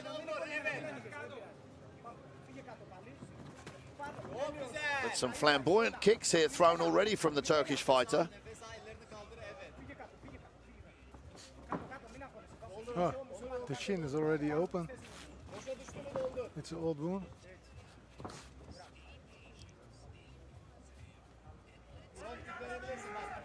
Which on the Turkish fighter? Sam. No, on the Stoforidis. Yeah. Stoforidis. So the left shin has opened up on Stoforidis. Yeah, it's a big cut. It's a big cut. He hasn't noticed it. No, he's just kicking. He's just kicking away. And he's just kicked the shorts and left a huge Nike symbol on the. Yeah, that needs looking at shortly.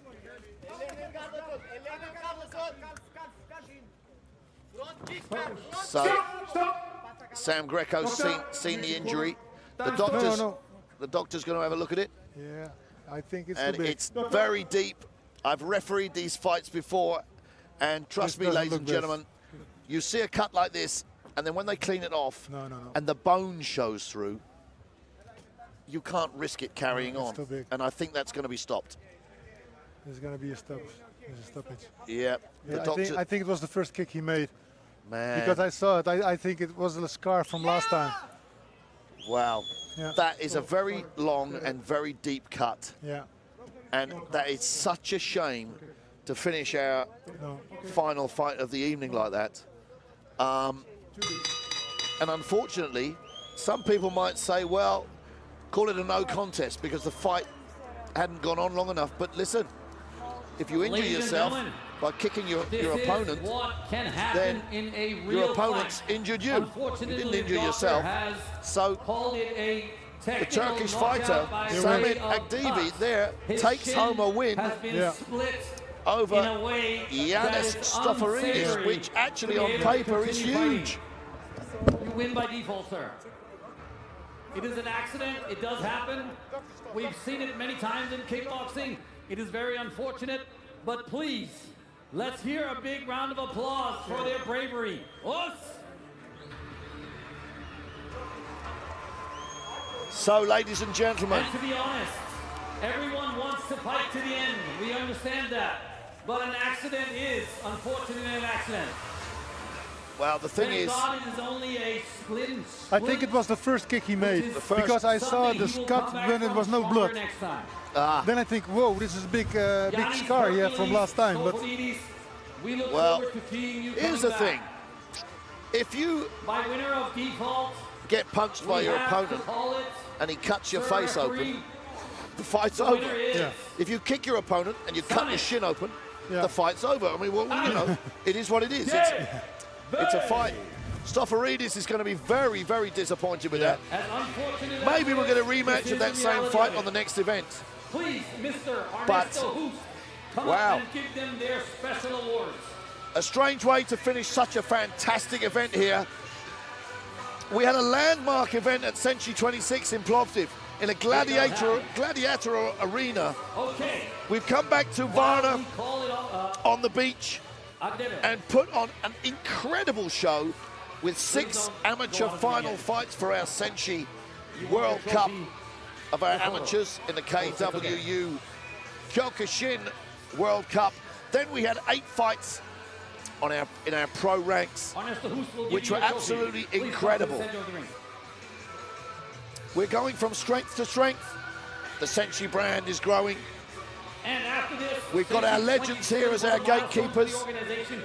Guys, if you want to watch the action again, go to senshi.com, the SENSHI YouTube channel, bowits.bg or bowits.com. We'll be back with more action in September. And keep watching. We thank every one of you for supporting SENSHI, and we'll see you next time.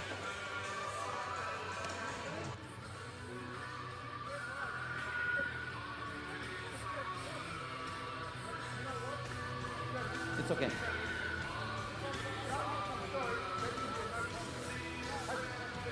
Over here.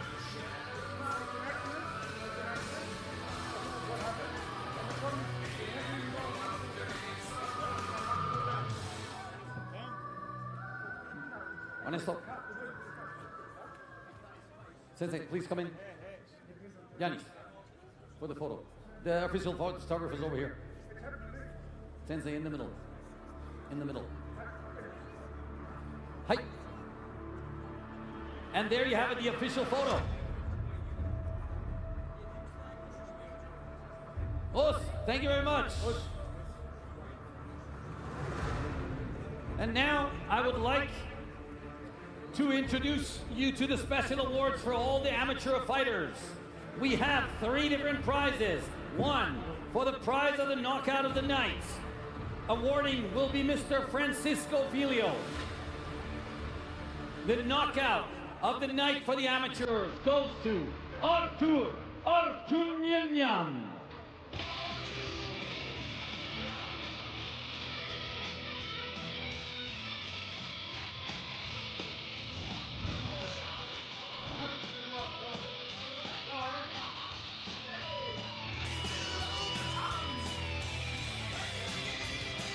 Artur Artunyanyan, please make your way up. There he is, the man of the hour. Oh, congratulations for the best knockout of the night for the amateur division. Official photo. And over here. And the prize for the fighting spirit. Please stay up here, sir. Artur, stay over there. Yes, there. Stay. Thank you. The fighting spirit goes to Aibek Amanov. And this will be awarded by Shihan Akira Masuda. Masuda Shihan, onegai shimasu. Shihan Masuda Akira, os. Inakereba, Shihan Ryu Narushima de ii desu yo. Ah, kimashita. Arigatou gozaimasu. Aibek Amanov for the fighting spirit of the amateurs. Aibek.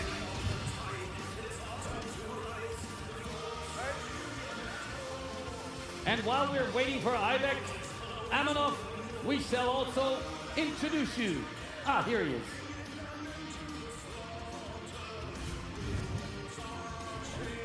Fantastic effort. Aibek Amanov, the fighting spirit of the evening. Official photo over here. Shihan mo onegai shimasu. Sochi de. Arigatou gozaimasu. Over here. Kochi mo onegai shimasu. Aibek. Stay with Shihan. Official photo. Hai, arigatou gozaimasu. そして for the best technique, we have Lucian Genucci. Awarding Ryu Narushima. Shihan Narushima Ryu, onegai shimasu.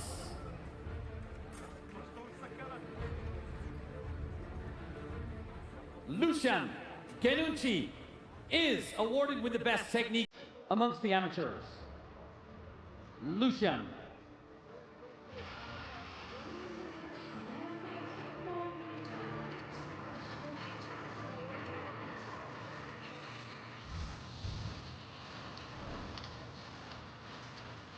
Congratulations.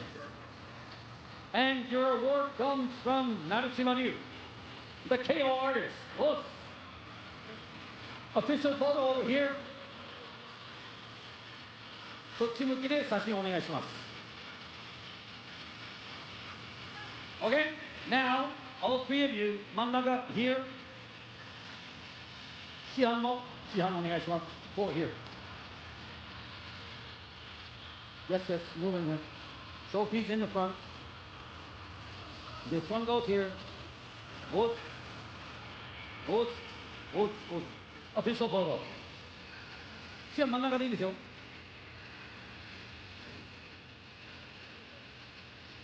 はい。ではタイトルをお願いします。There you go. Your special awards for the amateurs of the KW SENSHI World Cup for the amateurs 2025. Please stay over here. And now, for the special awards for the pro fighters in SENSHI 27. The prize for the best knockout of the evening. The award presented by Shihan Semi-Schultz goes to Francesco Jaya.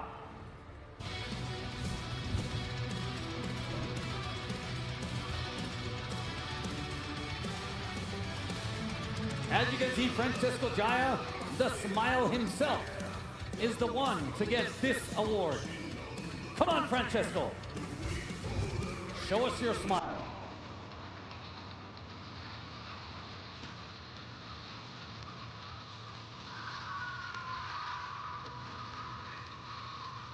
Ah, there it is.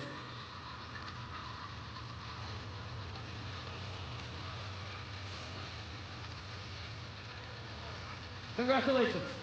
Official photos of Shihan Sensei. Official photo over here. Yes, thank you very much. What a fantastic effort. Thank you very much. And now, for the prize of the fighting spirits, presented by Mr. Sam Greco, goes to Zurich, BA from France. Let's welcome up Zurich Relay from France to get the most fighting spirit award, presented by Sam Slammin Greco.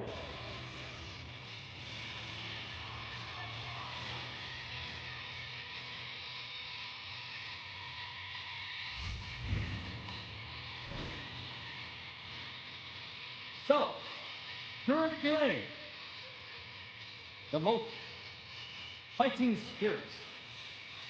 And here he is. What a fantastic effort, sir. Okay, official photo, sir.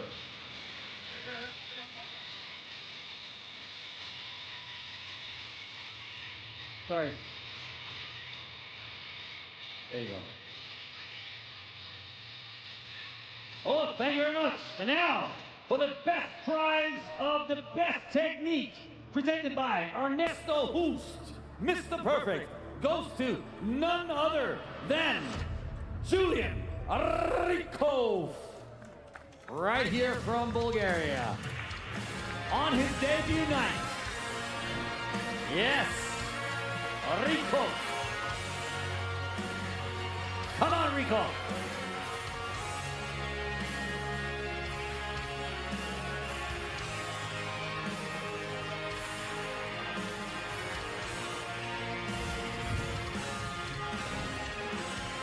Julian Rykov for the best technique of the evening. Here he is, only 19 years old, but what a potential this young man has, embodying the spirit of Senshi at such a young age. From one champion to another. Congratulations, young man.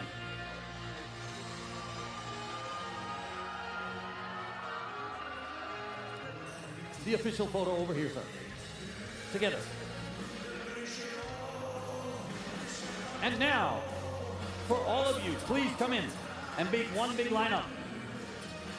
While we are doing the photo here, I would like to invite all the fighters that have participated and also all the legends to come back up into the ring for the final showdown. The final photo, 2025. This is SENSHI 27. While we are getting everyone to come up, the coaches can come. I would like to thank KW International Professional League for organizing this fantastic SENSHI Gala event, as well as our esteemed partners, Armex Insurance Company, Max Sport, Bulgaria Air, Empire Group, BMW dealer, and Rolls-Royce Motorcar Services, the St. Constantine Helena Group. And I would also like to thank each and every one who has done such a fantastic work on making this event happen. Everybody out here, around the ring, building this ring, putting it all together. Please share with your friends and family and come back and watch us again. We will be back in September 13th, once again, right here in this ring. Thank you to all our media partners, Boets.bg, Boets.com, Bulgaria On Air TV, Triller TV, Go.bg, TopSport.bg, DIR.bg, Nobinata.bg, Fighto.news, KWUnion.com, and Kyokushin Karate.news. Ladies and gentlemen, it has been a pleasure hosting for you once again. We've had the fantastic SENSHI Gala Fight Night, SENSHI 27. The excitement, the energy, and passion that filled this arena was genuinely inspiring. We've witnessed some of the best fighters in the world give it everything right here in this ring. Please come back. Next edition, International Fight Gala, SENSHI 28, will be right here on the beach on September 13th. Stay tuned and follow us on social media for more stuff. And now, for the final photo.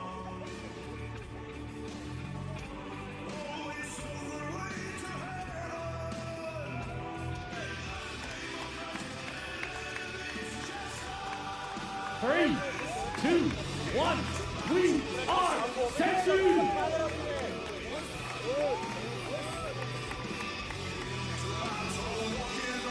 Let's do that again.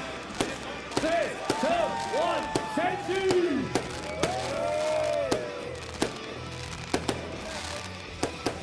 3, 2, 1, SENSHI!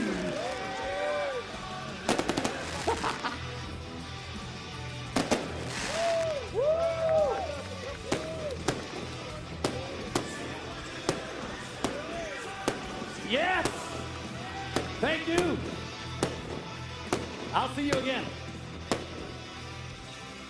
What a fantastic event. Thank you all for following us. You know, just tag along on all the social medias. Come back September 13th. We'll be back with SENSHI 28. What?